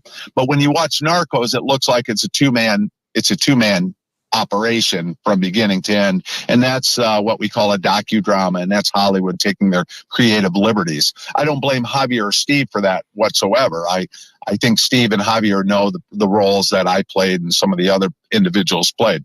Joe Toft was a ball buster. If you want a person like in charge of an operation, Joe Toft was kind of like the Vince Lombardi. He was a hard ass. He was tough on us, but I had a great relationship with him. And I could always go see Joe Toft and talk to him about morale within the office or things that guys wanted to do that maybe one of the supervisors shut down, or it was just the community that we had was a close-knit community. But Joe was really hard on us. He demanded excellence. And let me tell you something, Sean and Dylan, and to your 2,000 viewers, when you're working in Bogota, Colombia, you need somebody like Joe Toft to be in charge, to be a hard ass, direct and on your case every single day. And also he cared about us as well. So he was strict in regards to how we operate in Colombia because he didn't want anybody getting hurt, anybody killed. He already knew the odds were against us in regards to the violence down there. So he made sure that we took the extra precautions to be safe because he did care about us.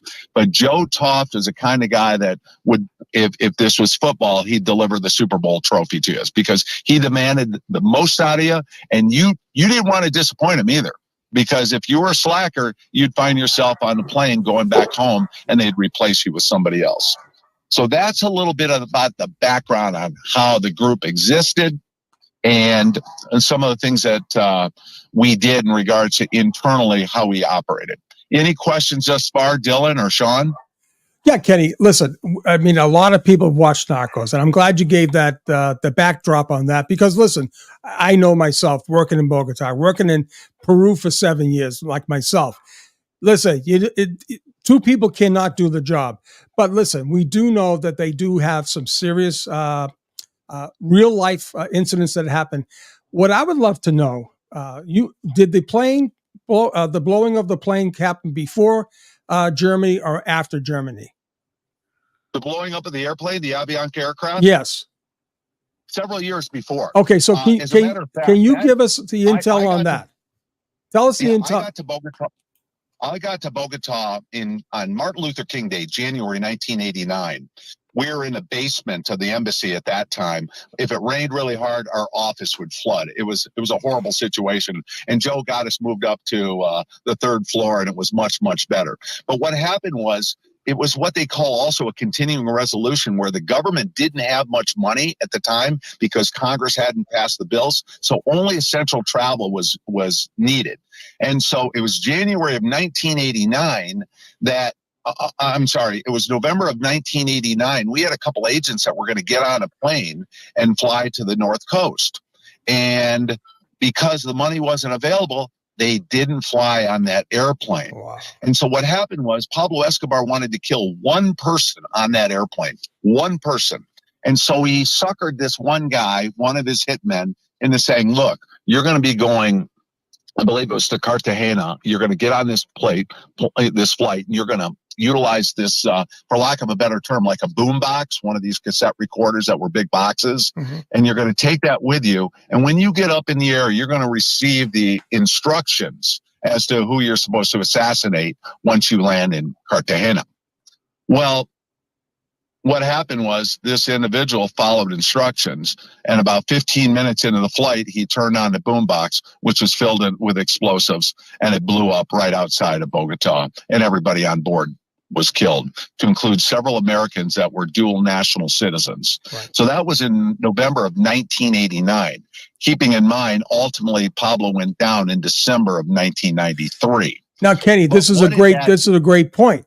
Because those victims of that crash were Americans, that got the governments, both governments, to say, this is how we can take him down on the extraditions because Americans were killed by him, right?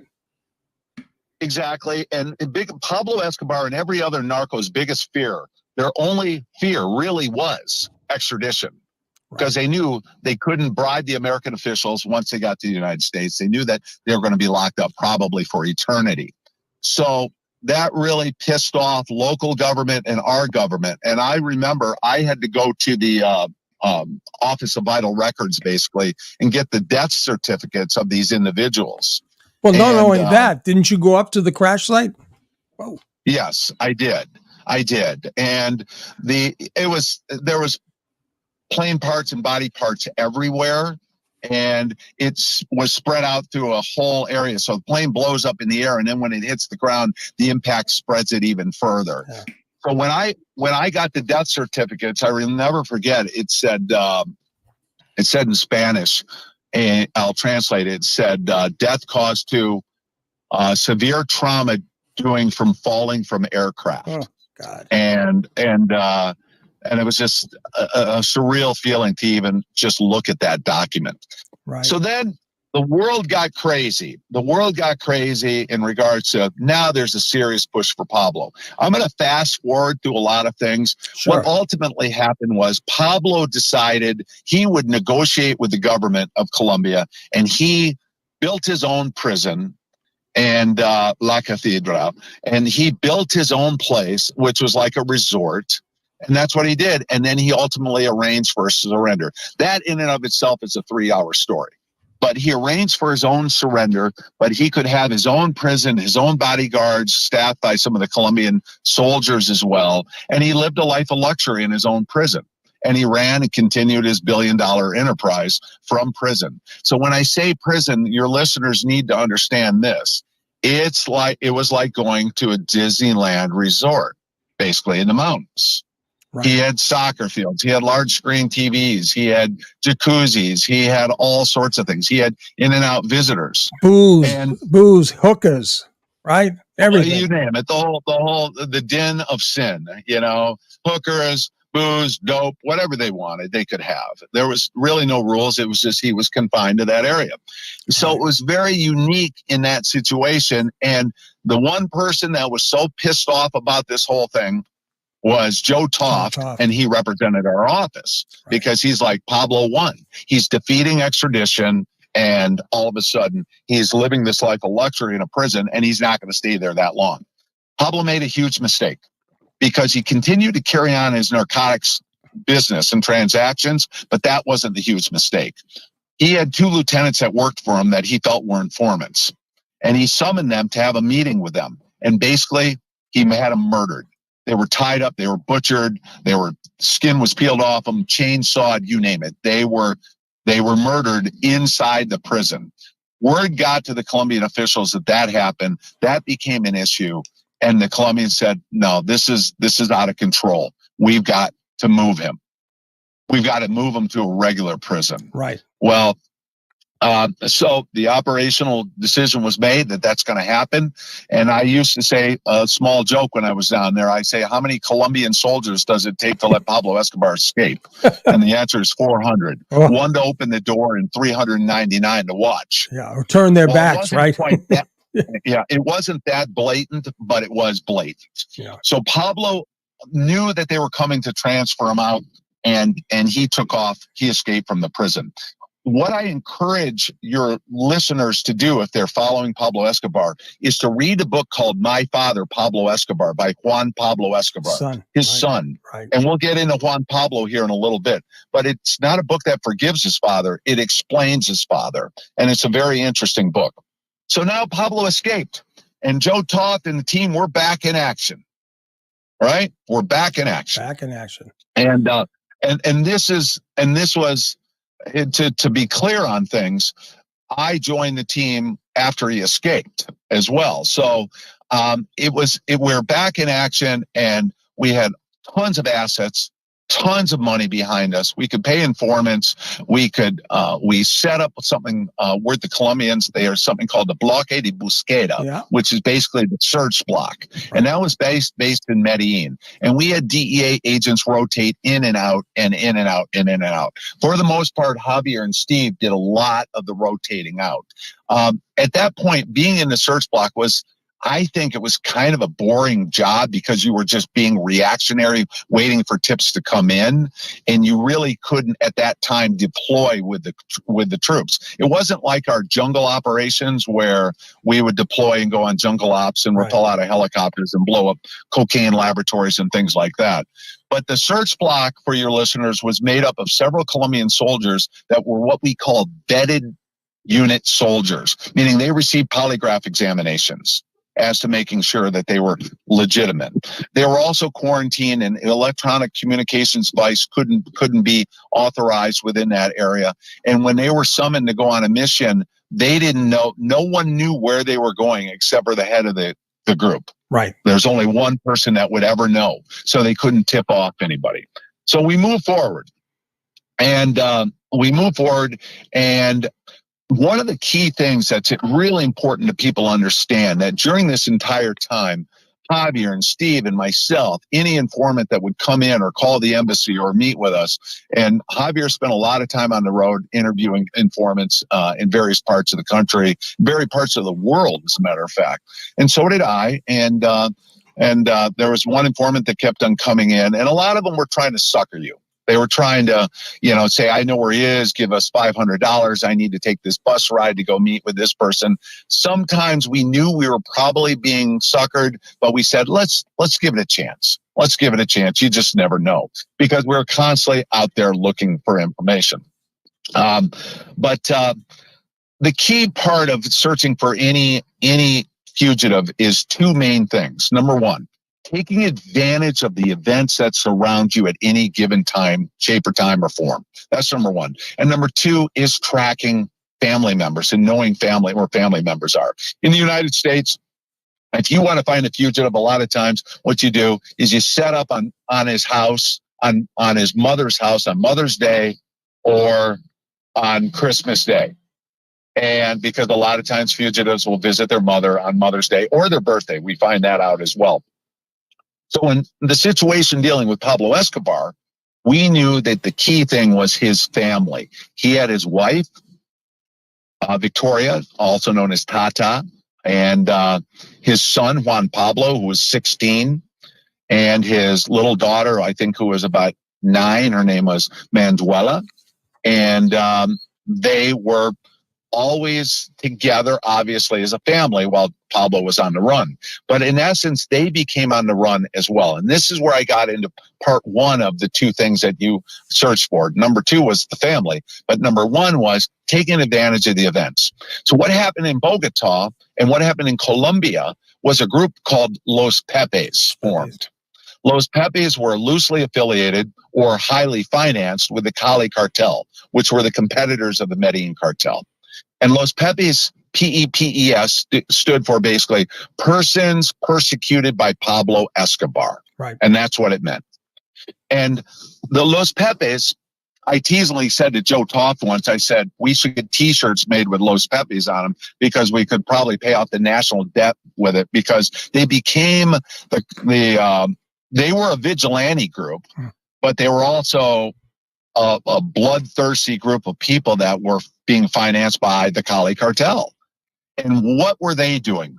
They created this group called Los Pepes, Persons Persecuted by Pablo Escobar, and they went and systematically decimated Pablo Escobar's empire. If you were an attorney for Pablo Escobar working on maybe a real estate deal, they'd murder him. If you were made for Pablo Escobar, they'd murder him. If you were a school teacher and teaching homeschooling Pablo's kids, they would murder them. Several attorneys were murdered. Numerous individuals were murdered. And Kenny, not to stop you, when they did murder them, they put little placards, signs, and they said, as a result of Los Pepes, they were very overt about their killings, right? Absolutely.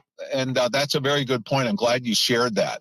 And they did not discriminate against who they were murdering.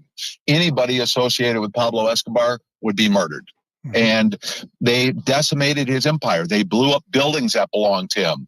They destroyed museums, or his car museum, a warehouse with all his old cars, art exhibits, you name it. They destroyed so many things. Why?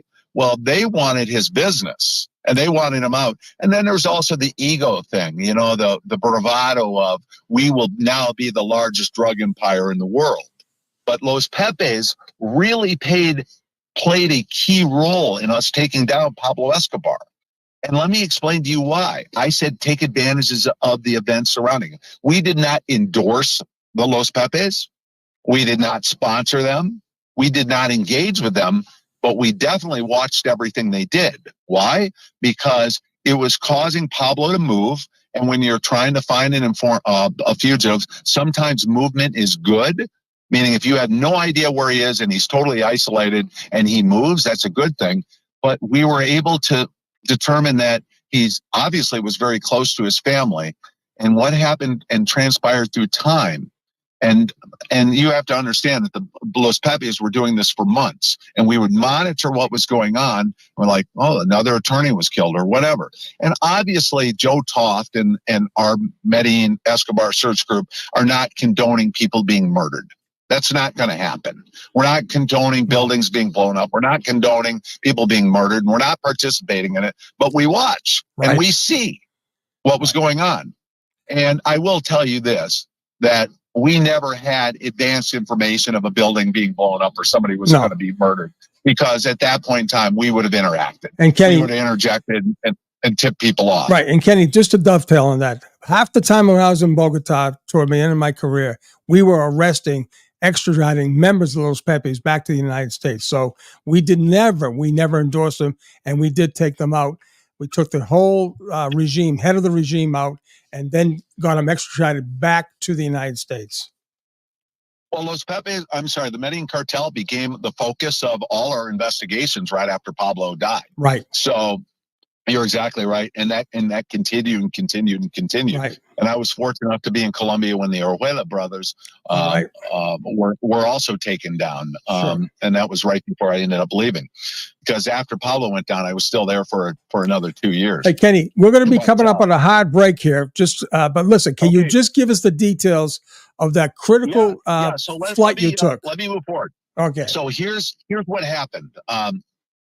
So Los Pepes were zeroing in on, and Pablo Escobar was petrified that something would happen to his family. So he decided he's going to get his family out of the country. All right. So this is late November. And remember, Pablo went down on December 2nd. So it was very late November. And the Escobars, mother, son, and daughter, and son's girlfriend, they ended up getting flights to London, England, and Frankfurt, Germany.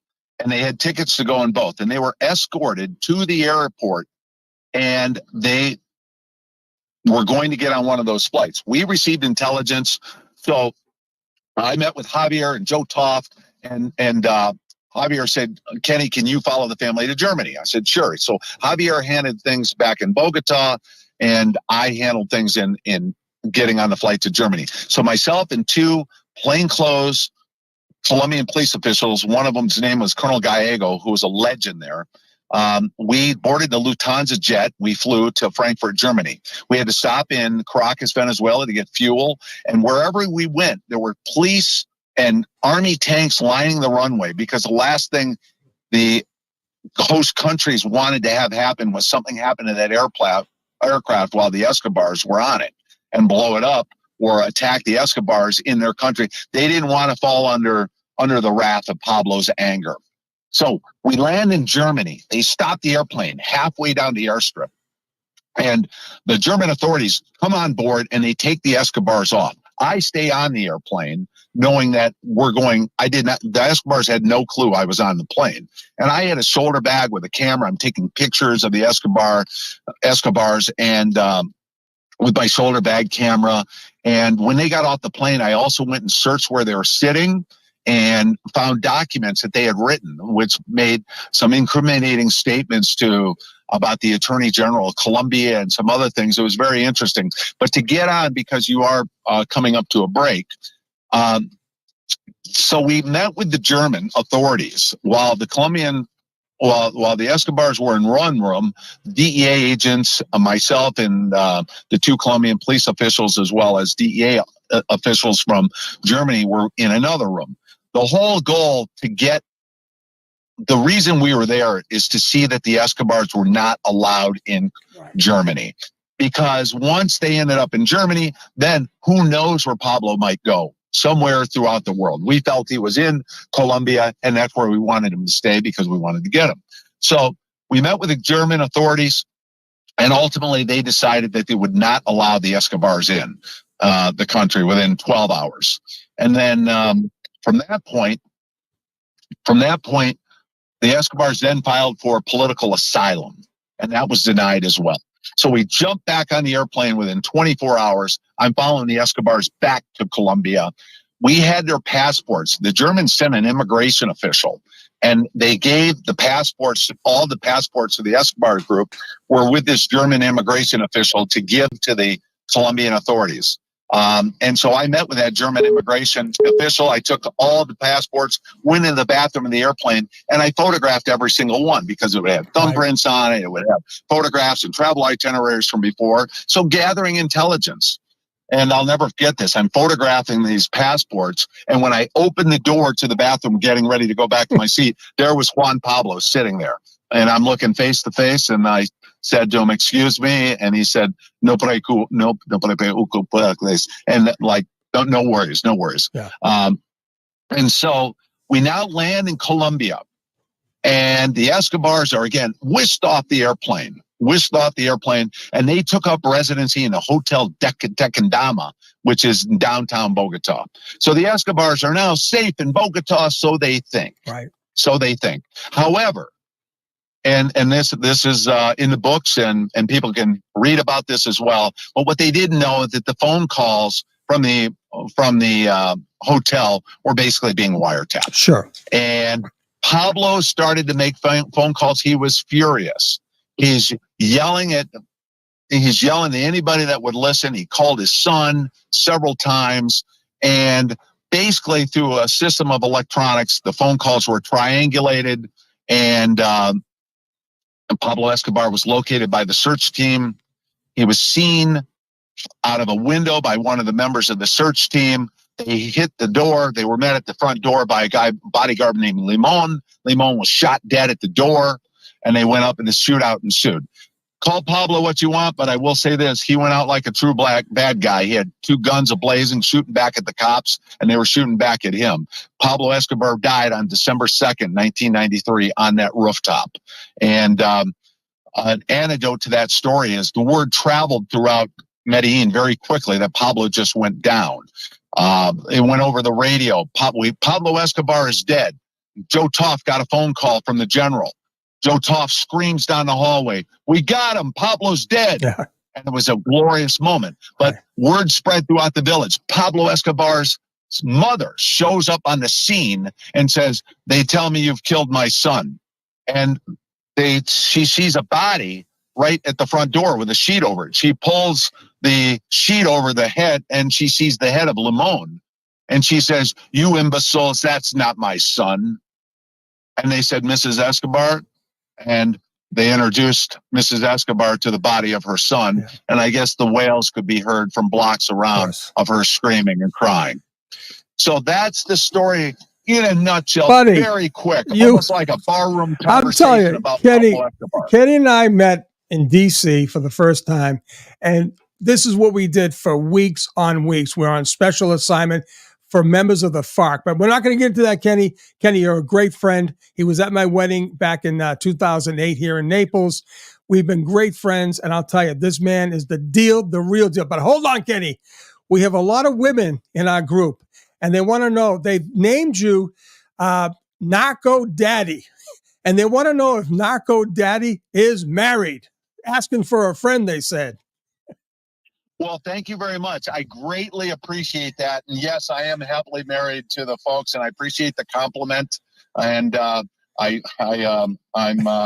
will share that with my wife in a little bit. Her name is Dawn. Dawn. And let her know that I'm blessed to be with her. And I know. Maybe I'm sure she feels the same way. But buddy, Sean, I do want to talk to you about something very briefly, and it's related to Jennifer from the FBI and a conversation that we had at the very beginning of this conversation. Please. Do we have a couple of minutes? You got 2 minutes. You got 2 minutes, because I know we could be here for 2 hours.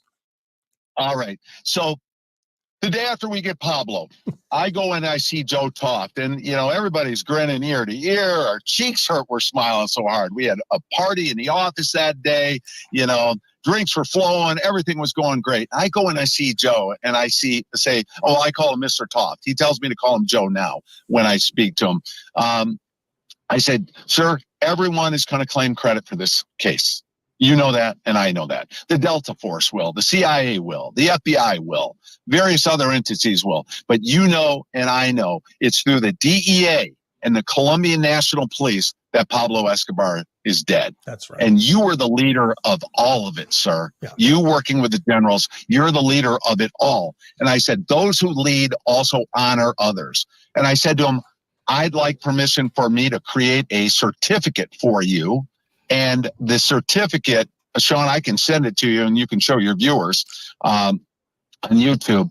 I asked him for permission to create a commemorative certificate for the search for Pablo Escobar. Right. And for people involved. So we created this certificate. It's about 11 inches by 16 inches. And it says at the very top, this is presented to, say, for example, Ken McGee, for your selfless dedication and pursuit for the world's most notorious drug outlaw, Pablo Escobar Gaviria. And due to your selfless dedication, Pablo Escobar was located and killed on December 2nd on a rooftop, 1993, on a rooftop in Medellin, Colombia. Yeah. So we created this really cool certificate. And I said to Mr. Toff, I said, one of the things that I think is really important, sir, is thousands of people worked on this investigation over the years. You should give a certificate to everyone who was involved in it. He said, I agree with you wholeheartedly. And he said to me, how do we honor those especially that were intimately involved, like the Javier Peñas, the Steve Murphys, the Ken McGees, the generals, and some of the people on the Series Search Block team and the guys in the group that were working hard. So we had these special ribbons made that were attached to the certificates. And so, but what I want to talk to you about the certificate. So I don't ever remember giving a certificate to an FBI agent by the name of Jennifer. Well, if she ever did get one, because I was in charge of all of that. But I want to tell you, in conclusion of my 2 minutes, the coolest part of this whole story with the certificates, right? And you have to understand, and your listeners have to understand this, and that whenever Pablo Escobar would send a letter to the government, he would sign it and he would fingerprint. He'd put his thumbprint on it because there were copycats out there. Somebody might say, I'm Pablo Escobar. I'm going to blow up this bank if you don't give me $50,000. Right. And Pablo knew that. So his signature was on every letter with his thumbprint. So the threat or the demand could be verified that was from Pablo. Right. So what did we do? I got a copy of one of those letters and I took Pablo Escobar's signature and I put it in the lower left-hand corner of the certificate. And it was a facsimile signature. And then I went to the morgue and I got Pablo's thumbprint. Look at that.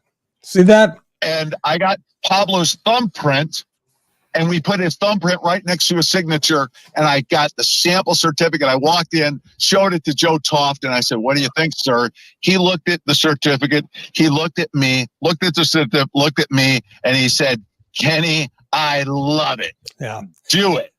Buddy. And so that became a very iconic certificate in the search for Pablo Escobar. Several months later, some Colombian reporter saw a copy of it in the general's office, and they wrote an article saying the DEA was making fun of the death of a Colombian national. And I think Joe laughed till his side hurt when he heard that as well. Pablo Escobar was the world's most notorious, the worst criminal, other than political criminals, than the world has ever seen or will ever see again. And ruthless. Will never Ruthless. be someone as big as Pablo Escobar. He was ruthless. Ruthless. 1 year, we had a police memorial. 700 Colombian police officers throughout the country were killed in 1 year. That's the equivalent of the entire, and I ran the memorial service with Tim McCormick, and 700 were killed. And that was the equivalent of the entire Orlando, Florida Police Department. Exactly. And so death to Colombian police officers was a reoccurring thing under Pablo. Ruthless, blew up airplanes, tortured people, blew up buildings, didn't care, blew up shopping malls, you name it. Right. And one of the key things, and I know we're regressing a tiny bit, was one of the campaigns against Pablo was to turn it public against him. So besides all the wanted posters spread around the country, they had posters showing that Pablo Escobar is responsible for this. And there are things that would never be permitted in the United States. And that's photographs of bombing scenes with little kids blown to pieces. That's awful. Yeah. But people saw that and it's awful to see, but war is ugly. And that's exactly what it was. So that turned the public sentiment against Pablo Escobar because some people looked at him as a Robin Hood. Right. But he was nothing like a Robin Hood. He was a ruthless killer, and we will never see a criminal like him again. And if Al Capone was alive during Pablo Escobar's reign of terror, Capone might have been a driver for him. Right. That's the equivalent of how we look at criminals and gangsters in the United States. So that's the synopsis on the certificate, the search for Pablo, Awesome. Narcos, Javier, Steve, Joe Toft, and Ken if there's any McGee other and questions Ken for McGee. Buddy, I'll tell you, you're a hero. I enjoy your friendship. You're a loyal person. We will have you back because we have other questions for you. But Kenny, listen, it's always a pleasure having you. You took up a great time in the show here. And listen, I'll be in touch with you for sure. I want you on my show. And don't give up all the secrets yet, my friend. And I'll call you later on tonight. How's that sound, my friend? That sounds good. And for if any of your listeners are up here in the Michigan area where I live, I'm running for Washtenaw County Sheriff. The election is on August 6th. You can go to my website, McGee for Sheriff. That's the number 4, sheriff.com. Look at that. And taking a lot of learning lessons from 30 years of police work and bring them right here to my hometown of the Ann Arbor, Michigan area. Look at that. Dylan, you be safe out there. Thanks, Kenny. Good luck today, and I'll look forward to the jury's still out, correct? Yes. And Kenny, anytime, check out YouTube, The Alternate Corner. And Kenny, hold on for a minute now. What is your TikTok handle? The TikTok handle is the DEA guy. Ah. The DEA guy. All right. That's and it's something that my daughter started. She said, "Poppy, you have so many stories," and she wanted me to do this TikTok. She's a social media influencer. And she travels around the world for her company doing exactly that kind of thing. And so it was somewhere, I think, around Christmas vacation, I said, okay, I'll finally do it. And I said, when do we start? She goes, right now. There you go. She pulls out her camera and starts filming me. I think one of the first videos we talked about was police corruption. Yeah. And well, you're going to have a lot to talk about in this Karen Reed case and other cases. But Kenny, thank you so much for coming on. Thank you so much for imparting your experience. You are a true hero. You're a great friend. And Joe Toft absolutely is one of the stand-up heroes of this whole thing. He gets no credit, basically. But I'll tell you, someone like Joe Toft, it only could happen under a great leader like him. I worked with his daughter in Houston. He was an incredible leader for DEA. Kenny, be well, my friend. At the end of the day, it's all about the team. That's right. The team. And just remember, you got to hear it here, people. Jennifer Coffin-Daffer had nothing to do with the takedown of the Medellin cartel. You heard it from Ken McGee himself. Kenny, be good, my friend. Kenny. Thank you, Kenny. Heard that Ken McGee doesn't recognize the name. That's true. Anybody instrumental, I knew the name. You got it, my so friend. if she had some sort of peripheral thing in an altered universe, so be it. So, okay, buddy. Hey, be good. I don't know who you in there with. Dylan, nice meeting you. Say hi Thank to you, Dawn. Kenny. Okay. I certainly will. All right, Take buddy. care. Call anytime. Okay, Thanks. buddy. Bye-bye. Ta-da. Well, how about that? I mean, I'm telling you, I spent hours and hours and hours with this man. We were on special assignment up in D.C. before I actually went to Bogota. I was on the beach here because I got replaced, and my replacement came early. I was waiting to go to Caracas, Venezuela, so they assigned me up to take over this. I was assigned the security detail. I was the security detail chief of protecting 12 FARC. The FARC is Fuerzas Armadas Revolucionarias Colombias, right? And they were soldiers that switched over from being terrorists to witnesses against the number 3 of the head of the FARC, right? So we had them all in hotels out in Virginia. And Kenny and I met. He was on a different assignment, but we talked forever. As you can tell, he's a great speaker. He's another guy. Can talk forever, and he doesn't miss a beat. But he'll be on the show. He's incredible. He really is. I would love to be in a room to see how you two talk to, because I can imagine it'd be. But there'd be no air in that room. Oh yeah. Listen, and he hasn't drank for years. I was drinking at the time, but he's a magician. He's a magician. I'm telling you, this guy is he's the jack of all trades. But I'll tell you, he's a great man, and I'm so glad. Listen, we filled up some airtime. I hope the chat, the guests on the the audience enjoyed this. They I've loved got it. a lot of great friends, and I'm telling you, these platforms are incredible. All right. No, I agree. And he was great. Sean, we could have stayed here all day listening to him. I know. He was great. The hardest part was watching you feature because I knew that you wanted to get in to say more. It's like, that's the hardest part. Because listen, I don't want him to give up the whole thing. I say on the back chat, I said, Kenny, listen, I want to talk about the flight to Germany and the bombing of the Avianca plane, right? And so, anyways, the bottom line, there is the DEA guy. Go and follow him. Look at this. That's his daughter right there. Yeah. Kenny. Look at him. So all the ladies loved that one. I mean, I'd love, I know he's going to go on your channel. I'd love to. Another bald head guy. I don't know. What's up with that? Huh? All these cops. But no, it was amazing. You could listen all day to him because this is surprising. I know there's questions, people I know, but I mean, I couldn't.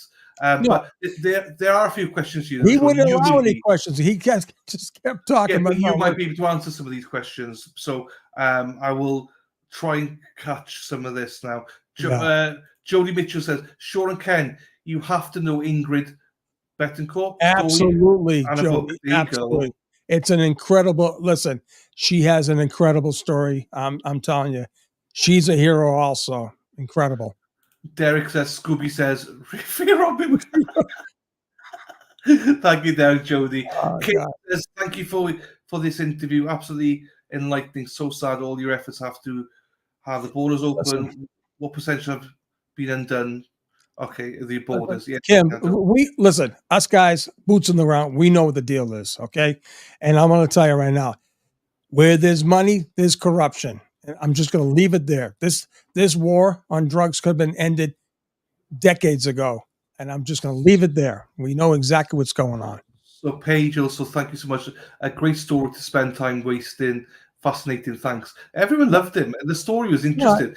It's people like that you want to hear from, people that have been on boots on the ground like you. This is why people love you, Sean, because you've got all these stories to share. People have not, like, what you do is unique. Like, we could never even think how you survived out there and done all these things. So we can live it through you. So, it's amazing. That's why we all love you, love Kenny, love all these stories, man. It's, oh, man, it's humbling. Like, he's on this show, Sean. I'm listening to this guy. I'm just like, what the fuck is he doing on this show? Hey, you became a member of the 10,000 Club, buddy. This is what we bring. It's unbelievable. What am I saying? Come on. No, seriously speaking, I'm just blessed. I really am. I'm blessed to have had the career I've had. Hey, listen, it wasn't all wine and roses. I can tell you that right now. However, I get to meet people like him. I met Javier Pena. I met Stevie Murphy. They're incredible guys. And Kenny's right, But the thing is, my wife is saying, I didn't know Kenny got married. Yeah. She must be watching us. All right. Yeah, he did. Kenny got married to Dawn. So I'm getting the control room's chiming in. No, but I'm so fortunate. I got one of my best buddies up in Jacksonville. He's very outspoken, and Jeff is a good guy. We let me tell you something. We've got some stories, myself and Jeff. I'm going to get him to come on the show. He and I, we were in Peru together. We were in Houston together. We were in Bogota together. Let me tell you, right, he was my best man. We've got some serious stories, and some are very funny, some are very serious. But can I tell you this one story? Tell me 20 stories. Okay, I'll tell you this one story. I'll tell you this one story, and it is kind of funny. All right, so when I was in Peru with Jeff and I were in Peru together, right? So he was in a different unit, right? And so my apartment, I had this beautiful apartment right downtown. Well, it wasn't downtown. It was right at La Comar, which is right across from the JW Marriott. If anyone goes to Lima, it's called Miraflores, right? So he calls me up and says, Sean, listen, don't go to the embassy today. He said, we're going to be trying to do an operation with the Interpol and the Peruvian National Police. I said, fine. Where do you want me to meet up? He said, just be on your radio. I'm coming down towards you. We have a Peruvian / American. He's a fugitive, and we're going to try to bag him up. All right. So, anyways, they get the guy in a car. He's rolling and he's coming directly towards me. I said, listen, I see him. And the guy makes a left. I'm facing, he makes a left. He makes a right. He makes a right-hand turn in front of me. So I'm going to make a left. He pulls into a diagonal parking space, right? He's just sitting there. I said, fuck this shit, right? So I get out of the car and no one else is around. No one else is around. I get out. His car door's open. I go behind him. Now, think about this, right? You know, we're diplomats. Now, I did have my gun, but I said to myself, if I blast this guy, I'm done. I don't want to leave country for no reason. I put my finger to the back of his head. I said, if you move, motherfucker, I'll blow your head off. He said, no, please, I surrender. I had my finger. I took him out with my finger.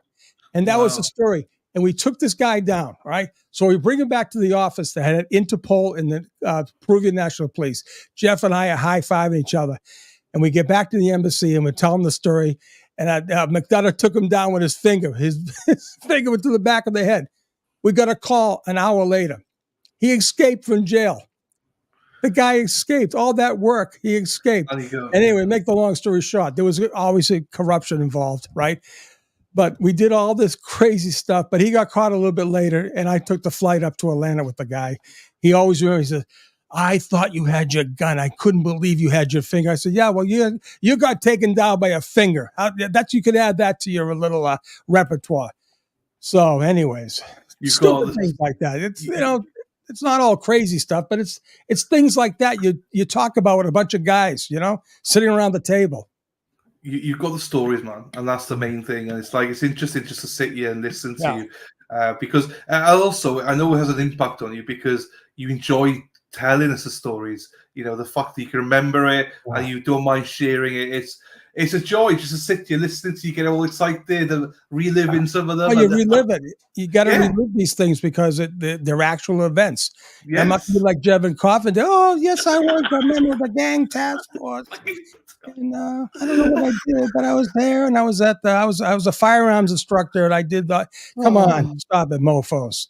They're all mofos. Sean taking down all the mofos. I know. You need to go on a break in a second now. So because do we have the what's this guy's name again? The meat packer? Yeah, he's here. He'll jump in a second now. Good, Mike DeMeat, get your fucking ass in here, Mike DeMeat. Right. So just so everyone knows, between 1 and 2, the court will not take any questions. Okay. And they will not take any verdict. So doesn't mean they're not deliberating, because they are. It means that nothing's happened between 1 and 2 Eastern people. So no panics, no nothing. I'm not sure how long you're going to be away for, Sean, but you know, you take a break for how long? I had to go back to the control room and see what the issue is here. So you do that, and when you come back, I might knock off for 5 minutes. You got it, my friend. You got it. So when you come back, I'll take 5 after you come back.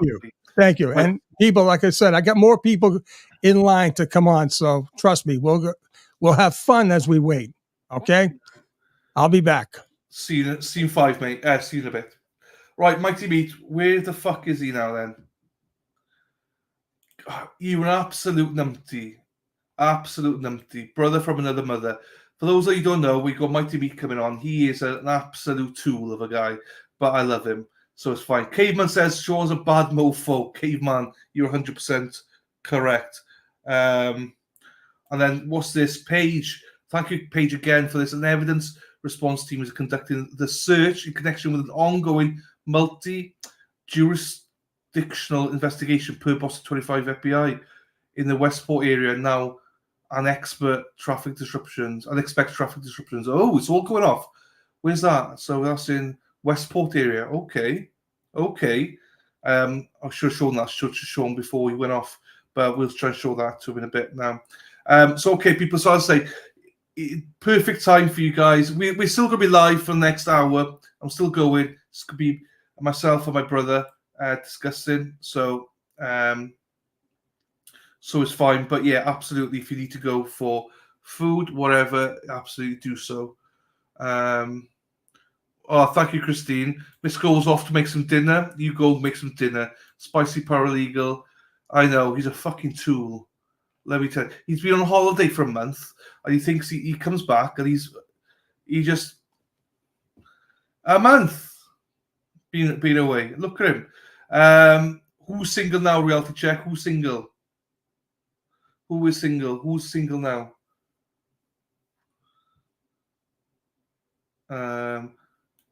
Westport, Mass. Oh, okay, not Norfolk County. Okay. Anyway, we'll see. Mighty B is your brother, Dylan. He's my brother from another mother, so he's not actually my brother, but everyone thinks we're basically twins.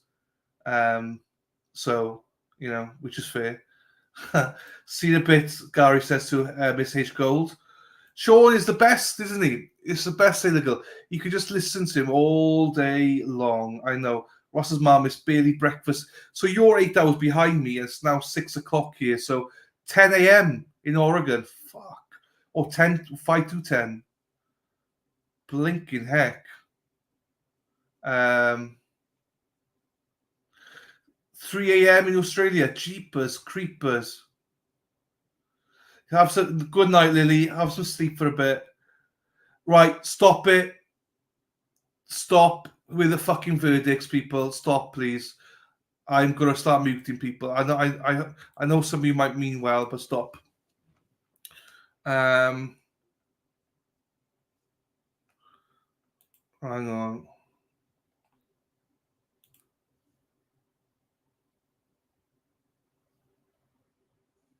Lunch has just arrived for the jurors. That was 20 minutes ago. They don't know if they're working through lunch or not.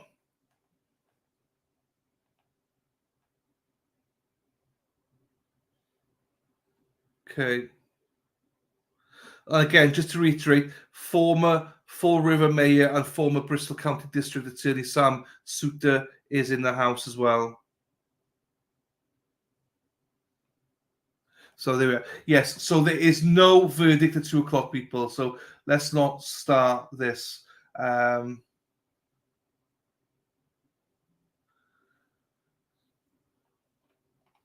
If there is a verdict, it'll be Ted. Once I hear from Ted Daniels, Sue O'Connor, Aiden, any of those, they're fine. But until then, people, I'm not going to believe it. So here we go. This is my brother from another mother. How you doing, fella? What's going on, brother? Yeah, good. How's the holiday gone?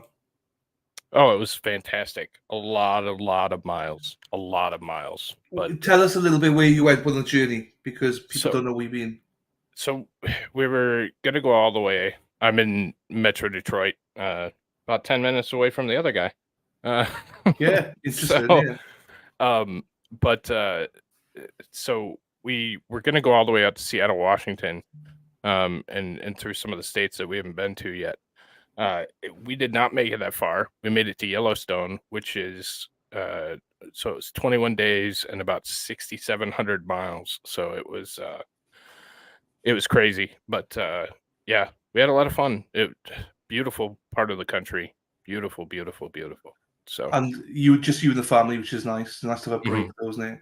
But you obviously came back, and now you turned into a massive idiot because you didn't even remember you're supposed to come on. Do you know what I mean? I know, right? One job I had. Do you know what I mean? Just fucking come on time. You don't give me a time. You're just like, yeah, just come on when lunch. When I command it, snap my fingers and show up. I love it though. I love it. So, but for people that don't know you, you have your own channel, Mighty Meat. He normally gets heated. He does a lot of. So I don't cover politics, people, but this guy does. He covers politics. So go follow him for all your political needs. I don't do it, but he does. He gets his channel always taken down because of it, and he did and stuff like that. He's also on Rumble, so go follow Mighty Meat. He's a great guy. I love Mighty Meat. Mecky's put his channel there, so go subscribe to him. Now, you also obviously be kept up on this trial and stuff like that. So I've not spoken to you for 2-3 weeks. So I'm intrigued to see where you sit now. Where are you? But before we go into that, sorry, just for people that don't know you, you're ex law enforcement. So you have been involved in some of this, not this case, but you've been involved in a lot of these things. You've got that law enforcement background. You see a lot of these things. You've probably dealt with similar people to what we're seeing here. So, yeah, what is your thoughts about this so far? Yeah, so I'm not nearly as interesting as Sean or Ken at all. Damn, I wish I was, but so I just did fraudulent identifications for Department of Homeland Security. So I have some stories, but nothing that can match that guy. But yeah, so, and you asked me another question and I completely forgot it, but yeah, so that's kind of, I did that, retired, and now I'm doing this. So No, you're doing this. Now you're talking shit with me on a lunchtime on a random. What day is it? Thursday. I don't even know what day it is anyway. So something like hang that. on. Oh, you asked me about the trial. Yeah. So I listened to it. So we were in a lot of areas where I didn't get good, internet service or whatever. But I always picked it up at night or when I had 5 minutes to catch up on it. So I did watch the entire thing. Like I've heard the entire thing. Yes. Before you go into it, you got to answer. Yes, but Mighty Meat knows a lot about rockets. Perth turf. There you go, Murph. A lot. And space is incredible. I love it. So I try and cover a lot of that stuff. I think my last stream was the Starship. So. And Peggy says, "Can you help Ken get elected as sheriff?" Yeah. Because he's only 10 minutes away from you. So anyway, yeah, let's go into it. What's your general thoughts so far?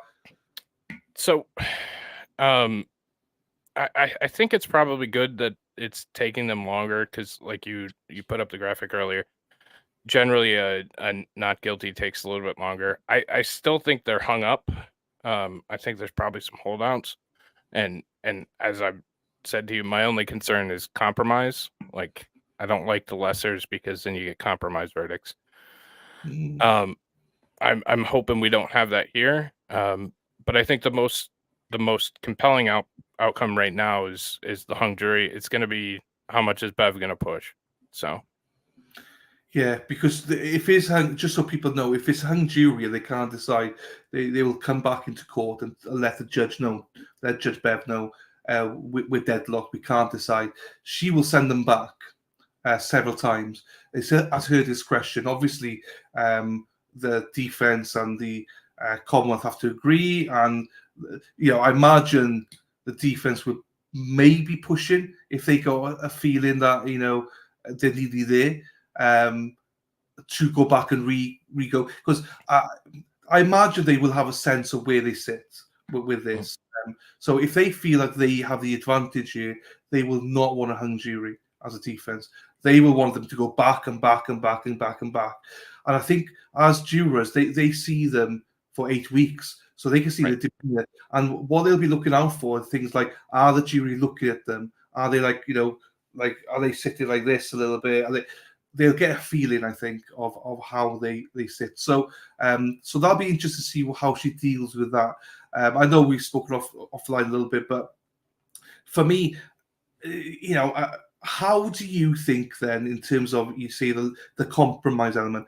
The what doesn't sit well with me, and I said this to Bedrow yesterday, Attorney Bedrow, if she's not guilty for murder, for me, I don't see any evidence how you can say that she hit John with a car. And what Attorney Bedrow said was, well, for some people, the fact that she said, I hit him, that's enough. For some people, potentially. What's your thought process? Or you might have seen all the testimonies, but to consider that I hit me stuff, comparing it to the actual FBI, whatever they were, the experts, that came from the FBI, if you saw the testimony, how do they balance out, do you think?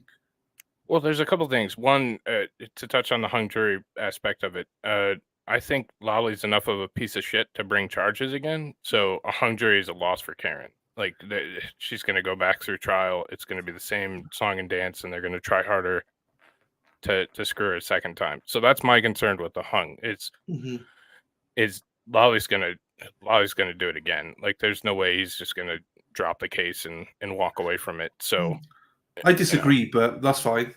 Do you? Okay. So I disagree if it's 11-1 or 10-2. I think he can't retry it because of what Sean keeps saying.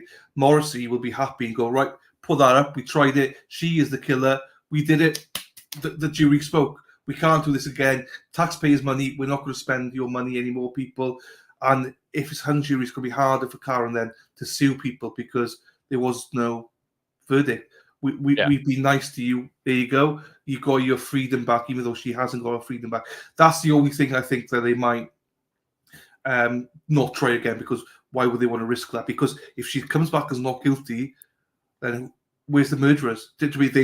They can't just put it back up on the shelf. They're going to have to reinvestigate it. So that's my thought process. Obviously, if it's 6-6, they're going to redo it. But if it's closer, that's why I think they won't redo it. I think Lolly's delusional. I think he thinks he is winning. I really, truly do. Like, based on the way he's acted and closed, and I think he's delusional. I think that he thinks he has this one in the bag. So I always thought at the start that I didn't think Lally was in on it.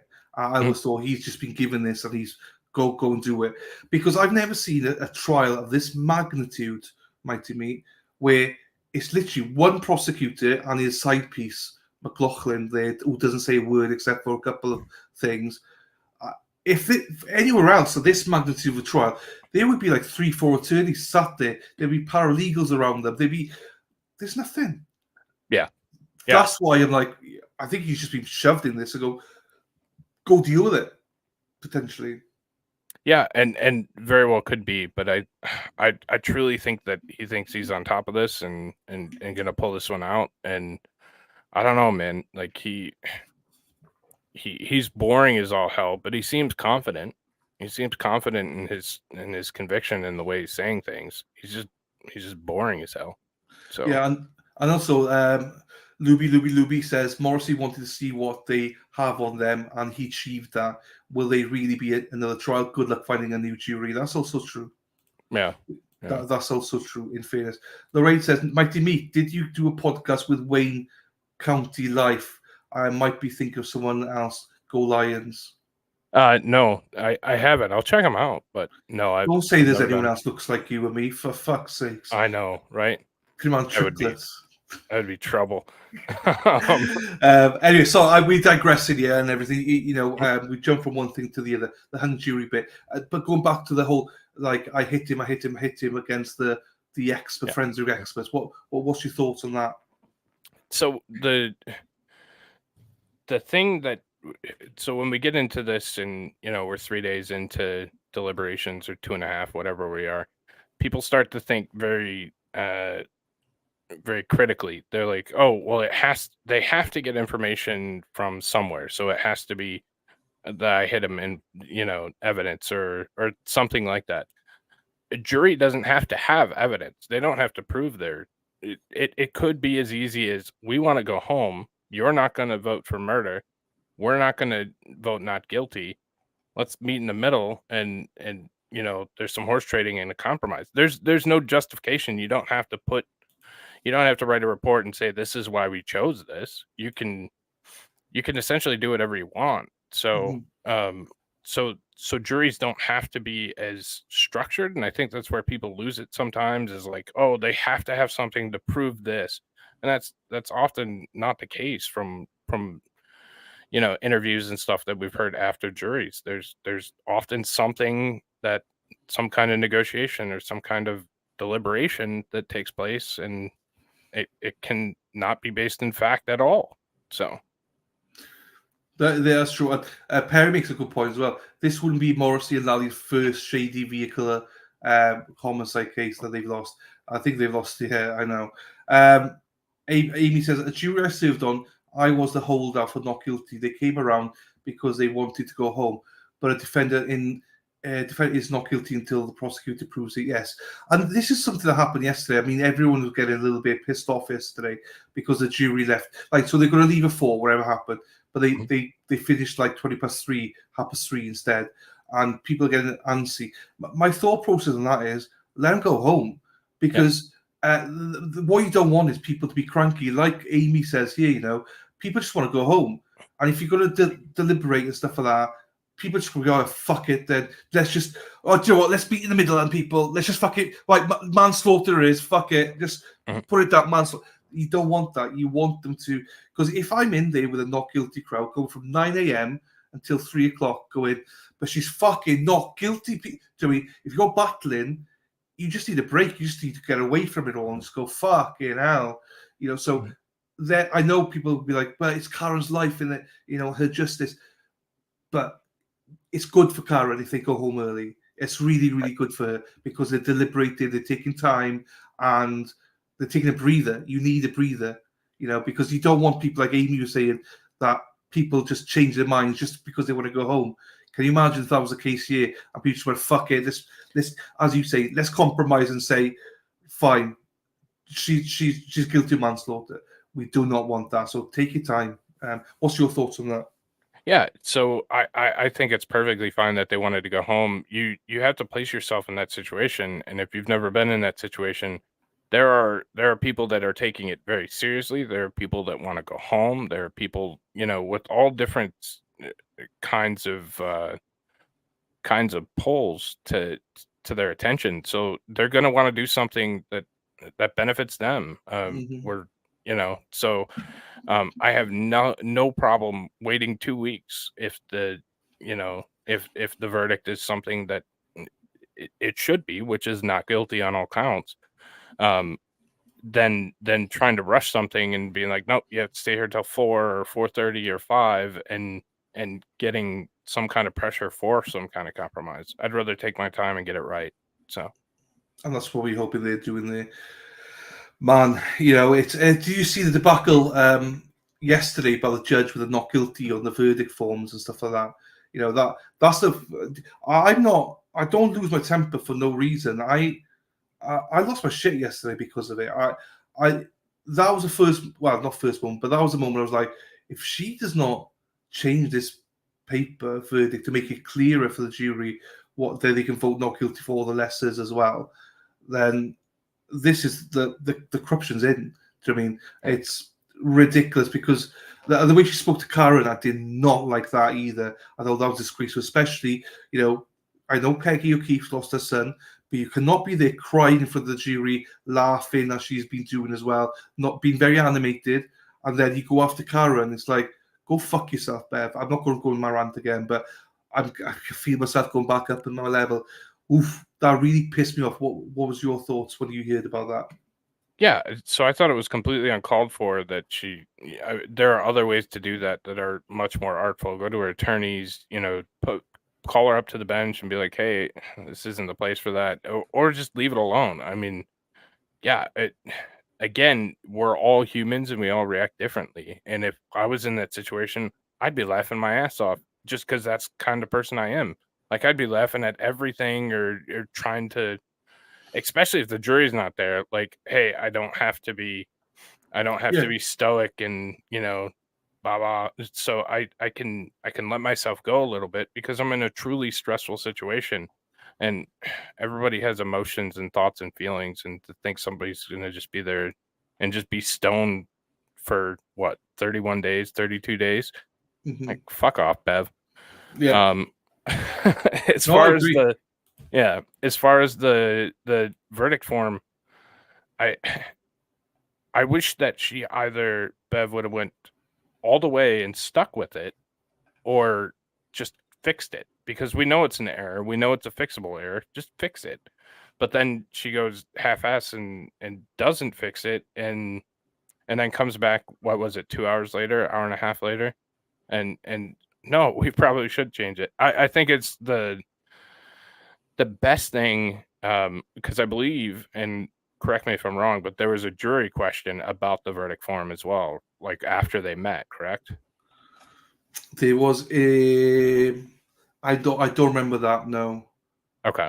I thought somebody was saying there was, but I could be. Maybe I don't remember wrong. everything, to be quite honest with you. I know they wanted a search report, and maybe no, I don't remember that. I'll be honest with you. Okay. No worries. I could have got that wrong, but yeah, to not have a not guilty box, like, no, just check the top. Well, that doesn't make a ton of sense. So. No, I agree. Right, hang on. There's a couple of things here. So, Linda says Kyle Rittenhouse took 24 hours or 4 days for not guilty. Remain calm. Yeah, I showed that graphic. You see there. Most people for not guilty, the longer it takes, the more likely it is to be not guilty. So, hang on. Dorothy says, "Are they going home early today?" No. So there's no update.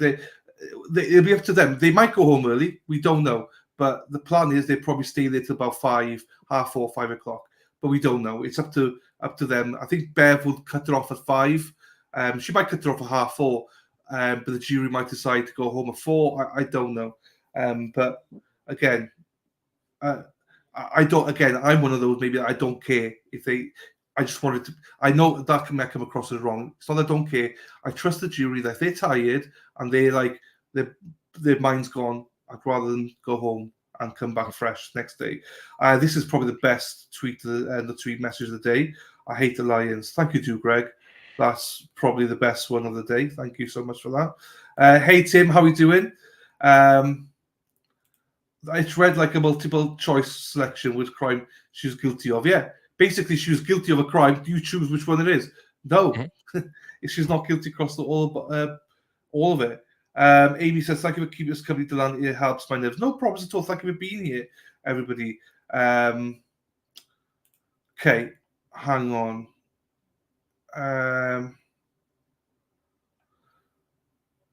So Mrs. K said, "I was 2 to 10 for innocent. The 10 wanted to go home after hours of going over the zero evidence they had in the case. Those 10 didn't care as much and wanted to go home. By dinner, we voted not guilty." Well, I mean, but even that's fucking atrocious, but yeah, fine. You think 3 o'clock, do you? Okay. I don't know. What's your prediction for the verdict then? I told you I'm concerned that it's going to come in midday Friday, and that's going to be a bad deal. I think people are going to want to get home for the weekend, and that's if we get past. I think that if we go into next week, we're in probably the best situation. I don't think it's going to get decided today. I'm concerned with tomorrow afternoon if it comes in tomorrow afternoon. So because of the timing of it, yeah, maybe. Right. But it works both ways, though, mate. Because again, what people say, it could be like 1 or 2 holdouts, and then they're off guilty and just going everyone. And they might be thinking, "Oh, fuck it, I'm not going to stew on this all weekend. Let's just do it not guilty." Fuck, it could work that way as well. Yeah, I don't know. I just find it quite hard to believe that all 12 will compromise the manslaughter. Yeah, I just find that quite hard at all 12. I think you'll have the reverse role. I think some might. You're right, but I just can't see all 12 doing it because the car element. I just can't. I don't know. I don't see it. Scorpio, hello to you. Hey, positive thinking people. Also, we're just speaking out loud. We have no clue more than anybody else. We're just speaking our minds here. Dan B's now. Good afternoon, guys. I still have a feeling that a few jurors felt intimidated teams they're seeing those killers across from them when they were listening to closing arguments. So I'm not sure if we saw this with Brian Albert, Gemma Kay, Kerry Roberts, and Colin Albert there. What do you think about that? For them being invited in? I think it's a bad move. I mean, obviously because there wasn't an official, and I forget what the number is, but there wasn't an official. I'm going to call it blaming on them because I can't think of what it's called, but there wasn't an official shift of burden to them or anything. So they didn't put it up as an other, I can't even think of what it's called, but you know what I'm talking about. They weren't officially stated to have done it in the court case, so I'm kind of okay with it, but it also, I don't know. It's not something that I'm shocked about given Bev's track record. So third party culprits, there you go. They weren't officially named as that. So I don't think it's a good look, but I'm also not terribly upset about them not excluding them. So no. I'm not sure if Gerald's having a pop at me here or not, but Chappie, you're presumed innocent until proven guilty. Do you understand that principle? I mean, I think Gerald's new to the channel. I am very much aware that it's innocent unless proven guilty. What we're discussing is the fact that some people might have found her guilty. This is what going back to what Shirley Bedrow said yesterday. Some people might think that her saying, well, allegedly saying, I hit him, is enough for manslaughter. We're not there. We're not judging them. We're just talking shit here. We don't know. Do I think that they met the burden of proof? No, nowhere near it. But it'd be stupid for us not to think that maybe one or two of them may have reached that burden of proof. Because everyone's we go back to the polls of Court TV and all them. Most of them are like 85, 90% not guilty. But there's still people voting guilty. And those people could, well, one or two of them might be on that. Not all 12 will be, but one or two of them might be on the jury. So that's why you have to go through the evidence and stuff. So what we believe is different for everyone else. So, yeah, no, I totally understand what it is. That doesn't come across, I don't, but 100%. My banner is innocent unless proven guilty. So fucking hell. Also, the fights I've had with people about that, unbelievable. M says go line. So M went over to Dedham to spend the day there. Oh, that's cool. She brought back hang on. So before I see it. I see the other part of that. So Mike DB is a Michigan Spartan grad. He's a Michigan State, go green. And then obviously I had to point out the national champions. So I saw it. Yeah, Joe, I agree. You never know what the jury are thinking. Absolutely. So we'll see. But again, it goes back to thought process, talking this through. Also, I think even us talking things through now on the chat and stuff, you pick up on stuff.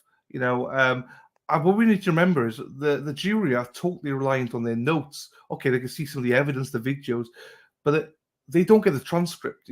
They don't get to go, oh fuck, hang on, I missed that. Let's rewind this bad boy. What did he actually say? Well, even further than that, so they put up the ARCA guys, and the ARCA guys are great. And again, I'll preface it by saying the state did not prove their case, and Karen is 100% not guilty, in my opinion. However, the ARCA guys were great. So if a juror didn't like something about those two gentlemen, they can disregard the entire testimony, and that's perfectly within the bounds of the law. They can completely disregard any witness and give weight to any witness. So they could just throw out the defense's witnesses and just say, I don't trust it. Like, I trust Lolly. I don't know who the hell would do that, but no, they won't. I trust Lolly. So it is possible. And that's the other thing that, people often lose sight of, is that they don't have to take the evidence you put forward. They can completely disregard it for no reason whatsoever. Yeah, so it's up to them. They don't. Yeah, everything's got in there. They can pick and choose what they believe, what they don't believe, who's the experts, who's not. I just think the ARCA guys, and I say the ARCA guys. If you're being completely honest with you, the last ARCA guy for me nailed it. Not that I needed to be nailed anyway, but the last one was just like, wow. I put a clip on Twitter about 2.5 minutes long. It was just Lally asking questions, it's like, and he's like, yeah, no matter what you say, Mr. Lally, a car never hit John O'Keefe. So, and that was the end of it. But yeah, I mean, also I know some people say, oh, be more positive. Well, I'm not being negative at all. I'm just, again, I think reality check people. This is jury system. This is what happens. Everyone discusses it. I'm very confident that we will get a not guilty verdict across the board. And I believe that. I have to believe that. Because I don't see how she could be found guilty. But we're trying to discuss options of why some people might be. So people keep saying, oh, it should be 15 minutes and it should be not guilty. No, things takes time. It takes time, and these are the reasons it takes time, because either they want to be diligent or they want to go through some stuff. There might be arguments between people about who's credible, who's not credible, as you just mentioned, Mighty. So it takes time.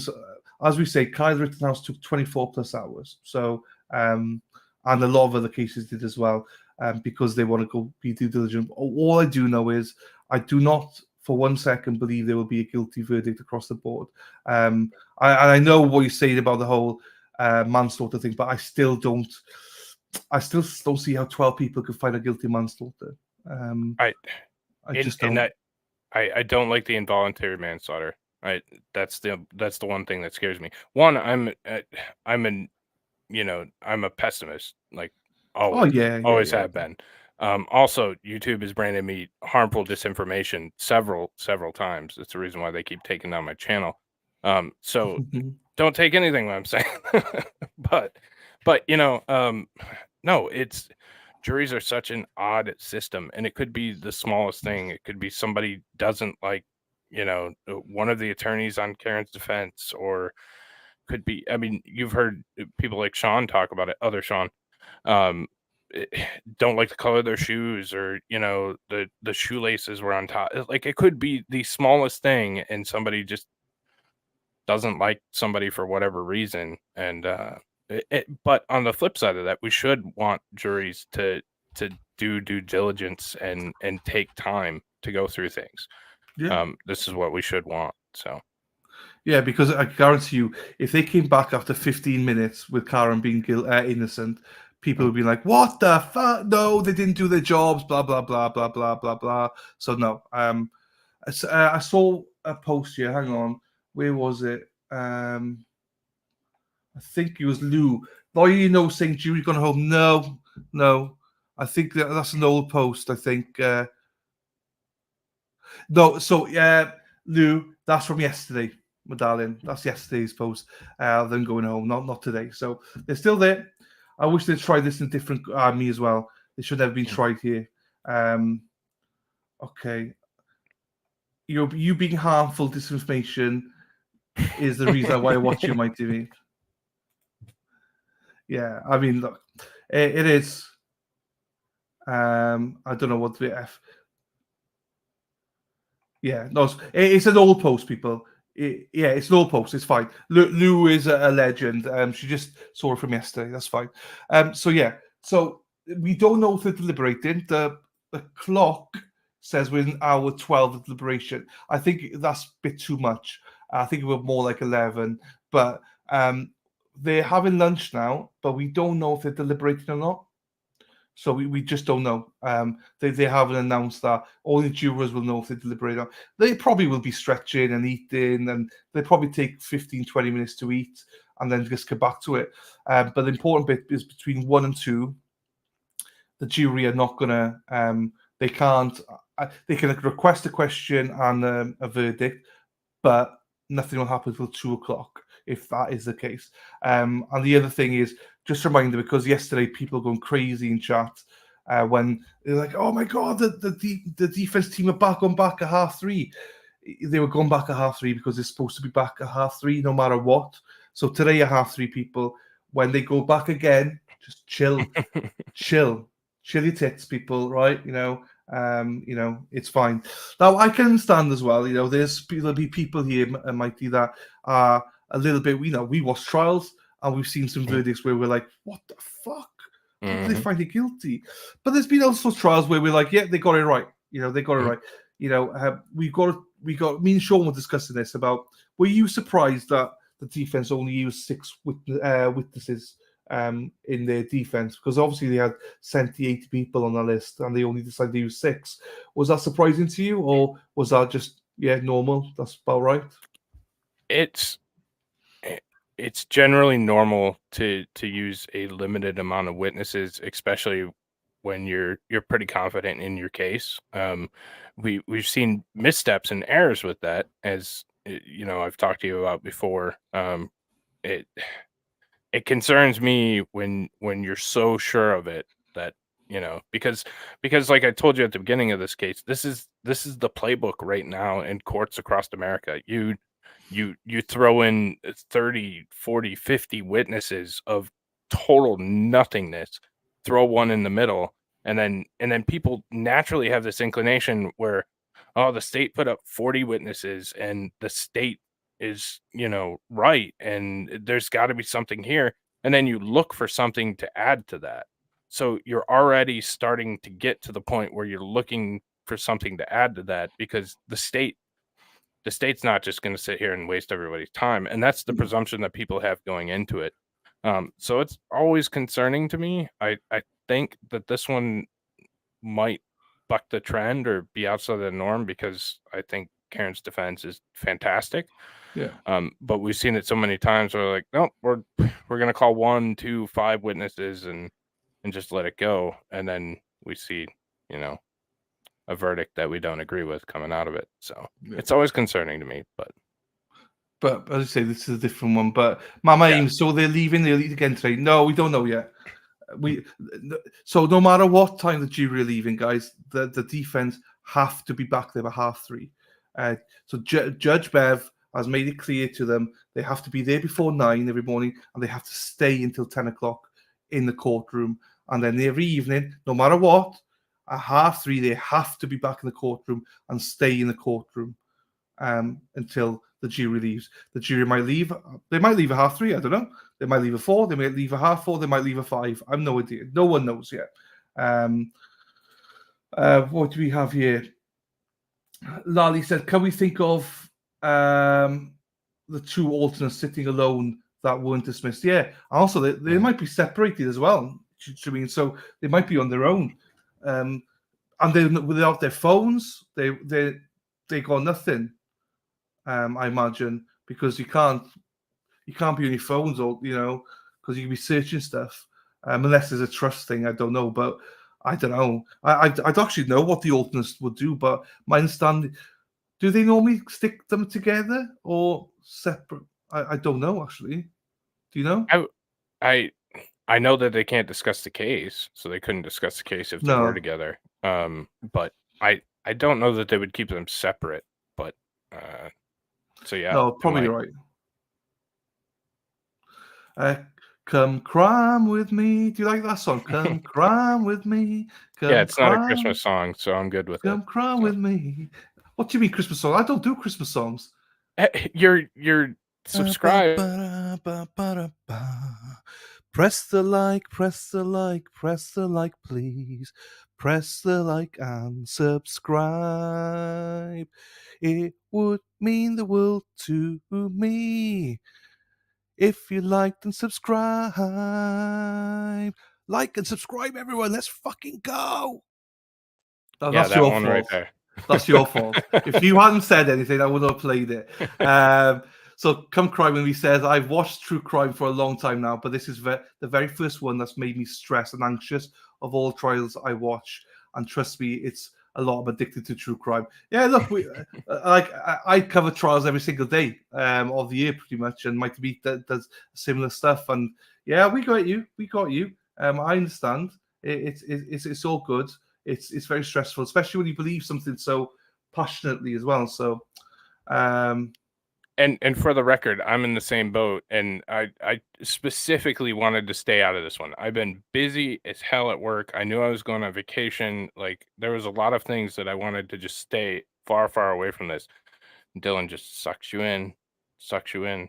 It's an interesting trial, isn't it? It has been, and I'm very, very happy that I did. But yeah, I could have,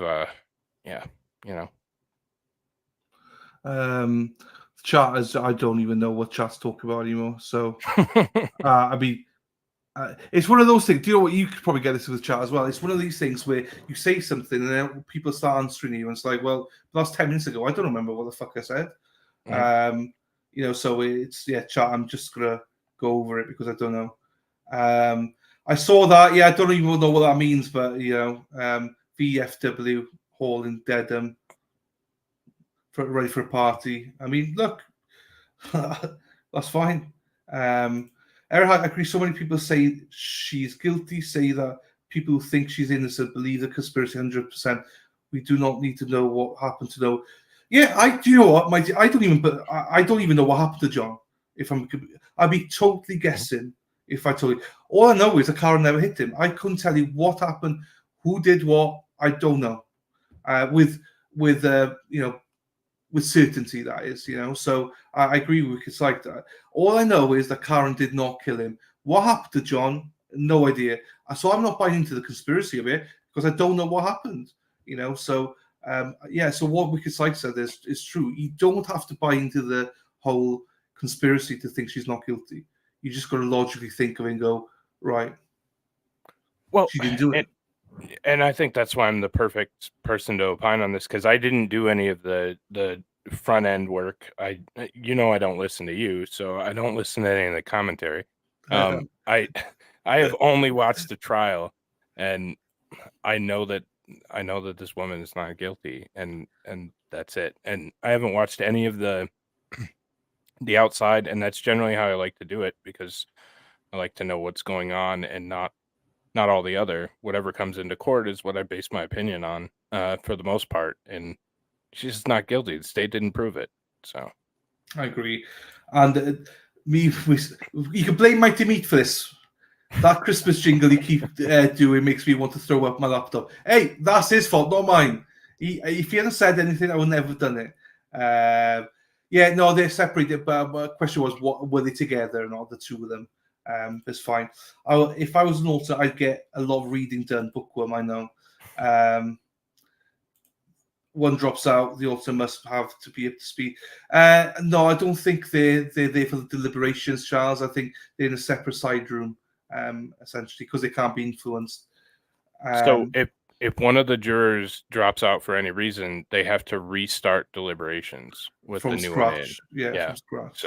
So it starts from moment one again. So I'm sorry, Wicked Psych. Sorry. Everyone's like, no one likes a fucking song now. It's your fault. Right, hang on. I did something here. Hang on. This is something. I remember you, Mighty Me. I remember you over on Aussie Overload so long ago. Mm-hmm. You see? Yeah. It's like a year ago. What's the craziest trial you've ever covered? Do you know what, Mighty? I think this is a good question. It's a hard one, right? It depends on how you define crazy, because crazy, as in bonkers, was the Carrega trial. It was just like, what the fuck is this trial? I mean, if you wanted to look just trial that is like, what we're doing here, people. I mean, that was probably the craziest one, as in the length of it, 60 days, I think they took. The Commonwealth took. And I was like, what the fuck are we doing here? That was crazy. But there's, this has not been a crazy one, I don't think, in terms. It's been crazy in terms of the media and stuff like that. But I don't think it's been a crazy trial, as in, or am I wrong, Mighty? What do you think? So my craziest one, the craziest one you probably covered, has been Carrega, because God, that was just that was a circus. The judge was terrible. And God, that one was terrible. The craziest one I've ever covered, and it was probably the shortest one, but the content was incredible. And I'm still trying to get an interview with this guy, Mark Latunsky, out of the great state of Michigan here. I won't go into what he did, but there's some videos over there on my channel. This guy, we watched his interrogation. This guy is nuts. Like I don't want to go there, but yeah, it's definitely worth going to check out. So that guy is a loop. So yeah. No, yeah, and I was going to say check out the Carrega trial, guys, but you can't, because I'm the only one who has access to it, because the court made me take them all fucking down. Pieces of shit. That's 4.5 months of or nearly 4.5 months of live streaming. Take them all down, sir. I was like, fuck you, you bastards. Makeup and Monarchy says, Mighty Meat. That's why I stayed away for a while too, because I knew I'd get obsessed. But here I am. I haven't done any YouTube vids because I can't tear myself away from this. Yeah, it's hard, isn't it? It's hard. It's you should. What I was going to say, what's your channel? Obviously, Makeup and Monarchies. Do you know what I mean? So obviously Makeup. So yeah, there you go. I've been a bit thick there for a second. Good job there, bud. I know. I tried. I can't even talk about Stephen Avery. Yeah, this is another one. Do you know what I mean? Stephen Avery, I didn't watch that, but I watched the documentary. That got me hooked. Actually, that was probably one of the first things I watched that got me hooked to true crime. Do you know what I mean? It was like, whoa, bonkers.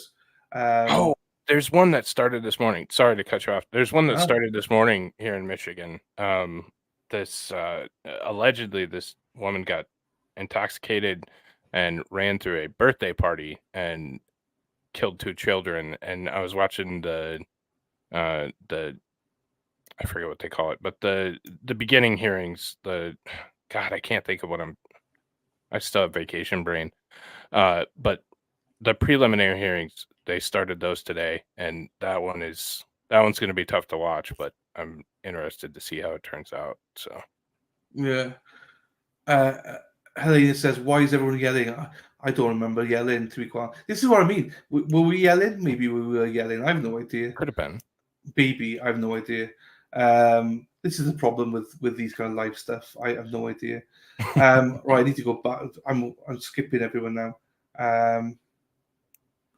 Dylan, how can you believe Karen is innocent but not believe conspiracy? Because I don't. What is this conspiracy, Peggy? That's what I mean. What is it? Is it Brian Albert killed him? Is it that Colin Albert killed him? Is it that what happened? I'm not saying that I don't believe that they're involved. I'm saying what is a conspiracy? I don't know what happened to him. So how many people involved? I have no idea. I couldn't tell you. Is it 5 people? Is it 75 people? I don't know. So it depends on what conspiracy you're looking at, Peggy. I can't believe the conspiracy because I don't care about conspiracy. I care about Karen, and I want to make sure she gets found innocent. That's all that should matter. The conspiracy is secondary to all this. It's about, did they prove that Karen is guilty? No, they did not, in my opinion. The other stuff they can look at afterwards, but I couldn't tell you what happened to John. I can speculate, and that's part of the conspiracy. I can speculate, same as everyone else. I just don't know what happened. I don't know who's involved in totality. Does it go deeper? Does it go? Is there even more people involved? I don't know. I don't know. Is that El Jefe? Is he back? Looks like it. El Jefe, you back? Hey guys, what's going on? Hold on, just coming in right now. Coming in hot. Coming in hot. Where is this thing? Here we go. Hey guys. Hey, what's up, John? Lightning Meat, how you doing, my friend? Not too bad. How about yourself? Hey, the Lions really came on, huh? Oh, it's going to be a good year again this year. I'm excited. I had a friend here in Naples. He bleeds Detroit Lions, and back about 10 years ago, he said, "Oh God, we get so close, and then we fail." But no, it's been a great way to see those Lions come back. It's been a long time, man. 1957 was our last championship. So. Yeah, so close this year. God. Yeah. Oh well. I don't know who to root for now. The Brady era is gone and gone here for you. But sorry, Peggy, that's different though. That's different. The cover up. I agree. There's a cover up. So there's a question here. Give me 2 seconds. One second. I'll be right back. Hold on. A cover up is different than corruption. What I'm saying is I do believe there's a cover up. What I'm saying is I do know who's involved and what happened. But that I can agree with. The whole conspiracy things. What is a conspiracy? That's what I mean. I don't know. So yes, I believe there's a cover up. I do. So yeah. Well, Dylan, you're talking my language now. Yeah, but the point was right. I think my point here, maybe I'm wrong here, Sean. And so the question was that how can I believe that Karen is innocent and that there's no conspiracy? It's not that I don't believe there's no conspiracy. It's a fact of what is a conspiracy. I believe it's cover up, but I think the conspiracy is different. So here's the thing about the federal investigation. Okay. Yeah. Now we all know that a state murder is not on the federal radar. Okay. Yeah. But conspiracy is. Conspiracy to whatever. So if you look at the case in the guise of the elements of a conspiracy, let's say the conspiracy they want to charge, the conspiracy to murder John O'Keefe. Conspiracy is a crime all to itself. And it takes 2 people, 2 or more people to agree. Now, the agreement is the actual act of the conspiracy. And all they have to do is one overt act in furtherance of that conspiracy. So let's say John and whoever get in a fight inside 34 Fairview. Mhm. That's a bad scene. And no one called the cops. Now, it does not have to be a written agreement. It does not have to be yelled out, yeah, we're all in this. Could be by their actions, tacit, right? The fact that they did not call the cops, do anything for life-saving measures, could be construed as a conspiracy to murder John O'Keefe. The overt act, way I would look at, there's many overt acts, right? Jen McCabe doing the Google search, Yeah. Brian and Brian talking to each other, whatever they talk about. The overt act, the overall main overt act is the dumping of that body on the front lawn, and he dies. That's the conspiracy, and the conspiracy federally carries the same amount as if you charge him with killing. It's like a bank robbery, conspiring to rob a bank. You get the same amount of the same penalty. So in that vein, now everyone talks about conspiracy theories. That's a whole different ballgame, right? Yeah, and I think that's maybe that's the lingo that I'm listening to it. Right. I have no idea what happened. Yeah. So I know there's a cover-up, but I have no idea what fucking happened. So here's the thing, right? So we do believe that Karen didn't kill him. Yeah, 100%. So who killed him? Yeah. No, I Right? agree. Right. So, and we know it wasn't by a car. So who planted the evidence? Now you're going. You can name a million. Yeah. All the cops involved can be brought into the conspiracy. I mean, it can go wild. That's why with DEA, it could be 5 people, it could be 500 people. Sure, like this, I think that's my point of it. I have zero clue or idea how deep this goes, what conspiracy is, or anything like that. All I know is that she is innocent, and that's in a way that's all I care about. Do you know what I mean? And maybe my lingo of saying that comes across wrong to other people by saying that. It's not that I don't believe that other people are involved or whatever. I just don't know 100% what happened there. Right? Exactly. But I think what you're doing is you're getting hung up on conspiracy theorists, right? You know, maybe. Right. But what I'm getting involved in is the mechanics of the crime. Now, the one thing about DEA, every drug deal is a conspiracy within itself. Right? You need a provider, you need a buyer, right? Okay. You need a seller and a provider. There's 2 people right there. Communications. You need people who produce, cultivate. Let's say with methamphetamine, the chemist, right? All these people are involved. That's why in the federal government, conspiracy is the bread and butter. And I'm telling you, in this case, Public Corruption Unit plus the Civil Rights Division, right? All these little overt acts go hand in hand with a huge conspiracy. And it's not only John O'Keefe. This thing will be wide. It'll be like a huge dragon, like a big spider web of crimes, of corruption, right? Yeah. So, yeah, which is fine. But again, going back to the original point, though, sure. It doesn't bother me that whatever happens on conspiracy, it's totally separate to me anyway. I think all of us, it should be, So I think that's where I get mixed up then. So I totally agree with everything you said. Totally agree with everything you said. It's just more of it has no effect on me on this trial. No, it doesn't. No, it doesn't. That's my point of saying when we cover the federal part of this case. Yes, that's when we discuss it. Yeah, so it's 2 separate matters for me. That's why I think you can believe that she's innocent and still not know what happens, the conspiracy of it all. So anyway, again. How do you mean? Did you see our previous guest that was on? Kenny? Oh, yeah.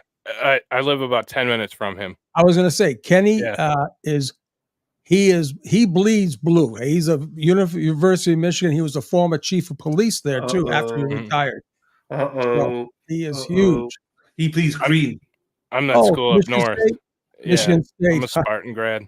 There you go. Well, listen, I was never really college football.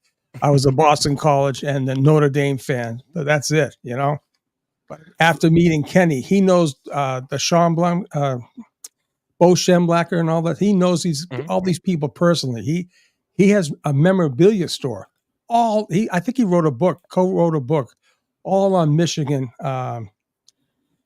the whole history of Michigan football. He's a big fan, huge fan. There you go. Thank you to Claudia Brown as well for becoming a member. Thank you so much. So obviously, he's got a law enforcement background. He said it's not as interesting as yours, but still, he has that kind of background. I mean, listen, it doesn't matter. You put a badge on, you're a target right off the bat, especially today.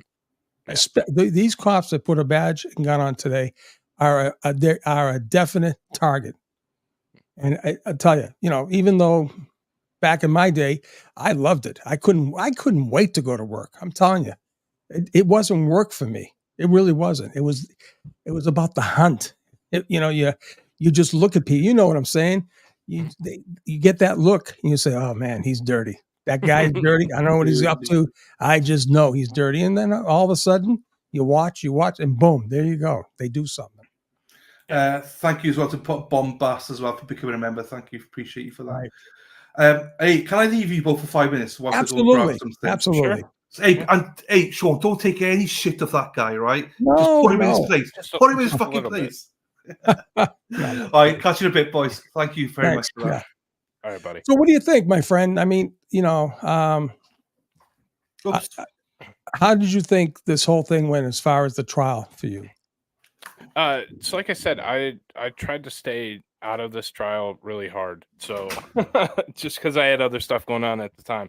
Sure. But I got sucked in by Dill, and then just watching it through, I'm not shocked by anything that's happened here because we've seen it in other trials. But sure. But again, there's corruption. There's people working together, not for Karen's best interest, and it's always a concern. I don't know. There's no way the Commonwealth, state, whatever you call it, prove their case here. No, that's simple. And nor should they ever have brought in this case to trial. I mean, no, or indicted it. Right. So. And as we're sitting here, you always worry about juries. That's what, the concern always is. You don't know. And that's kind of what Dill and I talked about during lunch is you never know what they took or what they left or what's what. So that's always the concern. I always say it's a coin flip when it gets to the jury, and it generally is. So right. And I think I do believe there's a lot of factors with that jury. I think juries now are much more diligent in what they do, what they go through. I do believe that they take this serious. It is a Boston police officer, and they're going to take their time and they're going to go through it step by step and come to a right decision. Yeah. Yeah. Yeah. And we need to rely on them. That's how our system works. So we have to be confident in what they're doing. I don't have a problem with it taking, this week, next week, a little bit longer even. I'd rather have them get it right than get it done quickly. So right. Exactly. And then again, because this is such a high profile case, you don't really need to rush this because there will be comments, even if they take 20 days, they're still going to be accused if they come out with the complete not guilty of, being influenced or being bought or, the other side will never, ever, ever, ever accept anything more than guilty. I don't see how they can come to guilty. So, yeah, no, I agree with you there. So, wow. Yeah. So, are you still on the job? No, I got away from law enforcement because I have a young family and it was time to get away from it. So I wanted to get out of there while I was still, the politics and the crap behind the job was getting a little much. It's not the same as even when I started doing it. No. So we always said come home with the same number of holes you're left with, right? I mean, dangerous. I'm telling you, it's dangerous out there. We never really had to think. It was just the good guys and the bad guys. Now you don't know who the bad guys are. It could be anyone, right? Right. Yeah. Right. Wow. Yep. It's unfortunate, but it's not the same job as when I started. So. No. And especially, it's the job is hard enough as it is on families, just on everything, right? But if you have to worry about making a wrong move. I mean, I'm talking about any move that could be perceived as whatever with the cell phones today, with the cameras, and not have the backing of your superiors or the county or the city you work for. That's tough. That's tough right there. And I see how these cops are coming slow to a call, not responding like I did, like a crazy guy, lights and sirens on crazy stuff, And I remember an old sergeant said to me, he said, Sean, you're no good to anyone if you don't arrive safely, which is true. I learned my lessons, Yeah. But today, my God, I mean, when cops are being shot at indiscriminately, being called to a scene as an ambush, I mean, we've lost the battle on that. Yeah, for sure. And nobody's ever happy to see you, and nobody's going to back you up in the office anymore. And it just that's got to the be too part much. that, that part right there is the most, I would have to say, compelling reason why I would never want to be a cop today. Never. Yeah. And too many second, third line supervisor, as further you go up, they don't want to have the headaches, right? Yeah. They don't want to deal with citizens' complaints and the air of corruption or racism or whatever. You're damned if you do, and you're damned if you don't. If you make an arrest and it's a controversial arrest, whatever, the cop is always going to be second guessed now. And I'm not saying, yeah. Sorry, go ahead. I'm sorry. What I'm saying, I'm not saying there's not bad cops. I'm not saying that there are things that, our brothers did that weren't kosher, but that should not be across the board, Right. That should not be across the board. So, yeah. And it's not just dealing with the complaint. You're going to get sued. Like, you're going to get, your department's going to get sued, and then Right. the city's going to have to pay it out. And they just don't back up the officers anymore. And it's frustrating. When I got to DEA, and I will have to say one thing about DEA and FBI, the FBI will protect their people, right? DEA, you got a little cut on your little finger, they'll chop off your arm at the elbow, but we're more DEA at the time. We're more engaged. And like I said, that's just the reality of the job. But today is worse.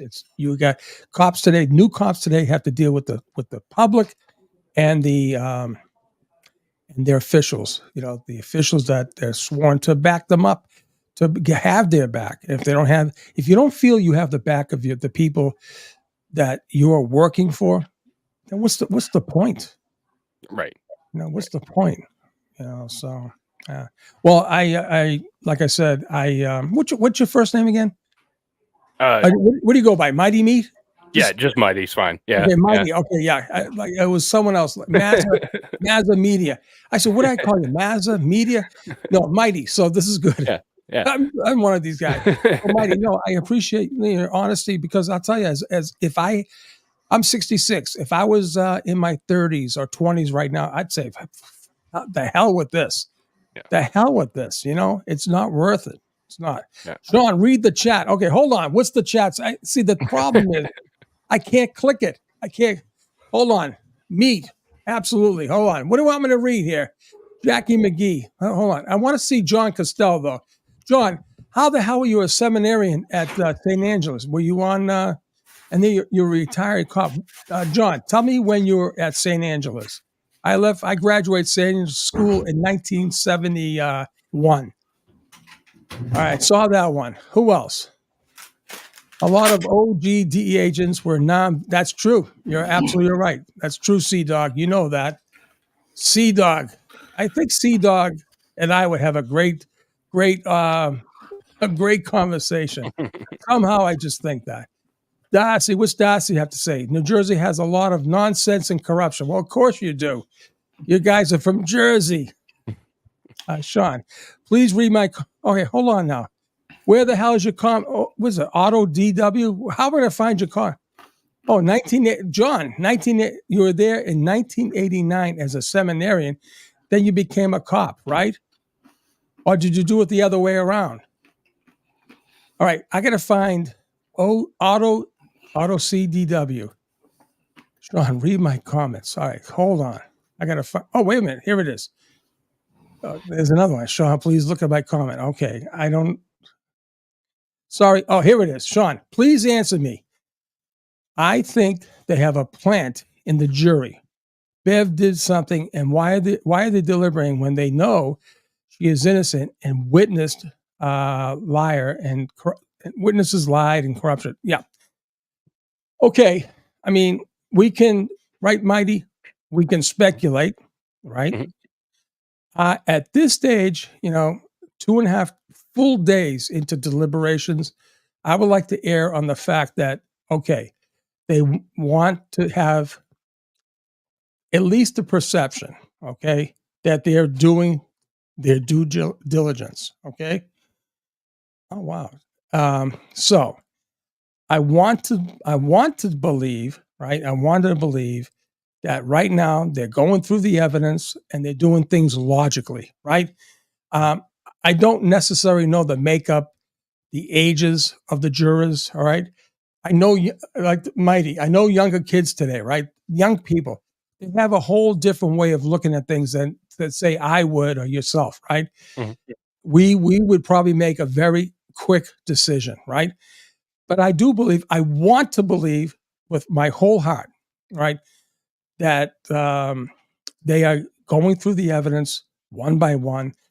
Now, do I believe there's a couple of holdouts? Absolutely. I believe there are a couple of people there that have decided that they cannot not vote they can't vote not guilty for Karen because this involves the murder of a Boston cop. Okay, someone in that jury, if that is the case, has to have patience to say, okay, tell us why, and then they have to go and say, but what about this?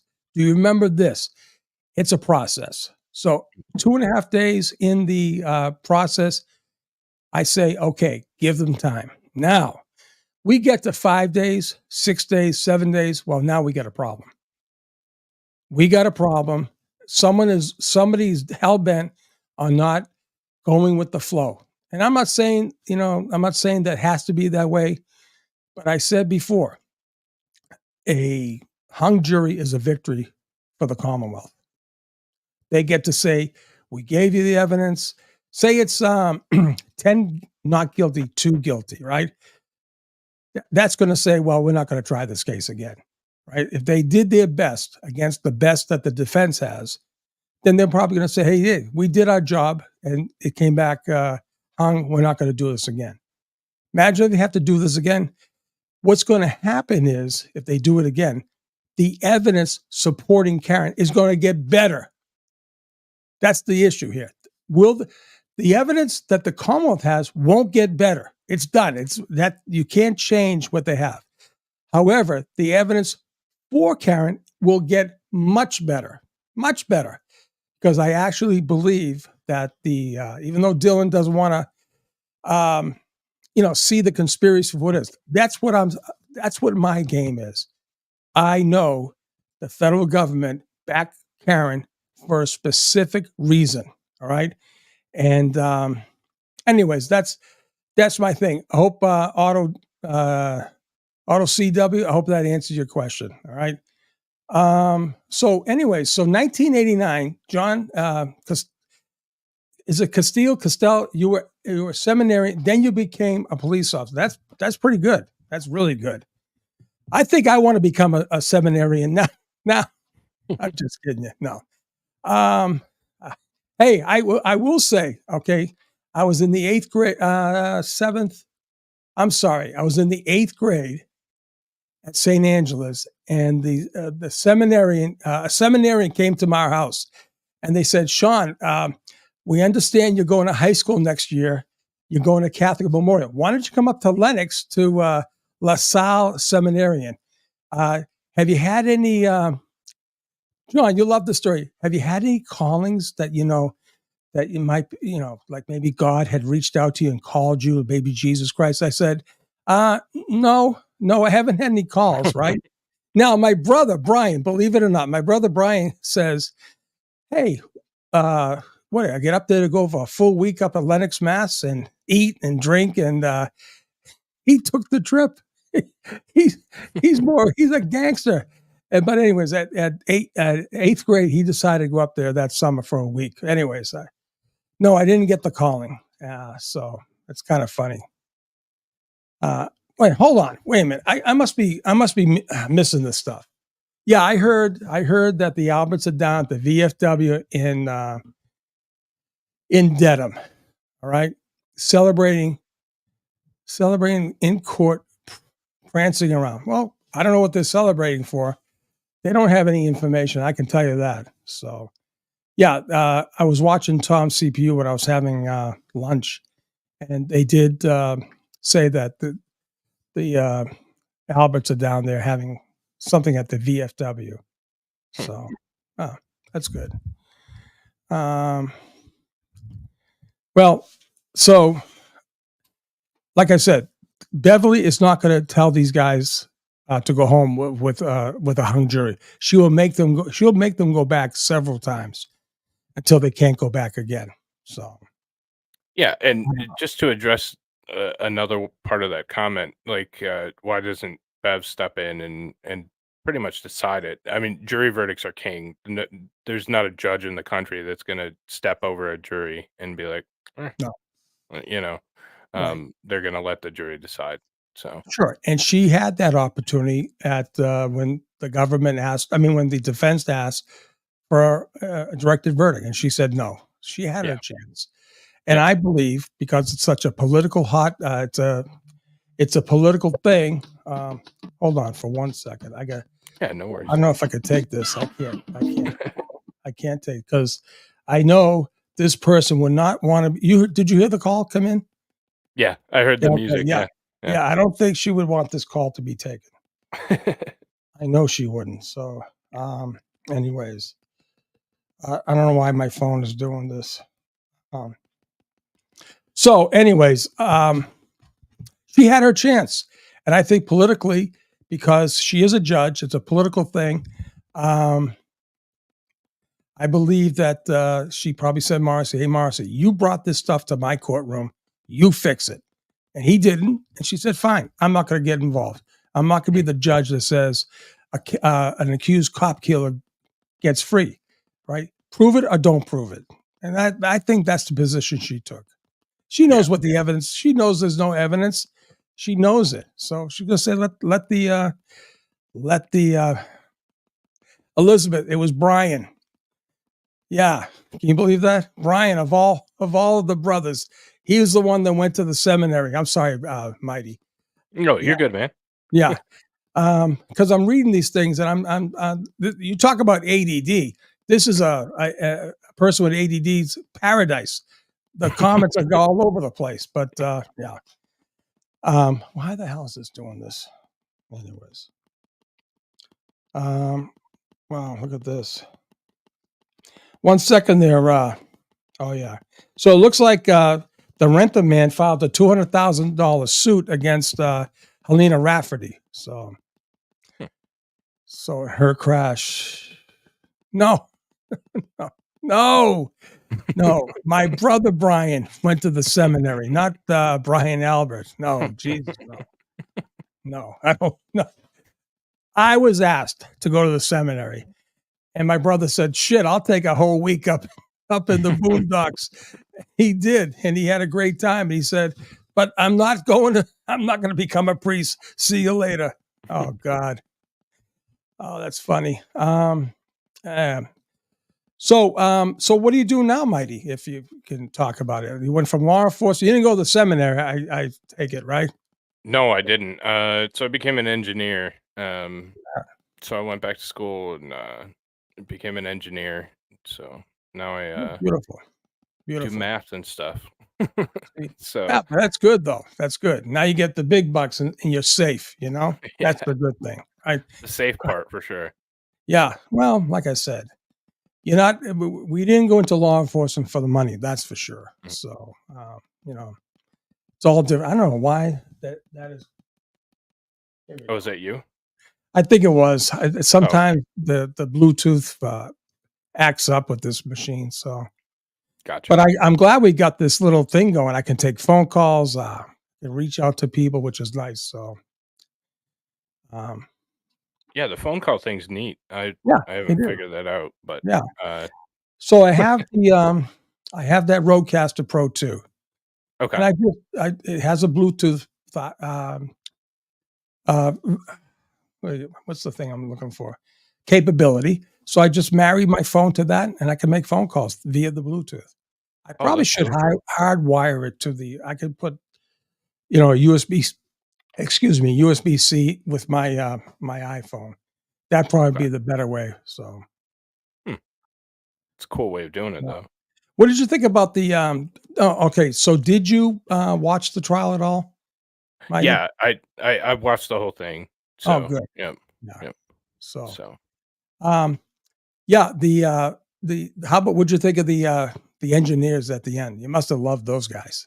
Oh, they were great. They were fantastic. And I mean, you can't have much better qualifications than that. Like they've done it all, and when you start getting into DoD contracts and that kind of stuff, working with the NHL, that's hard to beat anywhere. So Exactly.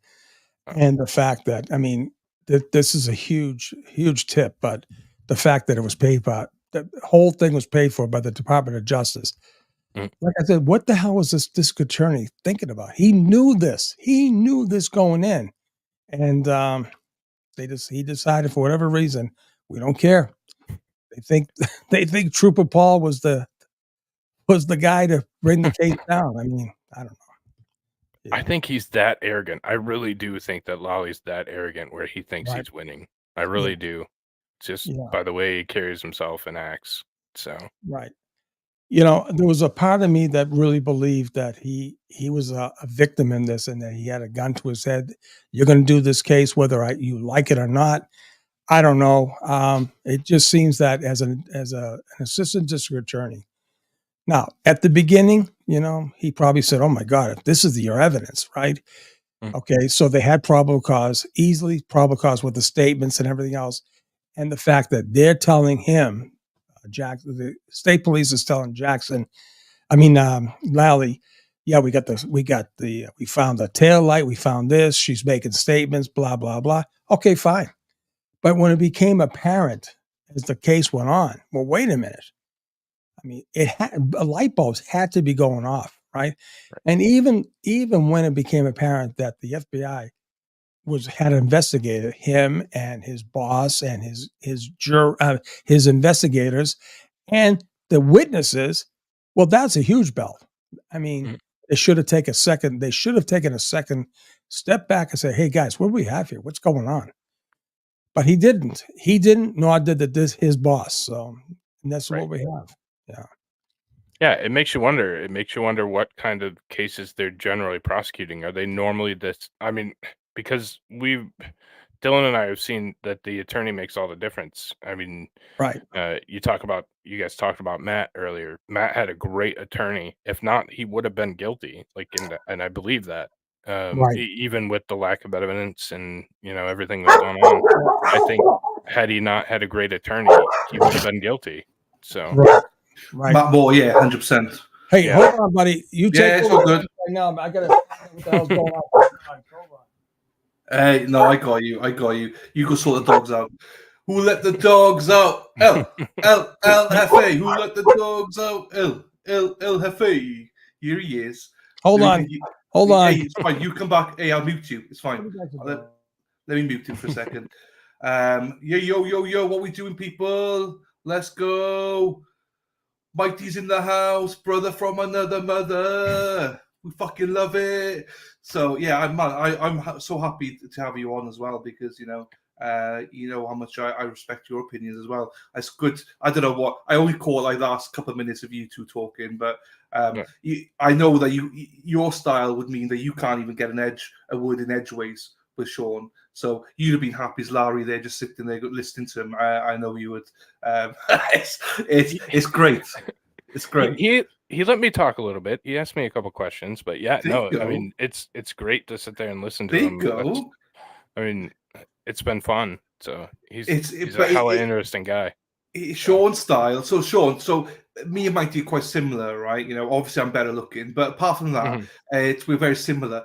And so I was just saying that you being here, he would have loved it because you're just like 100 miles per hour. Do you know what I mean? So you'd have been talking, and he'd have been loving listening to your stories, same as I do every day. So I knew you'd be a perfect couple in a way, complimentary, should I say? Wait a minute, what's going? You have me muted? No, I can hear you. You got me now? Okay, yeah, buddy. I can hear you. I man. guess yeah. There's so many buttons here. No, they said, Sean, read the damn chat. I'm looking at the chat. I can't find it. I got a guy who's a cop and a seminarian at my old church. I don't know what I'm supposed to be. I finally got one that they wanted to read. So, yeah. Peggy's back again. Yes, I do believe there's a cover-up, Peggy. I just don't know who was involved in the cover-up. So let's look at that, Dylan. All right. So so this is an experiment. Okay. Yeah. Go on. What in your mind, what do you think entails a cover-up? Well, my idea of a cover-up, right? So, okay, let's go look at this case here, right? So, for instance, I know that Karen didn't do this. Okay. So we start there. So Karen didn't do it. Who did it? Right. So that means there's at least one person involved, but we don't know who that person is. So in order for it to happen, somebody else needs to be involved as well. So there's now starting to become a cover-up. If you look at the Go Green, you piece of shit. If you start to look at the evidence, the inspectors, everyone did a shit job and all that. So something happened. Not one person could just do all these things. I understand that. So there's 100% a cover-up. Something happened in that house or outside the house. I just don't know what the hell it was. I don't know if it was outside, inside, where, who was involved, Brian, Colin, it could have been fucking, I don't know. Okay, so let me ask you one more question. Yeah. Could one person be responsible for covering this up? No. Okay, so let's go with two or more persons. Okay? Yeah, it has to be more than one, yes. So that is a conspiracy by definition. Again, it's not that I don't believe in the conspiracy. I think this is where it becomes misconstrued on my part by not explaining it well enough. I understand there's a conspiracy. I 100% understand that. Sure. My thing is, I do not know what the conspiracy holds. Right. That's what I mean by that. And we won't know until the FBI or whoever starts to investigate it. So whatever I say would be speculation, purely. So there could be two conspiracies here. Obviously, the conspiracy to murder John and the conspiracy to cover it up. The conspiracy to publicly violate her civil rights by the cops. If they can prove that law enforcement was tipped off prior to 6:04 a.m., now you get big problems because now law enforcement is part not only of the cover-up but also the conspiracy. There's no doubt in my mind Berkowitz had to have some knowledge prior to 6:04, no doubt. And that puts it right in the hands of the Canton cops. Because who the hell else who's Brian Higgins going to call? Right? Let's all be in agreement that Brian and whoever, it all happened under their watch. When Brian takes off, like Jackson said, he goes up to the station, right? Yeah. And he's going up there for like intel. Who knows what, right? Yeah. His best friend is Chief Berkowitz. They have a relationship. Whatever that really, you have to know, right? You have to know that somehow communication was made between he and Berkowitz, Brian Higgins and Berkowitz. And the fact that, months later at a retirement party, Higgins is actually stated on his retirement party speech for Berkowitz, and it's on video, saying, if you need to hide a body, here's the guy to call, right? Now, that's probably a reference to the poor Craig Casey case where the bodies can't be found, right, until later on, or reference to this case. The bottom line was when Helena Rafferty called up the Canton people, the Canton Public Service to actually edit out that speech, right? There was a reason for that. It wasn't because Brian Lardass Higgins was undercover. Trust me on that, right? That's the excuse they used. So, Yeah. anyways. No, that's fine. And again, we could go more in depth about Yeah. this afterwards and stuff like that, because again, there's a Right. lot of things here. So yeah, hopefully that clarifies it up a little bit. Yeah, no, I absolutely see your I see your side of it. You don't know what happened, right? No. You don't. Okay. We really don't know what happened, right? But I was going to ask Mighty. Mighty, you know about this guy, Scanlon, right? Within a day of Karen's arraignment, he went to her attorney and said, "Hey, listen, your client is innocent. That man got beat up inside that house." He had the information before anyone did. So, I mean, listen, it's something will come out. The FBI and the Department of Justice cannot stay moot on this. They have to give a reason why they supported a cop killer, right? They did. They supported, and why they investigated the DA's office and the cops and the witnesses. And not only that, haul them all into a grand jury. They politically speaking, right, Mighty? Politically speaking, I'm telling you right now, that's a huge move, right? We used to have to acknowledge to our supervisors, did you notify the local department? If you didn't, you get your ass in a sling. You just can't go into another jurisdiction and run amok. You got to let them know, right? Unless there's a reason why you don't. Yeah. But with that said, it's going to be political suicide for the federal government to work in Massachusetts if they don't come out with either arrest or an explanation as to why they went at Morrissey and his CPAC unit. Because I don't believe the state police will ever work with the FBI ever again unless they come out and give a valid reason as to why they didn't indict, or they do indict, then we'll find out why. Fair. You good with that there? Dilly. I was reading Dilly.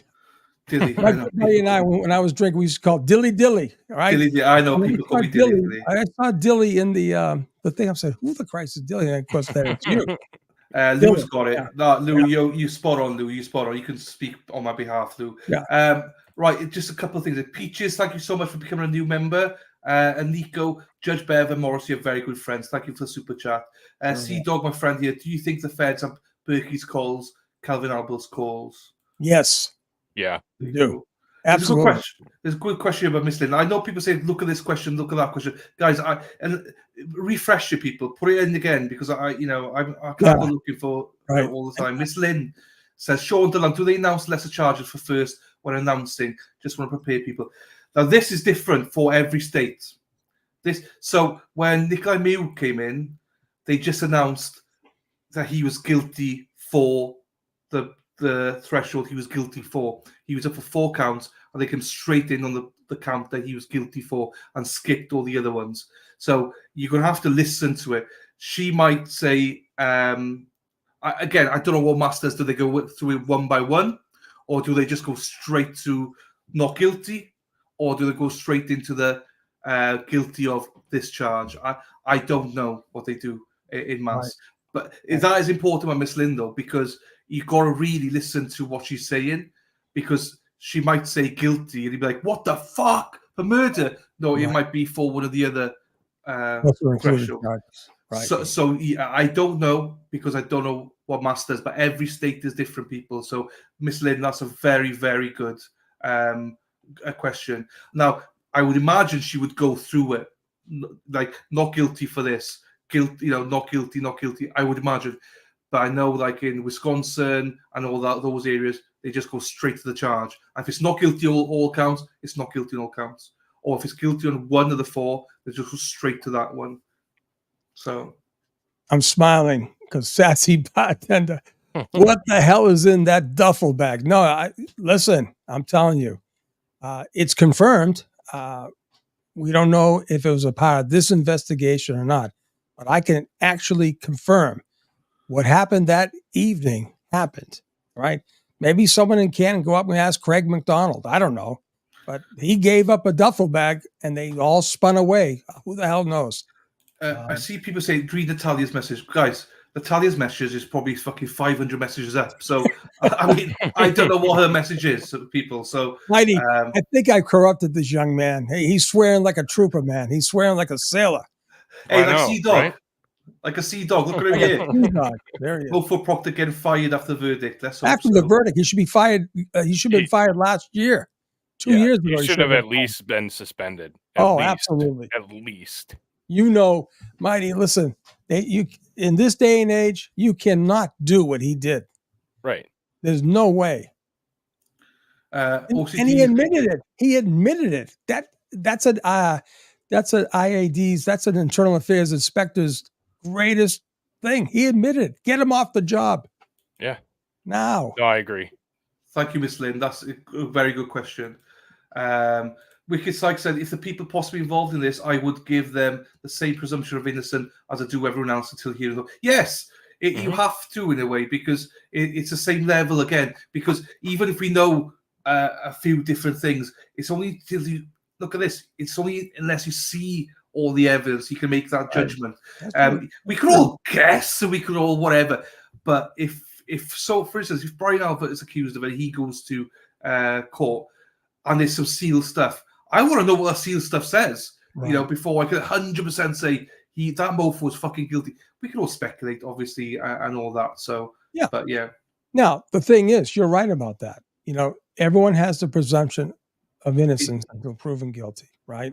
Yeah, and that's a strong statement. But the thing is, that doesn't mean that there's no probable cause. I mean, that there's probable cause, they should be arrested. No, that's totally different. I agree. 100% arrest everybody that you think is involved in it. Arrest the fucking lot of them. I have no issues whatsoever. It's just when they come to court, give them presumptions of innocence. Because the reason I say that as well, because people are like, fuck them. No, the reason I say that is, Sean and Mikey, is because if they're actually guilty of this, let them burn in jail, in prison. Let them burn in prison.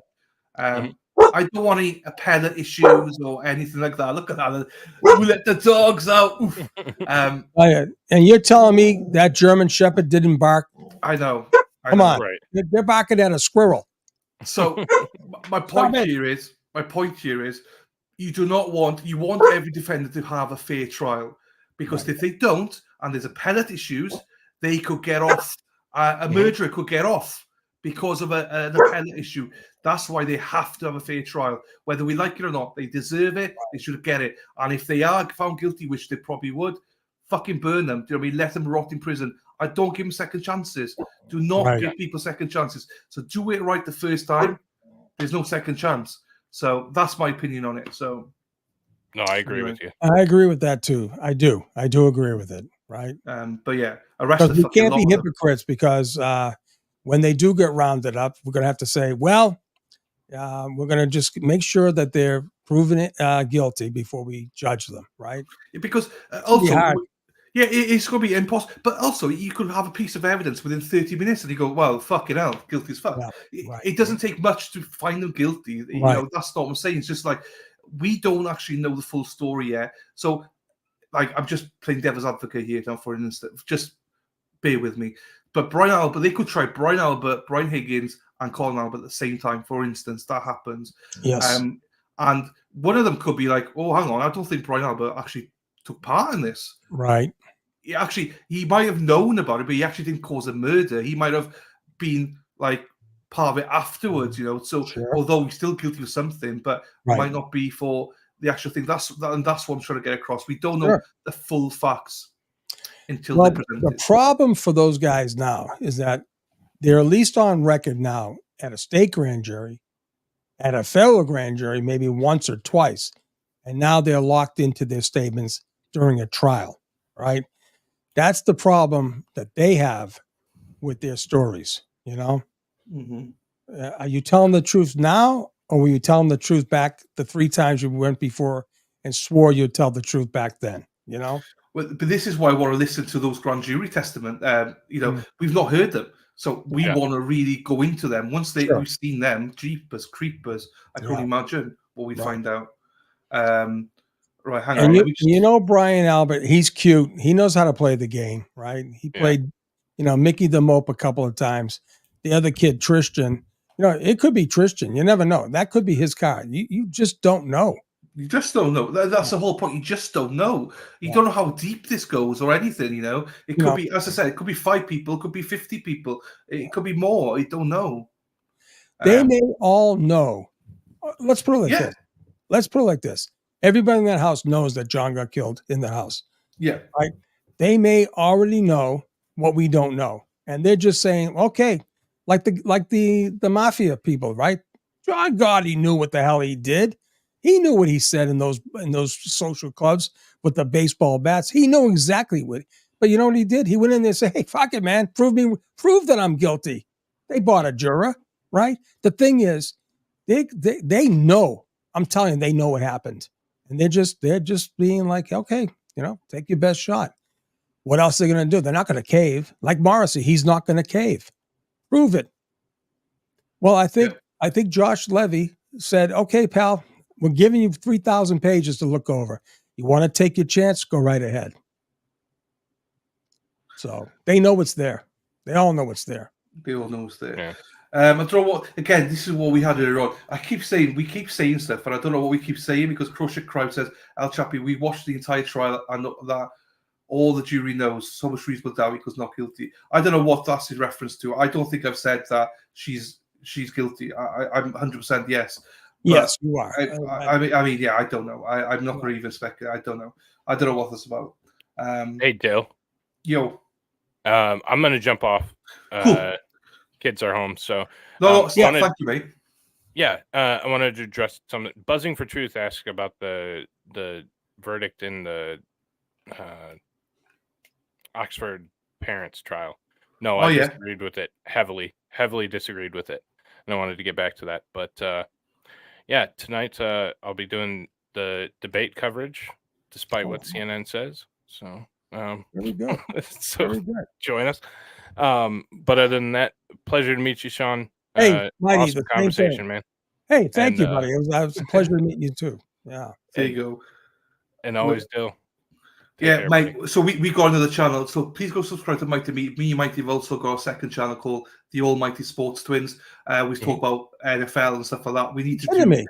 Yeah, we got one. Yeah, we've got like 24 subscribers. We've not really. We're shit. I'll get in there with you, buddy. There you go. We're shit. We've been terrible. But Mighty he was down there for the whole draft, filmed everything. So we need to do an episode on that to get your insight on that. So Mighty, thank you, buddy. I'll speak to you soon. All right, mate. All right, take care, yo. Hey, be good, Mighty. Be good. Take care. Here we go. We're up here now. Oh, right. There's nothing happening on. There's nothing happening yet on. You know, I was watching Tommy CPU. People said, "Oh, they got a verdict. It's going to come in after 2." All that same bullshit. The McAlberts are down to VFW over there in Dedham. People they say, "Get down there, fill them." Leave them alone. Yeah. Leave them alone. Don't chase them. Bring it. Who cares? Because also you're causing yourself problems and you're bringing the free Karen Reid movement into it. It's just like, and they've been so great as well. So, yeah. Lily, they changed it. They've changed it now. So she wasn't originally going to have a not guilty unless included, but now she's changed the form. I'm not sure what the form looks like now, but the defense are happy now. Right. Aidan Carney tweets out, let's have a look what Aidan says. He tweeted out, reminder, there's no way that 12 people will ever unanimously agree that Karen Reid committed murder beyond a reasonable doubt. It's impossible for any honest person to believe. I have no idea what the jury is doing, but I know that's impossible to find 12 people who will all agree that she should go to jail for the rest of her life. Like, I don't disagree with him. I don't think you are going to find 12 to vote guilty on murder or the lesser counts. You know, I don't think you're going to get 12 to vote guilty on it. So I do genuinely believe it's like 1 or 2 holdouts on the guilty side for maybe the manslaughter, because they want to compromise or something like that. Right. I'm getting pictures from cousin Amy. She's got a photo. Maybe I can share it. I don't know. Can I share it? Yeah, you should be able to share it. All right, hold on. I'm going to have to do. Oh yeah, I got it right here. He's there at the VFW. Paul O'Keefe is out front. Evidently, this is where they're having their. I guess they rented the hall. Where is this? Let's Hey, see. Zach. How do, fella? So I have to get a tab, I guess, right? Bring it over here. And then you can open it here. Then Up over here. I slide it in. Oh man, what's it going? What's it downloading now? The hell? This Welcome to the Boomer Edition by El Chapi and El Jefe. Okay, let me see how I'm going to do this. I have to bring it in here, I think. No, I can't. Hold on, Jesus. Wow. Let's see here. How am I going to do this? This is usually would. Huh? As you usually would for your streams. Yeah, but you know, so I've never done the photo before, but let's see. New tab. Nope, that's not it. How do I get this? Copy image. Put it in here. Can't paste it. All right, how am I going to do this? Let's see what I'm going to do here, Dylan. Oh, I can share screen? Yeah. Maybe that's the best thing to do. Hold on. Then it should pop up on mine then. Yeah, share screen. And I can, window, right? Can I do a window? You could do window if you want. How about that one? How about this window? How about that? Hey, here we go. Let me there? just double check it. Yes, it is. Here we Can go. can you pull it up? Yeah, I can pull it up. Hang on. So there it is, right there. I don't know if you could. Can you go in? No, I can't. You can, but I can't. I guess I can't either. So. Oh, that's fine. Don't worry, it's fine. You'd have to download it and save it and stuff. So, but hang on. Oh, there it is. Okay. Here you go. I got a. Oh, you can see. Yeah, you can see Paul Keefe there. Yes. Yeah. How about that? Kazanami on the spot. You know, I don't know. Did they? Maybe they do have to rent it. Yeah, they probably just want to rent somewhere just to be close, because where are they going to go? Do you know what I mean? Right. They need to be somewhere. Do you know what I mean? All right. So we stop the screen. Right. Stop the screen. There you go. There you go. I got the dogs. Jesus. Hold on. It's all good. Just let me see what's going on. It's fine. Hold on. Hold on, Dylan. I'll be right back, buddy. No, it's fine. It's fine.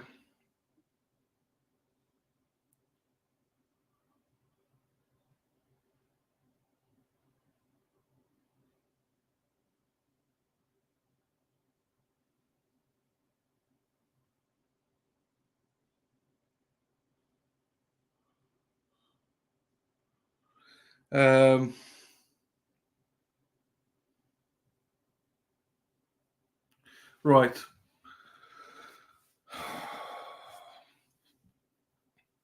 Frosty! Hey, Frosty. How are we doing, Frosty? Hope you're well. I've not seen much of Tony today.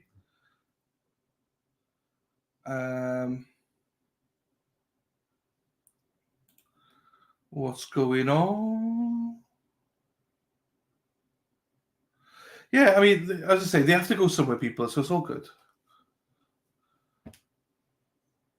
Yeah, that's true. They need access to drinks. Right, let me just put this down then. Well, do you know what? We got 1,937 likes. Let's try and get over 2,000 likes then. I've never had over 2,000 likes before. This is the most liked stream I've ever had, Sean. Awesome. So if we get over 2,000, that'd be even better. So we're only about 60 short. So give me a like, people. Oh, there we are. A couple just done it now. What am I doing? Did I mess it up here? I think I messed it up. So your angle of your camera needs to turn a little bit because we can see the side, if that makes sense. How about that? That's better. better. That's better, yeah. Yeah. I mean, I know you're trying to cover that bit, but we can't really see it. So you're good. You're good. Wait, let me see what this thing does here. Oh, my God. How about that? That better? Yeah, I mean, you're good. Look at that. It's hard, isn't it? Where do you place that, isn't it? Because you're covering the face, you know. It's hard to know. Dogs are going crazy today. Where were we there, Dylan? I've no idea. Oh, we're talking about the Keeks having somewhere to chill out whilst they're waiting for the verdict, So it is what it is. Yeah. Because Amy's down there on guard, watching what's going on. So yeah, it looked like this morning they were in a different courtroom, didn't it? I thought. But let me get back to John. Absolutely knew Sister Veronita. Absolutely. She was the principal when I was there in the late 60s, very early 70s. So yeah, I knew Sister Veronita. I knew Sister Mary Naughton. She was the 7th grade teacher. Some bad jokes. I don't know any. I'm not a joke guy. I hear a good joke and I can't remember them. I cannot remember a joke to save my life, believe it or not. But I can remember stories I was involved in, good or bad. So, so what time is it now in Eastern? What time is it? 2:30. 2:38. 2:38. Okay. So there's a bit of time to go. Yeah. I'm looking at all the other content creators. I think they're all just have the thing spinning around. They're not even talking. Melanie's not talking. No, we don't do that crap here. We keep going. We keep it going. Paul Munn says, "Hey Dylan, could you ask Sean what he thinks about the FBI searching for new evidence right now in Mass?" Oh shit, yeah, somebody 1 hour from Canton, boss. Oh, hang on, there's a super chat came through. Just bollocks. Hang on. Here we go. Page said an evidence response team is conducting a search in connection with an ongoing multi-jurisdictional investigation per Boston 25. FBI is in the Westport area now and expect traffic disruptions. Is that Westport, Connecticut? It's near Mass. Wherever is it not Mass? Maybe. I've never heard of Westport, Massachusetts. Oh, maybe Chat's going to tell us in a second. There, anyway. Yeah. Keith, where's that from? Where's it at?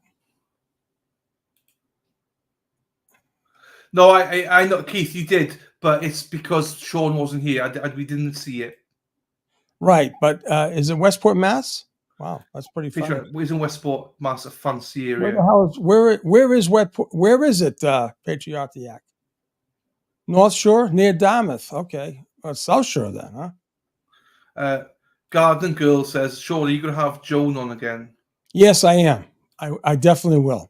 Thank you, Garden Girl. Who's Joan? Which one's Joan? Joan is the one that's the friend of the family. She was on the phone. Great. Yeah, she's great. Yeah, I forget who she's in there, so I got you.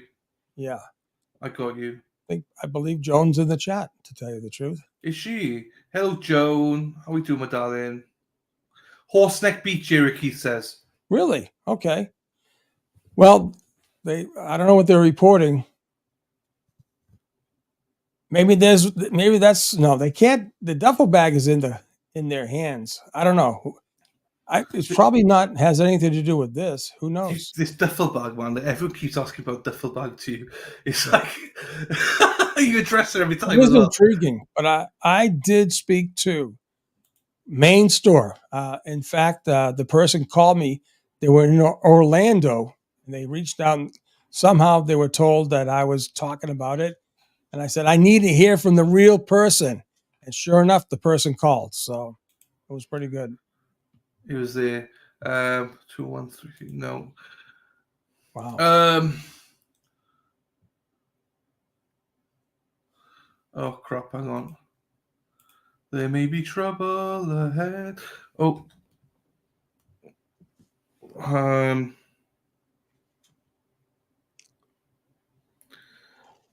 Like I said, Turtle Boy said it correctly. That family, the O'Keefe family, is not going to turn over. They're not. I don't know what they know. Okay. I don't know what they heard, but they didn't hear what we heard. And I just don't understand it. I really don't. Right. Here we go, Sean. Let me just do this for you now. My brother from another mother. I got it. So right. Here we go. Right, this is the article. Fall River reports FBI searching for evidence on Westport Highway in connection with an ongoing multi-jurisdictional investigation. There you go, Sean. There's a picture of them there. Okay. An investigation is taking place on the local highway the last few days where authorities could be seen with buckets. Cursed M. Whatever Satira, FBI Boston Division Officer of the Public Affairs, told Fall River Reporter that the FBI's evidence response team is at Route 88 in Westport, Mass. In connection with an ongoing multi-jurisdictional investigation. We are searching for specific evidence, and there's no threat to public safety. The Mass State Police, assigned to the Bristol County District Attorney's Office and the Westport Police Department, are providing assistance. We recognize the traffic disruption this may cause and are working as to something as possible. We appreciate the public's patience, and we conduct this important law enforcement activity as we conduct. As this remains ongoing matter, no further details will be released at this time. So that's a perfect scenario, right?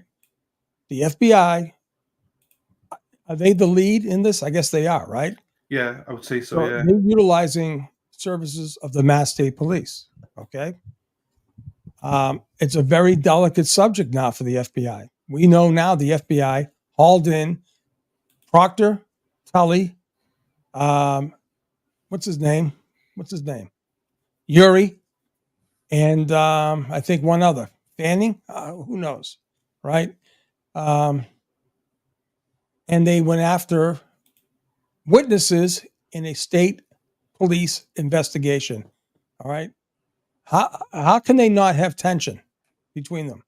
Let me tell you right now, there's no love lost between a lot of agencies and the FBI, especially in Boston. If you ever watch that show, City on the Hill, it's perfect how things are put out in that whole show. But yeah, it's funny. You know, according to everyone keeps talking about Chloe. According to Nicole, Chloe's happy up in Vermont, been alive. She said everyone's known that, according to her.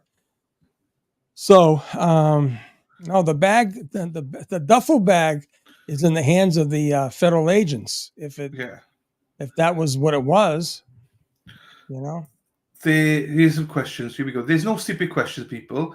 This might be an ignorant question from DGAS33, but I'm curious. Will the defense or private investigator look into the jurors for corruption, if I presume if they found guilty, if any Albus were in contact swaying the juror? I think the problem we got here is that everyone knows, McAlbus all know that the FBI have probably tapped their phones. So, Put it again, buddy. I will take you off. You're off screen. Don't worry. You're off screen. You're off screen. It's fine. I took you off. So I'm not sure how they would be on that, because all phones have probably been tapped. But yeah, they would investigate. Yes, they would look at all possibilities into it. I have seen your question, Dawn. I will just wait for a second till Sean sets back up, and then we'll ask him the question. But here we go. I'll get up ready for him.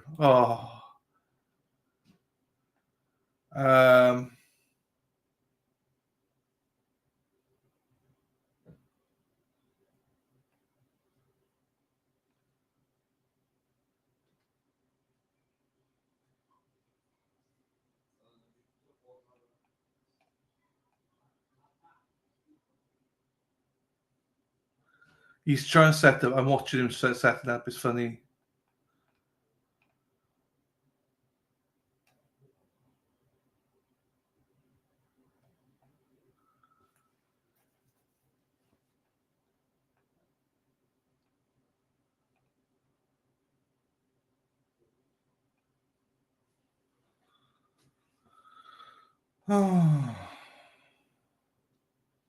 It's all right, mate. Take your time.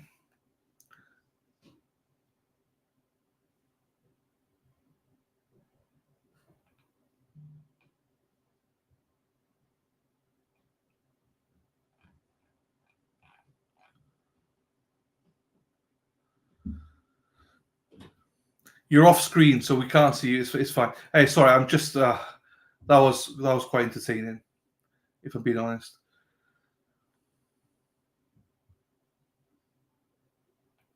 So if you missed this morning, this happened this morning as well.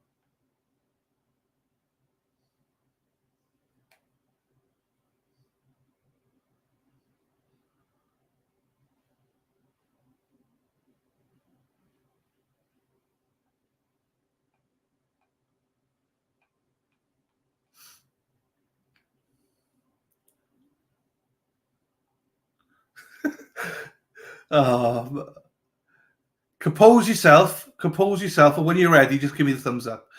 Just get yourself right. No one can see you right now. It's only me that can see you, so it's fine. You need to turn your camera as well because I can see. Yeah, you got it, brother. You got it.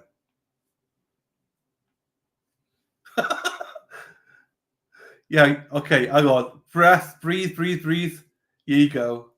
Jesus Christ. Hold on. Let me get this foolish thing. Jesus Christ, everyone. I forgot how to set the camera up. That's how screwed up it is. No, you're fine, man. You're fine. Oh, man. It's just one of these days, you know? It's fine. Oh, God. What is going on? Before I forget, this question came in for you, right? Because I didn't want to forget it. Why didn't Scanlon or the witness testify? How could they, in good conscience, let this continue? Because basically, like I said, it's a whole different investigation, right? Right? What does it have to do with what does a hit and run have to do with? I mean, I think if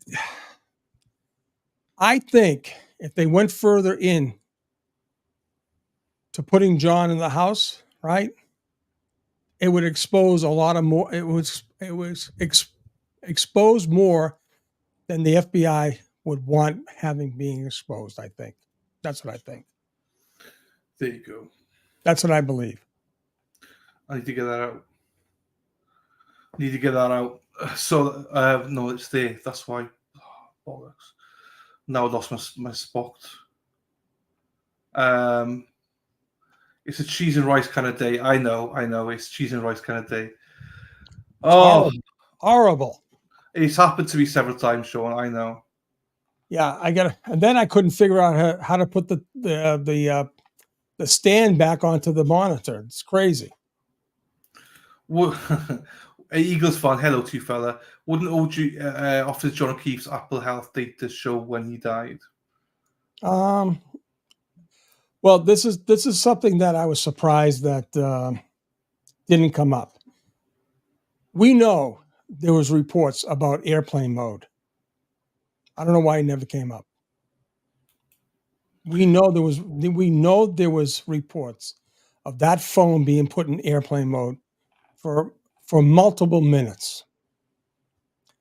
I don't know. I just like I said. Yeah, I know. It's here. It is 1950, 10 to 8 people here. Right. So we're on the fight. You know, what people also remember, it's a long day. This is doing. So we appreciate everyone sticking in there with us, but it's also a long day for us as well.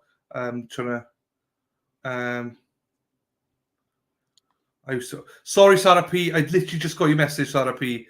I'm so sorry. Hopefully it's better now. You say it's okay. Thank you, Sarah. People send me stuff. Ken, you're gonna do anything today? Boston Mike, I'm not playing that just in case.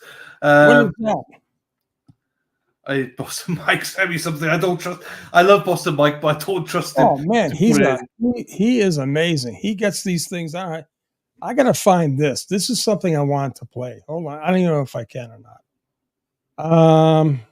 Because oh god, yeah. Wendy sent me something. I need to find it. Oh yeah. Let me see. Well, you find that. I'll answer this question. Jody, yes. If she's found guilty of one of the charges, she can then be exonerated once the indictments are unsealed. And well, the others need to be, once they're arrested. If they believe they got the wrong person and say, oh, actually, we've now got evidence, there would be the appeal. There'd be a process to go through, but she would get appealed and then it should be exonerated. But there is a process. It's not as easy to go. Want me to play you guys something? Go on. All right, this is a song. It was Wendy caught this. I haven't seen it, right? I just got it. Jennifer Brown Gretsch, member of the group, and the in my Facebook group sent it. I don't know if you guys can hear this. Let's see. The law, and this one's going down in history. The Attila brought us together. We are the mighty chap peeps bonded forever. But don't get. I have to mute it for a second because of the. Oh, hey, hang on. Stop it for a second. Because I've got to be copyrighted, Sean. That's why I have to stop it. Someone created it. Yeah, but it's a content creator, as in the music is from somewhere. Oh, really? Oh, okay. Well, what about what's her name? The lady Helen T. I think this is the same thing. Who's Helen T? Helen T. from Austria. She made me a song. Did you hear my song? No. What you talk about, Helen? No, I'm not saying that. No, because I don't play anything with music on it because of that very reason, because of the copyright. What if it's not? What if it's AI created? I don't know enough about that. Okay, that's all right. The only reason I say that is because the two options I have are either I have to cut this whole segment now. Oh no, we're not going to cut. All right, let me ask you a question. Yeah. Could you at least hear it? I heard bits of it. Yeah. Okay, good. All right, that's all. I just want to make sure I can play it through this foolish box I have. So no, okay. So you can play it on your channel, not on I will. I'll play it because you can't get copyrighted. I don't know what.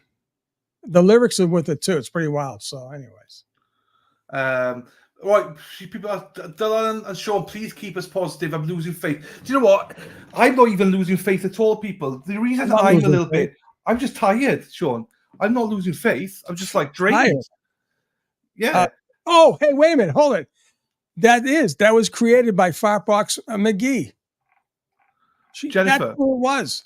Fartbox, right? You made that, didn't you? I think I'm getting punchy with the names. Fartbox. I think now it is. I think, hold on. So she created it herself, as in. Yes. Yes. Because obviously anyone can create anything. No, she said it's actually Fartbox McGee from Dylan's chat. Okay, so I can play it. If it's genuinely from her, that's fine. It's just from her. Sonny boy, he's our favorite Irishman. He's on the right side of the law, and this one's going down in history. The Attila brought us together. We are the mighty chap peeps bonded forever. But don't get it twisted. We don't want no mofos. We don't play no grab ass. We ain't evil soccer moms. Tricking all them white claws and all those baglios who think they won't get caught, and all the shitbag friends and family who think they run the show. When the feds come knocking, it's your time to go. Bye-bye to you, mofo.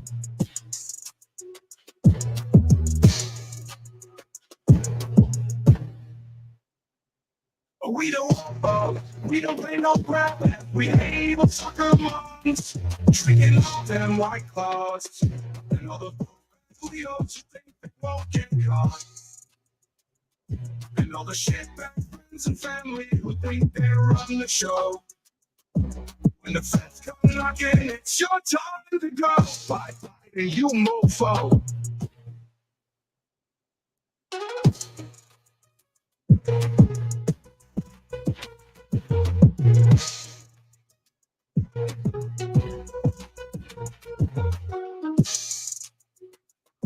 When the feds come knocking, it's your time to go.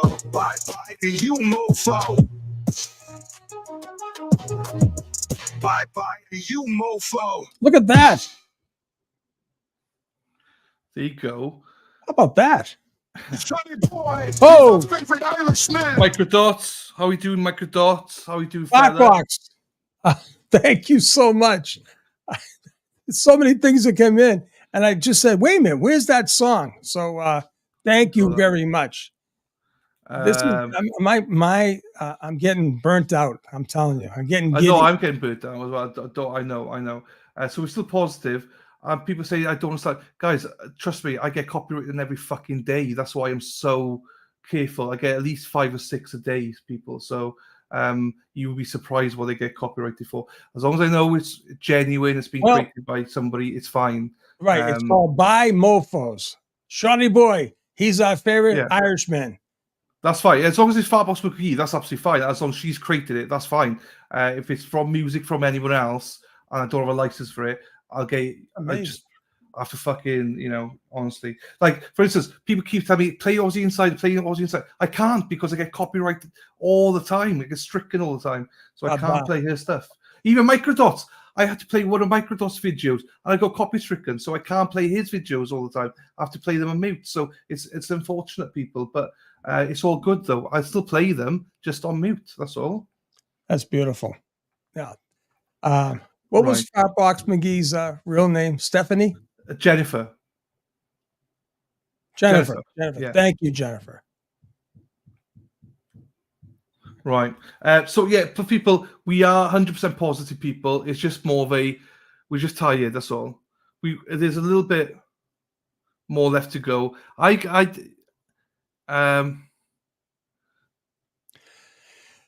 What?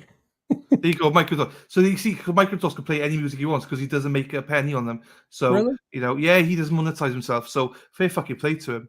Do you know what I mean? So he can play any music he wants. So Richie, you can, like myself, I'm not monetized. So I can play all my music. Yeah. Oh man, this is beautiful. Yeah. But once you become monetized, though, you get monetization. you get copy stricken on everything. So good. And what's the penalty for that?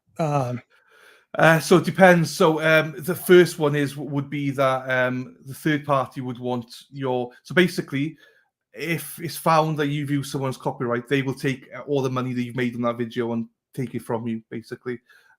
First of all, or try to anyway.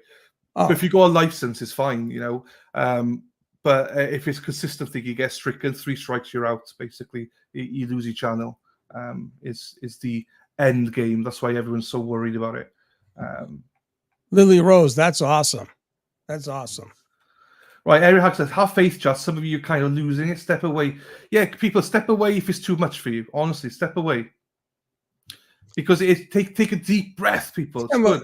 Timu Lally, how the hell did you know about that? That's right. I'll be blasting that. I'll be going down Fifth Ave, downtown Naples. I'm going to put my do-rag on. I'm going to do some gangster riding with my hand out, playing that song. That's awesome. I mean, I saw it a couple of days ago. What's her name again? Michelle? Melanie? Stephanie? Botbox. Huh? Stephanie. Yeah. And some with all the stuff going on. And I said, hey, wait a minute. Where's that song? This is beautiful. Now, if Helene is in the chat, if you can make it like that, I can play your song too. I mean, I love that. Sounds like Kool and the Gang when it starts out there, Helene. Your song sounds like Kool and the Gang back in the day. It really does. So, yeah. You can fight strikes. Yes, I fight them. I get at least 6 strikes a day, and I fight every one of them. Do you really? Jesus. Yeah, for past ones. Luckily, someone found me a way that I actually ban some people, which is getting better. But yeah, right. It's not even the artist. I pay for my licenses. I pay for everything. Me too. I do too. Yeah, so it's like I'm making money off artists. I pay for them all. It's just the third party people that chance it and want to take the money, basically. Right. Here we go. Yeah, Sea-Dog's got it. Scammers like to mess with the copyright system. That's exactly it. So it's a fucking pain in the ass. But we have to deal with it every fucking day. So, right. So, yeah, everyone just chill out. We are very positive. We don't see anyone voting guilty on any counts here, people. No way. No way. I'm positive. I'm just positive. dying. I'm dying. I'm tired. Sit up. I'm slouching. But it's also, Sharp, we need to be positive as well because everyone's like, oh, there's something happened. Don't worry about it. It's fine, people. We've covered this morning. The longer it goes on, the better for a not guilty verdict. Right. It's just somebody being stubborn, more than likely. So that's what it has to be. There's got to be 1 or 2. There you go, TJ. It could be 5. Who cares? The thing is, listen, the masses will convince. They're going to have to convince them. Yeah, it's fine. The majority we know it could be not guilty people. So it's just they have to try and get a unanimous decision. And sometimes it's hard to get all 12. It might be 11 not guilty, 1 guilty. Right. it just takes one person, and then it's a hung jury. So just everyone is fine. Right. I do understand though, because no one likes to wait this long for a verdict. No one does. I mean, think about how you guys feel. Think about how Karen feels right now. Do you know what I mean? So, and the family and stuff. So, she's been put through hell for no reason.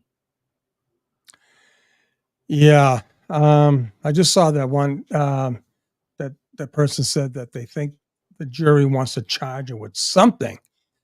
Well, that's not how our system is, and they shouldn't have that type of animosity either, No. And the nice thing is, when this thing is over, hopefully some of the jurors will come out like they normally do. And hey, you never know. Hey, Microdots, are you there? Oh, they're strong and unwavering. Happy days, Microdots. Like to hear that. That's Nice. good. Good. But yeah, that's the way it should be. Do you know what I mean? So good. And if they're like that, people, then we should all be like that. Take example from them. They're the ones going through all the hell. So if they're being strong and unwavering, then we should all be strong and unwavering. Wikisite, hello to you, my darling. 2 military bases use. Hang on, let me just refocus. Wikisite sent a super chat. Thank you, Wikisite. 2 military bases use public transfer stations to get rid of garbage. Westport has a transfer station near base. Higgins got rid of phone. Do you know the answer to that? I do not. No, I didn't even know there's a Westport, Massachusetts. I'm telling you how bad I'm sorry, I am. Wikisite. I don't know. I'm sorry, my darling. I don't know. And Paige is right. They had more documents than we saw. They are curious and methodical. There you go, Paige. That's what we're trying to say. Obviously, everyone's tolerance of patience is a lot different. Everyone loves Microdots' work. He's fantastic.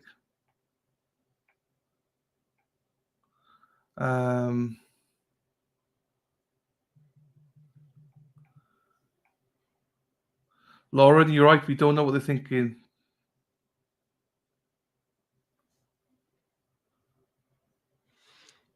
Yeah.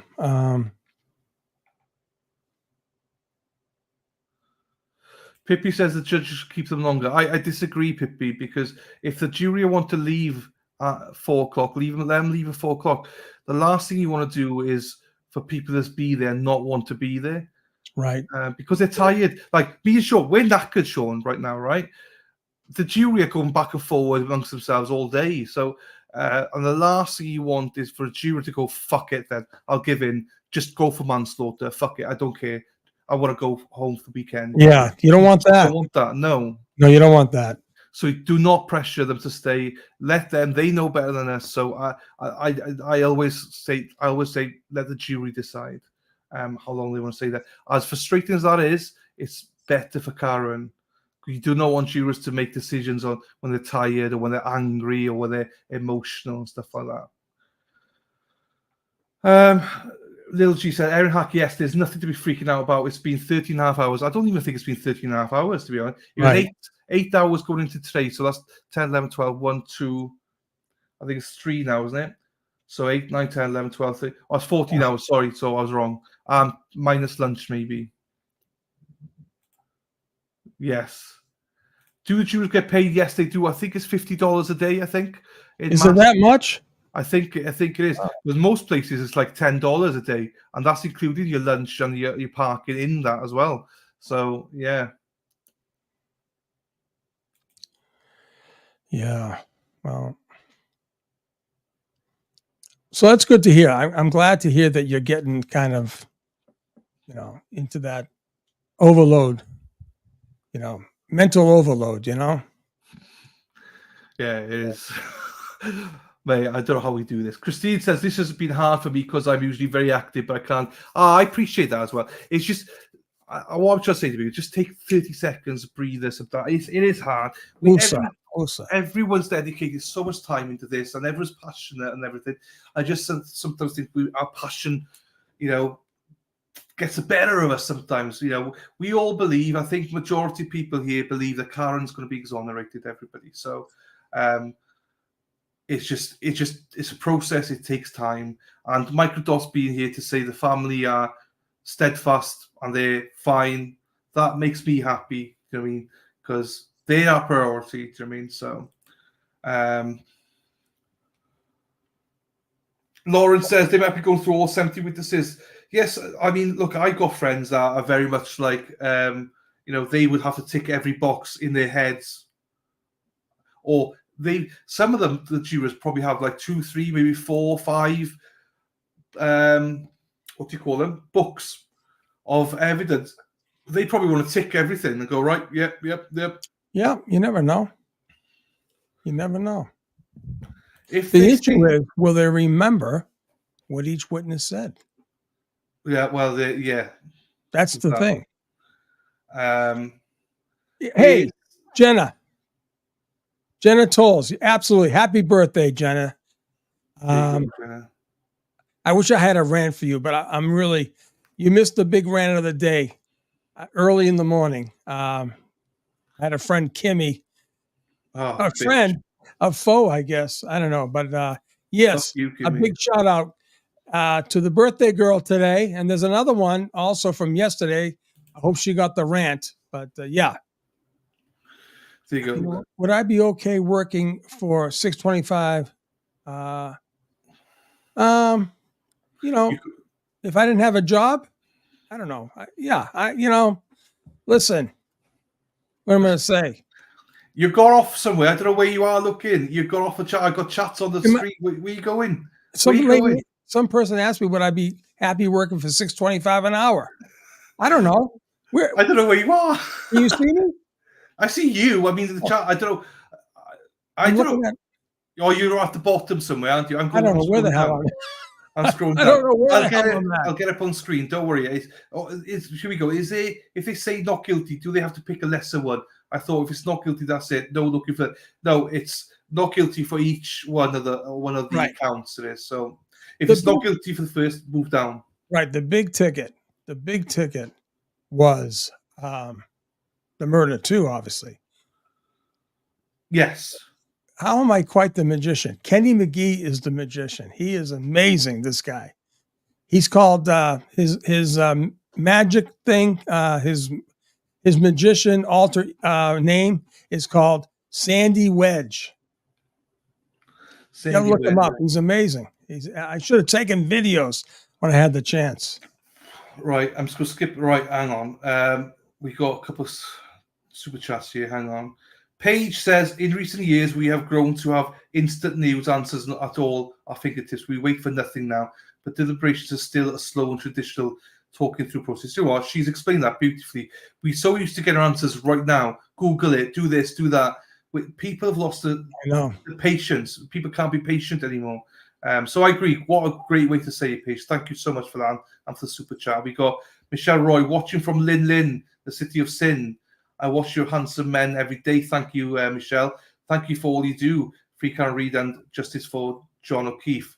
Tick, tick, boom. Thank you so much, Michelle, for the super chat as well. Thank you, darling. Right.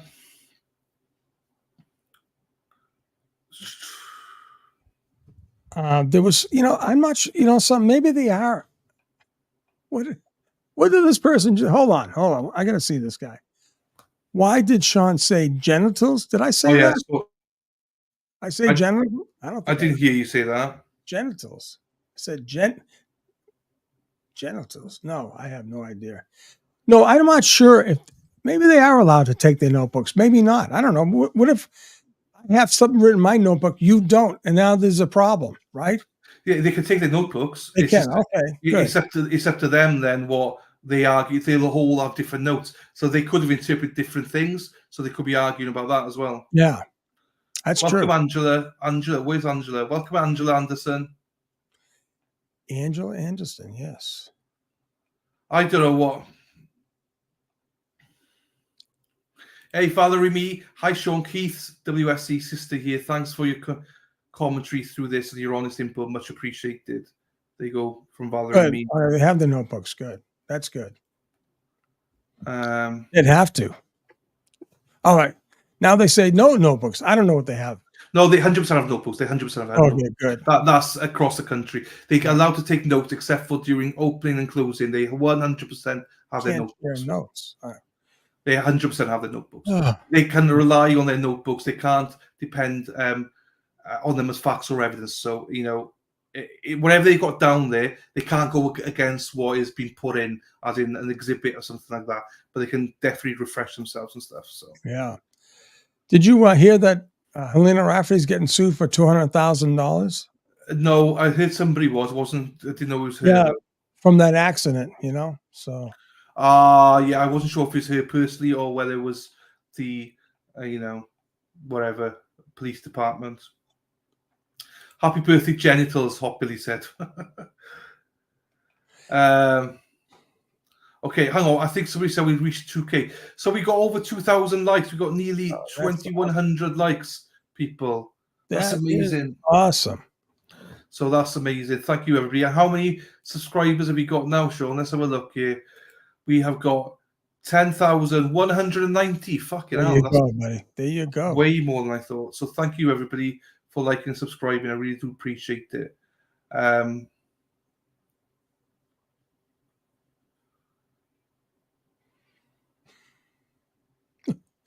Look at this. Holy shit. The name is over their head, chat. They will get it soon. What? Huckster, you have to explain. I don't have a clue what's going on. I don't know. Someone said Bill Murray's going to play me in the movie. What are you talking about? Bill Murray? If that's him. Sean Penn as Turtle Boy? So, see, those got it right. They can't share notes, you're right, but they can have their own notes. They can't share between them. Okay. Yeah. But I'm just thinking, I say, oh, I heard so-and-so say this, and I wrote it down. And the other two people say, well, I didn't hear that. You know, I don't know.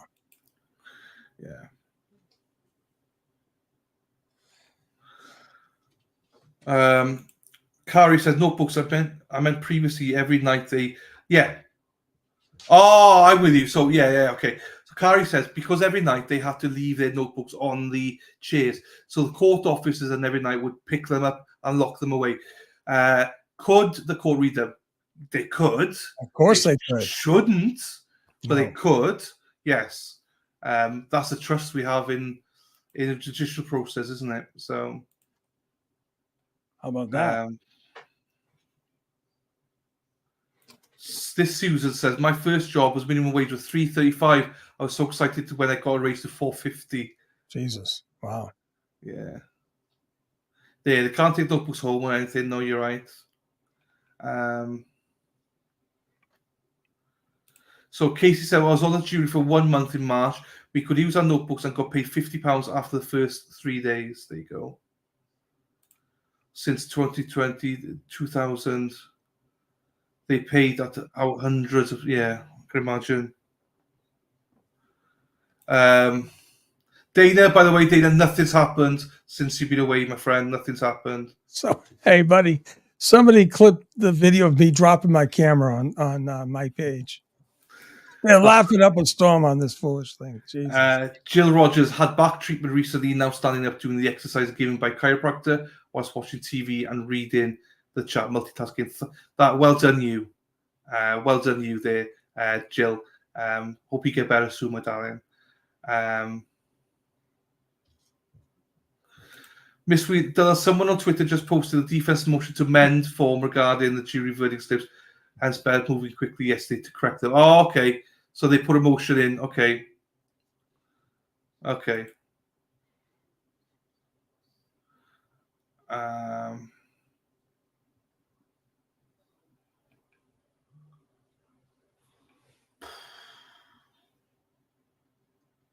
Genitals. Oh, fuck. It's her birthday.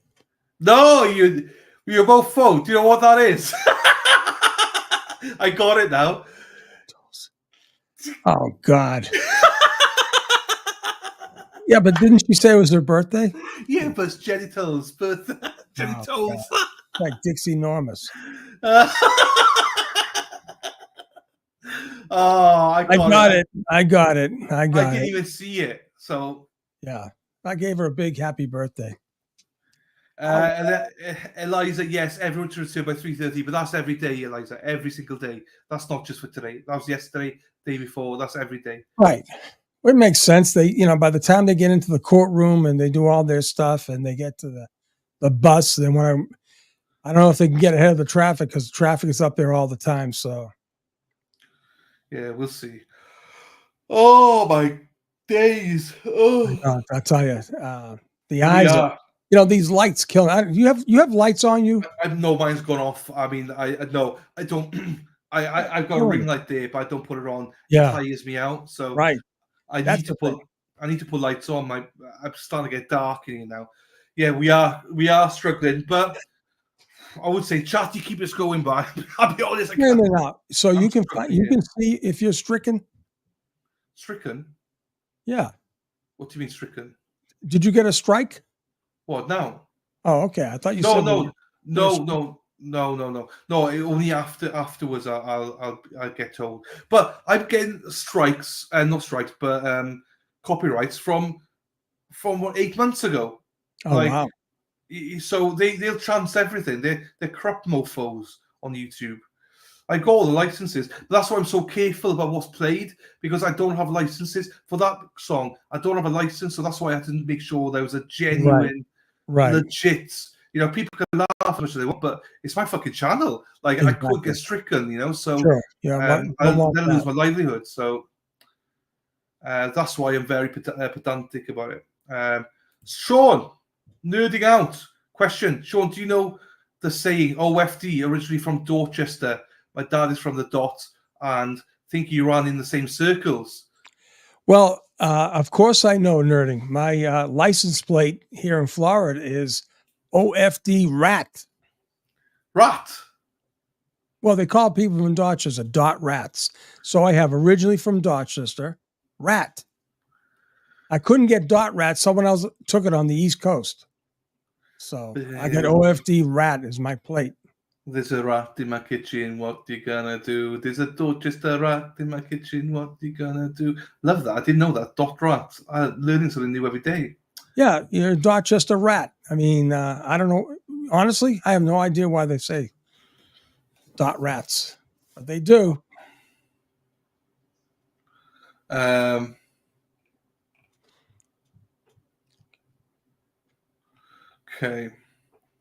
I'm just going. I'm even. Cats, that's how, yeah, they can't take them home with them, no. No. I'm not sure why people are laughing. You've probably done something because people are laughing at you. I'm also a member of the OF, originally from Dorchester Facebook page, which is awesome. Erin Hack, Mike Hunt. I knew you were gonna, I do not say that out loud. Oh, That's what people laugh. Jesus, I'm not going to say another. I'm not going to say another name again until I can ensure. How about Dixie Enormous though? Wow, that was a funny one. Thank you, Tony. Do you guys know who that is? Who? Tony? No, Dixie Enormous. You know who he is? No. That's John. John who? Como. John Como. Oh, okay. No, I didn't. Never heard of that. No. He was outed, so I'm not outing him. But yeah, that's John Como. Ooh. Lily Rose says, "Dot rats, I am too." There you go, Lily. Stormcast. I went to HD with a Hollywood. Lucy Lane, Sean Delan, I have to go. Thank you for your time today. Will you be here tomorrow? Yes, 8 o'clock tomorrow morning.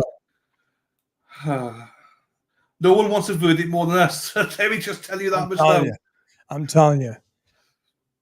So there'll be stream tomorrow. I'm gonna have to do like a half-hour montage to get us in because it's fucking. Because my husband was from East Cottage Street and Barry Street, Dorchester. East Cottage and Barry. Of course, East Cottage. Jesus. Oh, tell you, Dylan. Don't start yawning, Dylan. Come cram with me. Come cram. I'll be yawning. God away. Dylan, what happens to the jury room and everything they've been working on when they leave? They just leave them there. So they should lock it. So I think all the evidence and everything like that gets put back in the box and they transport that into chambers or somewhere safe, and then the notebook should be put into a safe place. No one can see it. Sea Dog, absolutely. And I look back at those days jumping off the quarries. We were crazy to do that. And how many kids got killed up there? Awful. Hey, Gary says, just say mofos, Sean. Just say mofos. Shop Mum says, Walter Corner, tell Sean that this is the definition. Dot Rat, Dorchester, Massachusetts, a native of Dorchester who can't escape. Duxbury, Massachusetts, affluent South Shore town. So that's wow. So that's why they say dot rat. I don't know. I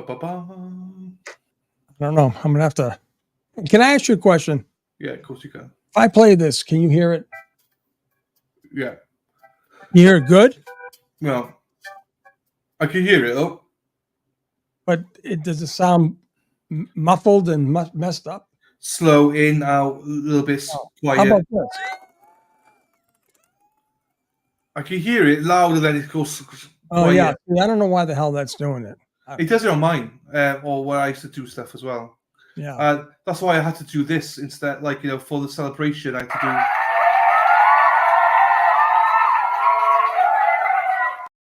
So do you have that queued up already? It's in my brand ready. So my brand's got There you go. Right. I like that.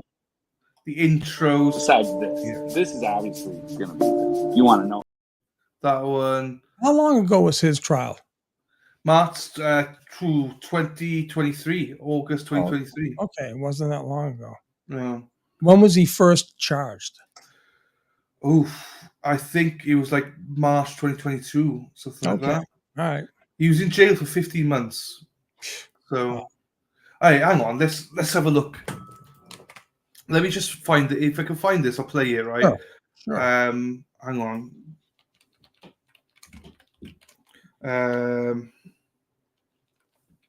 Because I remember seeing this live, and I thought, what the fuck?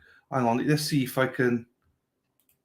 Is this going to be good? I'm not sure if this is going to be a good one or not, but it'll do for the premise of what I want to show you.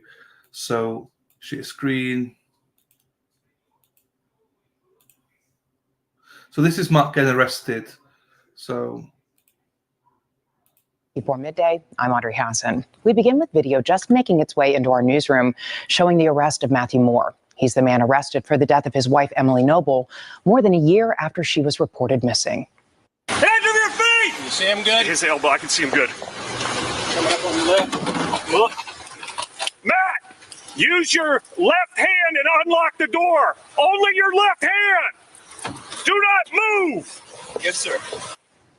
Last Thursday, law enforcement, including the Westerville Police Department, arrested Moore during a traffic stop. For many in the community, his arrest brings some sense of closure. The 50-year-old is charged with 2 counts of murder and 1 count of felonious assault for the death of his wife. In late May of 2020, Emily Noble was reported missing after celebrating her 52nd birthday. Her body was discovered several months later in September in a wooded area near County Line Road and State Road in Westerville, where she was reported missing. Investigators say Noble's body was staged to look like a suicide, but a strangulation expert disagreed, saying it was clearly a homicide. So there you go. So is that considered a cold case still? Yeah. Presumably because he was found innocent. So right. So okay. So I thought, that brings a lot of stuff. I thought she was found dead in the house. Normally, right? No, in the woods. Jesus.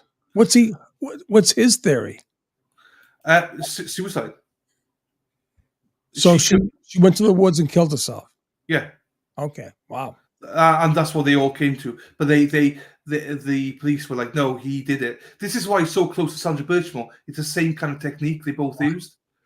So that's why he was like, what happened? So no, there's no. Sorry, I should say there's no killer. It's no longer a cold case because it was deemed as self-alleviation. Okay. all over the place at the minute. That's how tired I am. But don't forget what case we're covering. What manner of okay? So how did she kill herself? Like a Ligature. So around, wherever, I don't remember what it was, but around her neck, and she was down, leaning forward. Forward. Oh wow. You know, so one of those, I don't know what you call them. So Did he feel that she suffered from depression or something that caused her to do that? Or yeah. So he lost his son to suicide a few months before that, Jesus. and then he was just getting back to normal, and then boom, that happened. And he lost another son years ago as well. So, hang on, I'll pause this. Hang on, they're going to court. So what I'll do is I'll play car and go to courts now for people, because you know how people are. So here we go.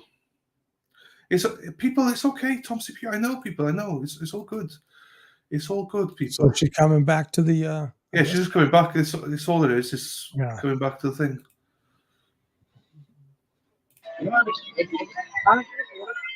Nothing. Hey, Bob.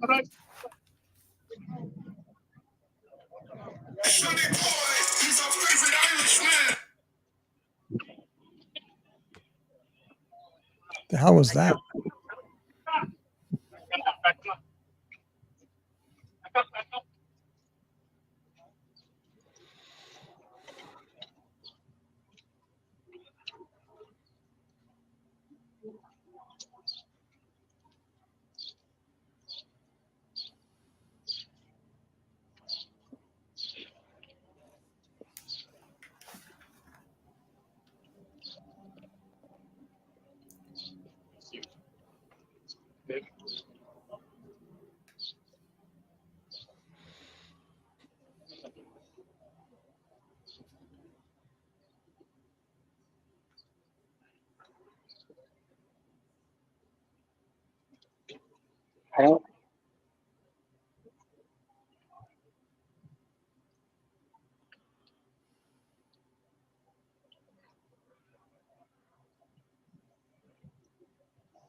We live, Dylan. Yeah. I want to tell Gator Gal, yes, I know Clewiston very well. As a matter of fact, your sheriff, Peaches, I used to supervise of the task force. If you know Peaches, tell him I said hi. Gator Gal. It's the sheriff of the county. Where's this go? Yeah.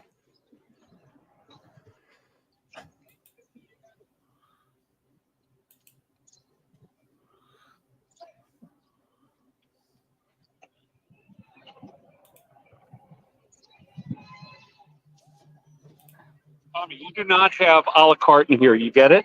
No, you don't. But you have to be with them. This team is employed with them. You are not. You have to be with them. You understand? Okay. For tomorrow. Okay. Okay. No problem. And this right here is a violation. This is arrestable. All right? I didn't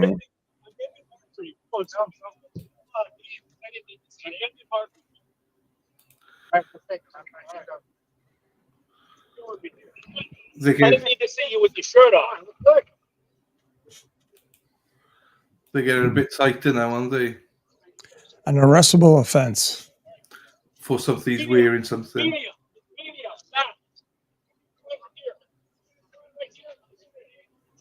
It is 8:30 in the evening here, Miss Lynn.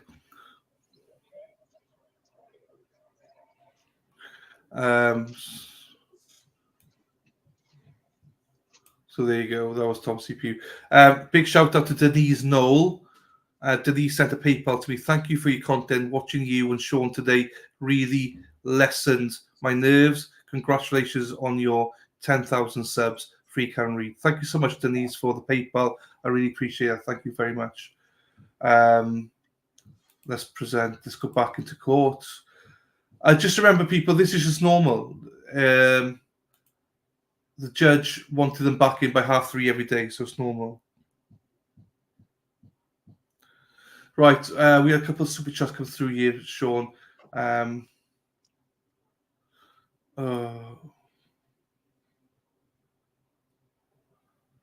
So Kiki, Canoe, love your insight, Dylan, and love your insight, Sean, and love your accent, Dylan. You two make an awesome team. Free Can Read. Thank you so much, Kiki. Thanks, Kiki.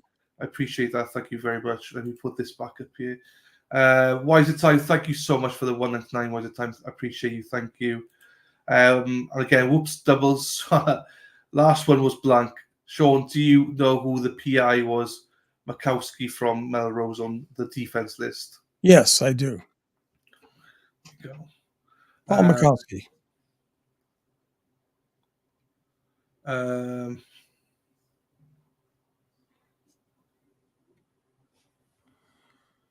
Ooh, I'm telling you, I've hit the wall, buddy. Well, I've hit the wall as well, but it's yeah. Look, chat are gonna rage if we start getting negative, Sean. So let's I'll try and pump us up again then.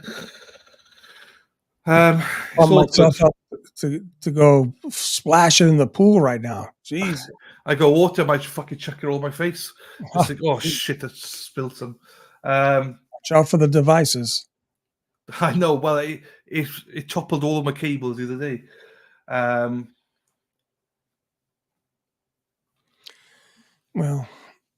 okay.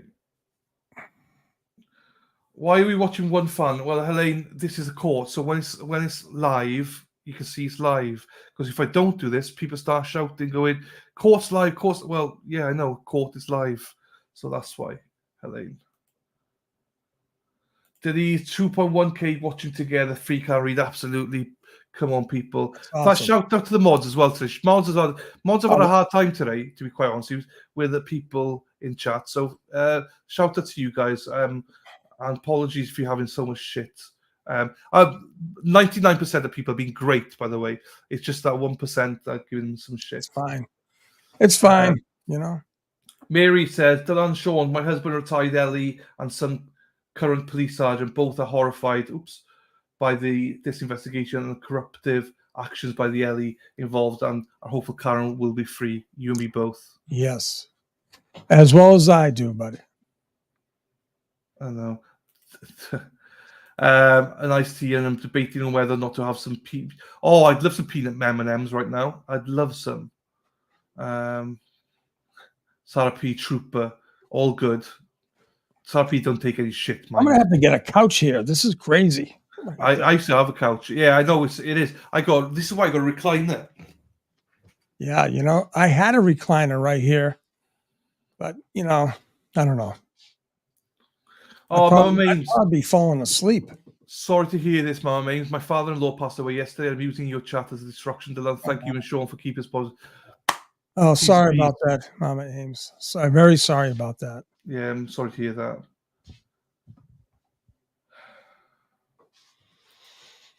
Boo boo. I missed some. Hang on. I pressed the wrong button and gone somewhere. I don't know where I've gone to you. What's up there? Paris. Sing. Sing to wake everyone. Don't we have thick skin. Sean is great too. I love you, brother. Hey, Nicola. I know you have thick skin. I don't know who doesn't have thick skin. This is a problem I got, Sean. People comment, Nicola. Hey, nice to see you, Nicola. By the way, I didn't recognize you for a second. I don't even know what I'm talking about. Eyes are getting heavy. Yeah, I don't even know what I'm talking about. Hey, hang on. I know what does it. Hang on. Hey, hang on. We know what's going to pump us up. People, it's over. Elvis has left the building. It's done. Over. Come on. Let's fucking go, Sean. Hey, this is true. Good things come to those who wait. Absolutely. That's true. It's true. And it's in the giving you receive. That's another famous quote. Yeah. Right? Yeah. That's exactly right. Oh, it's just gone. The chat's got. I don't know where we are now. Movie popcorn and Pete. Yeah, there you go. There you go. I don't know where I am now. The chat's just gone busy again. All of a sudden, Dixie enormous. That's so fantastic. Yeah, Oh, everyone's that's mama awesome. memes. That's lovely. Yeah, Everyone's. I gotta see. I gotta put this up here. Yeah. Thank you, Lisa. Thank you. Patriotica. Yes, you're right. Kenny McGee he'll be on my channel. Once we get back running up, Kenny will have a cameo appearance. He'll talk the whole night. Trust me, he will. Okay, so Ted Daniels announces court clerk just told me 20 seconds ago that the jury is done for the day with no verdict. No. Looks like we will be back No tomorrow. verdict. No verdict. No Okay. verdict. Back tomorrow. And breaking news as well, Brian Kohlberger is set to face trial in June 2025. Oh, So wow. just put that in your diaries, June 2025. So there we go. Another day, another no verdict. They're Right. going home early today again. I'm sure. Yeah. Elsie, how are you doing, my darling? Hope you're well as well. So there you go. They're going home. They must be. Right. Can you imagine the two of us? We're shattered. We're knackered right now, Sean. Right. How do you think they feel? Do you know what I mean? So I couldn't make a decision. I couldn't even read the chat. Look at the ground troops. They're out there all day in that heat. Yeah. You know. So let's carrying forgive the team. let's forgive some the jury people. They're tired as well. Do you know what I mean? So we don't want them making bad decisions. So it's all good. Yeah. Okay. I'm going to start the meter for me starting tomorrow. If they go into after lunch, right? And they still don't have a verdict, and then I'm going to start cranking up the nervous, not nervous about, her being guilty, just that it looks like it might be someone may be a serious holdout.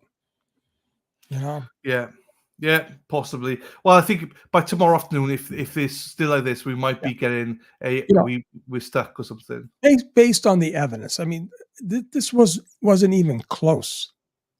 I mean, there was such a distance between what the defense did and what the prosecution did. But if they don't have anything by tomorrow at lunchtime, I don't know. Here we go. Thank you, Lily Rose. The court's in session. Oh shit! Hang on. Counselor sidebar, please. Fucking straight away. Sidebar. 7:30, 9:30.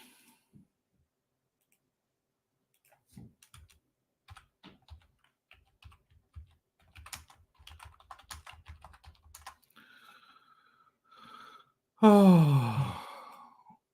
Okay. So we'll see this. We'll watch Karen go out, and then we'll stop Right. people. I'm not. Right.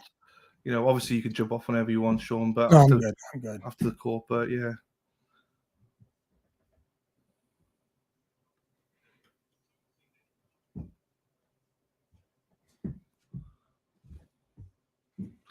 We'll just see what the court says. There might be some announcement. I don't know.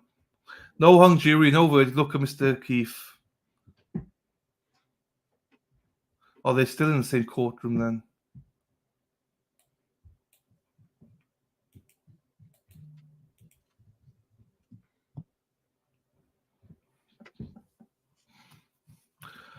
Oh.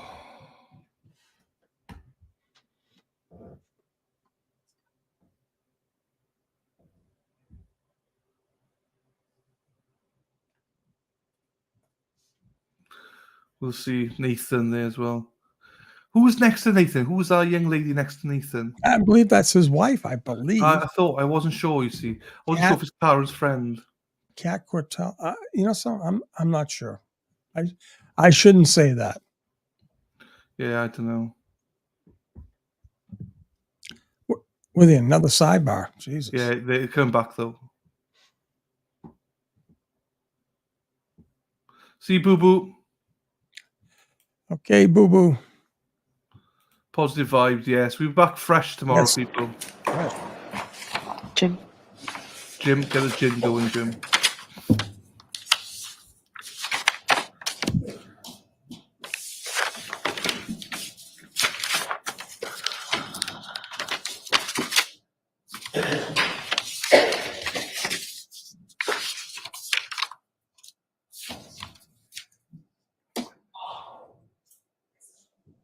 Yeah, I'll talk.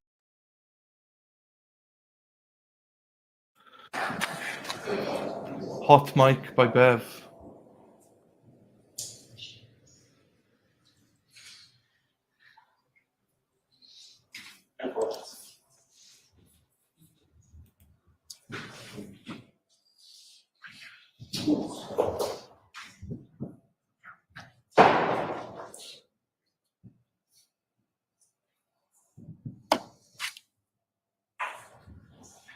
Rise for the jury.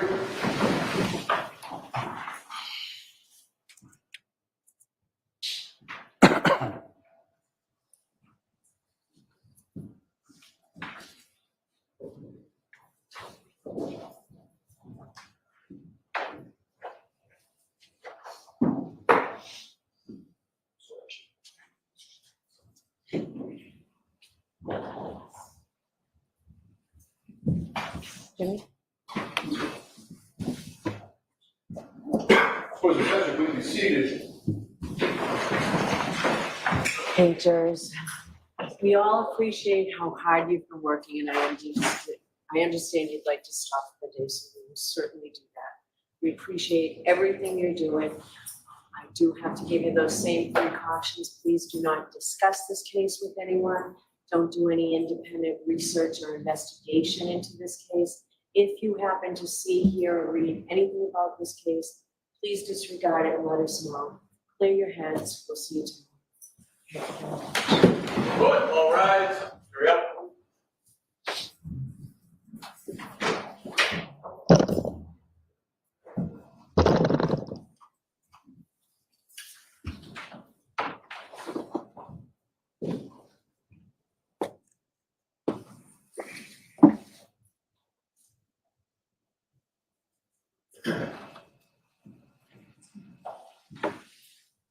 Wait seated. All right, we'll see everybody tomorrow morning. Thank you. Thank you. Rise, please.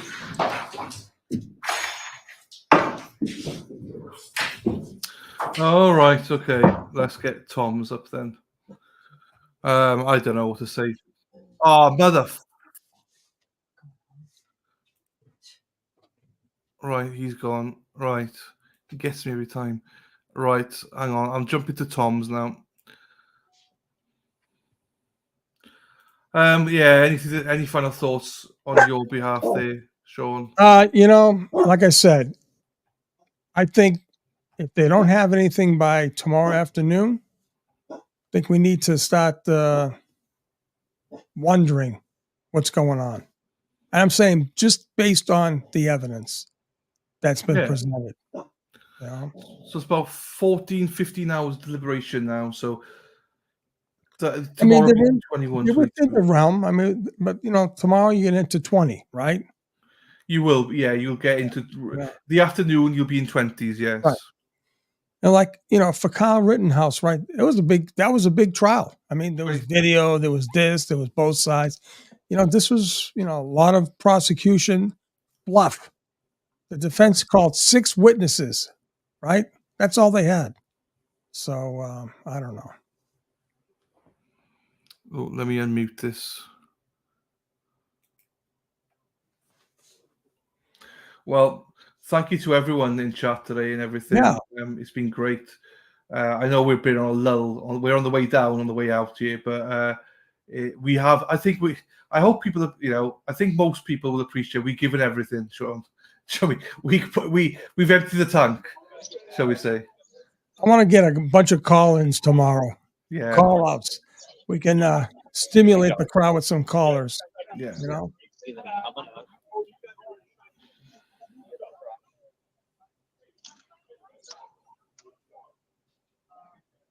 Patriarch says, do you guys have any great guests lined up for tomorrow?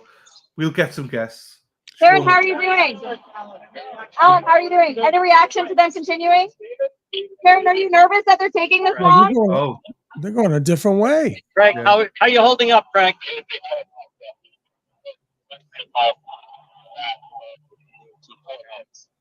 Thank you, Mel.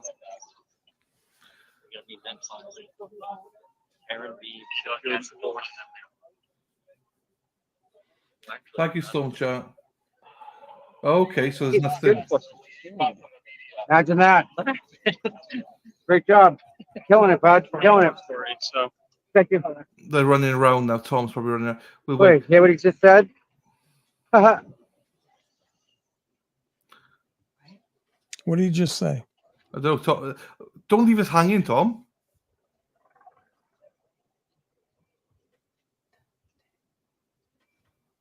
Thank you, Denise. Thank you, everyone. Yeah, we'll get some. Yep, because I'm not on the security detail. I wasn't invited to be on that detail. So I'm not allowed in there, around there, or anywhere near there. I'm just a reporter. Well, I don't think he's security, Tommy. Oh, it's not him. It's somebody else that's in charge of the security detail. Because, of course, it's, you know, they've been with Karen the entire trial, you know, protecting her from Grant and stuff like that. Now we got people that, you know,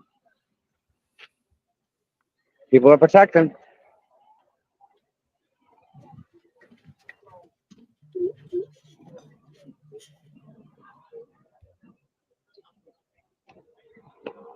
This is real nice.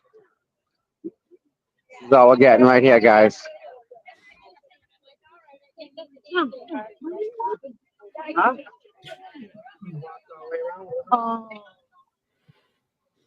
Oh, so they're going all the way around. So it's not a bad thing for them because Always change up your route. That's a good idea, right? yes, that's right. Thank you, Lil G. Denise says I'll call you from outside the courthouse tomorrow. Hey, mate, hey, we'll send some bat signals out. Sean's got all the contacts. We'll get some people on tomorrow. Right. Listen, Dylan, I do want to congratulate you. That's a great landmark. 10,000 people. That's beautiful. Beautiful. One day I'll be a Sean McDonough 25,000. That's the dream. Let's see where they go.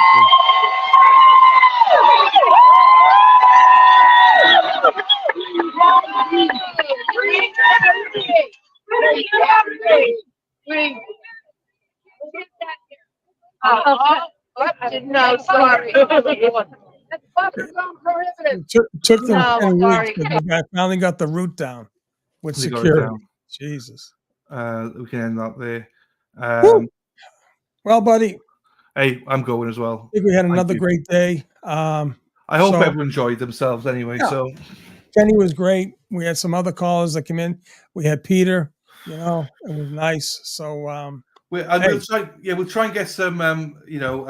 Hey, if Pedro's available tomorrow, we'll try and get him on. But he's probably in court. Who's that? Attorney Pedro. Oh yeah, absolutely. Right. If Sean can get him, Sean will get him, people. But absolutely, he's probably in court. Right, Sean, go off. Okay, I'm off. You take care of yourself.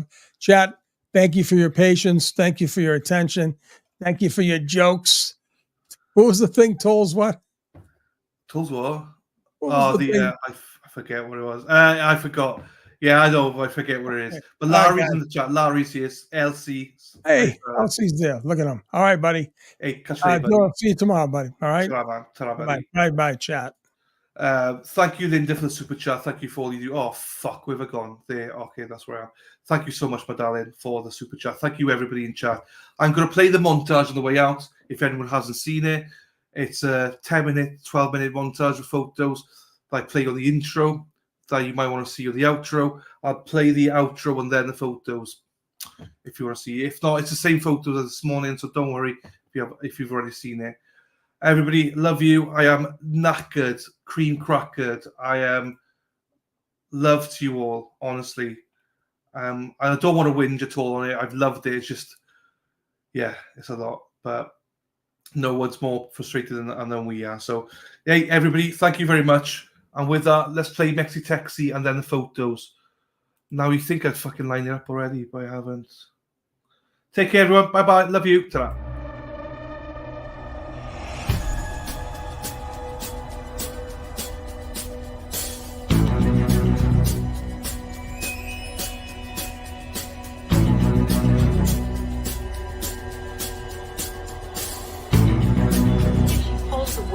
tail light is well intact. All of that is not going to hold off.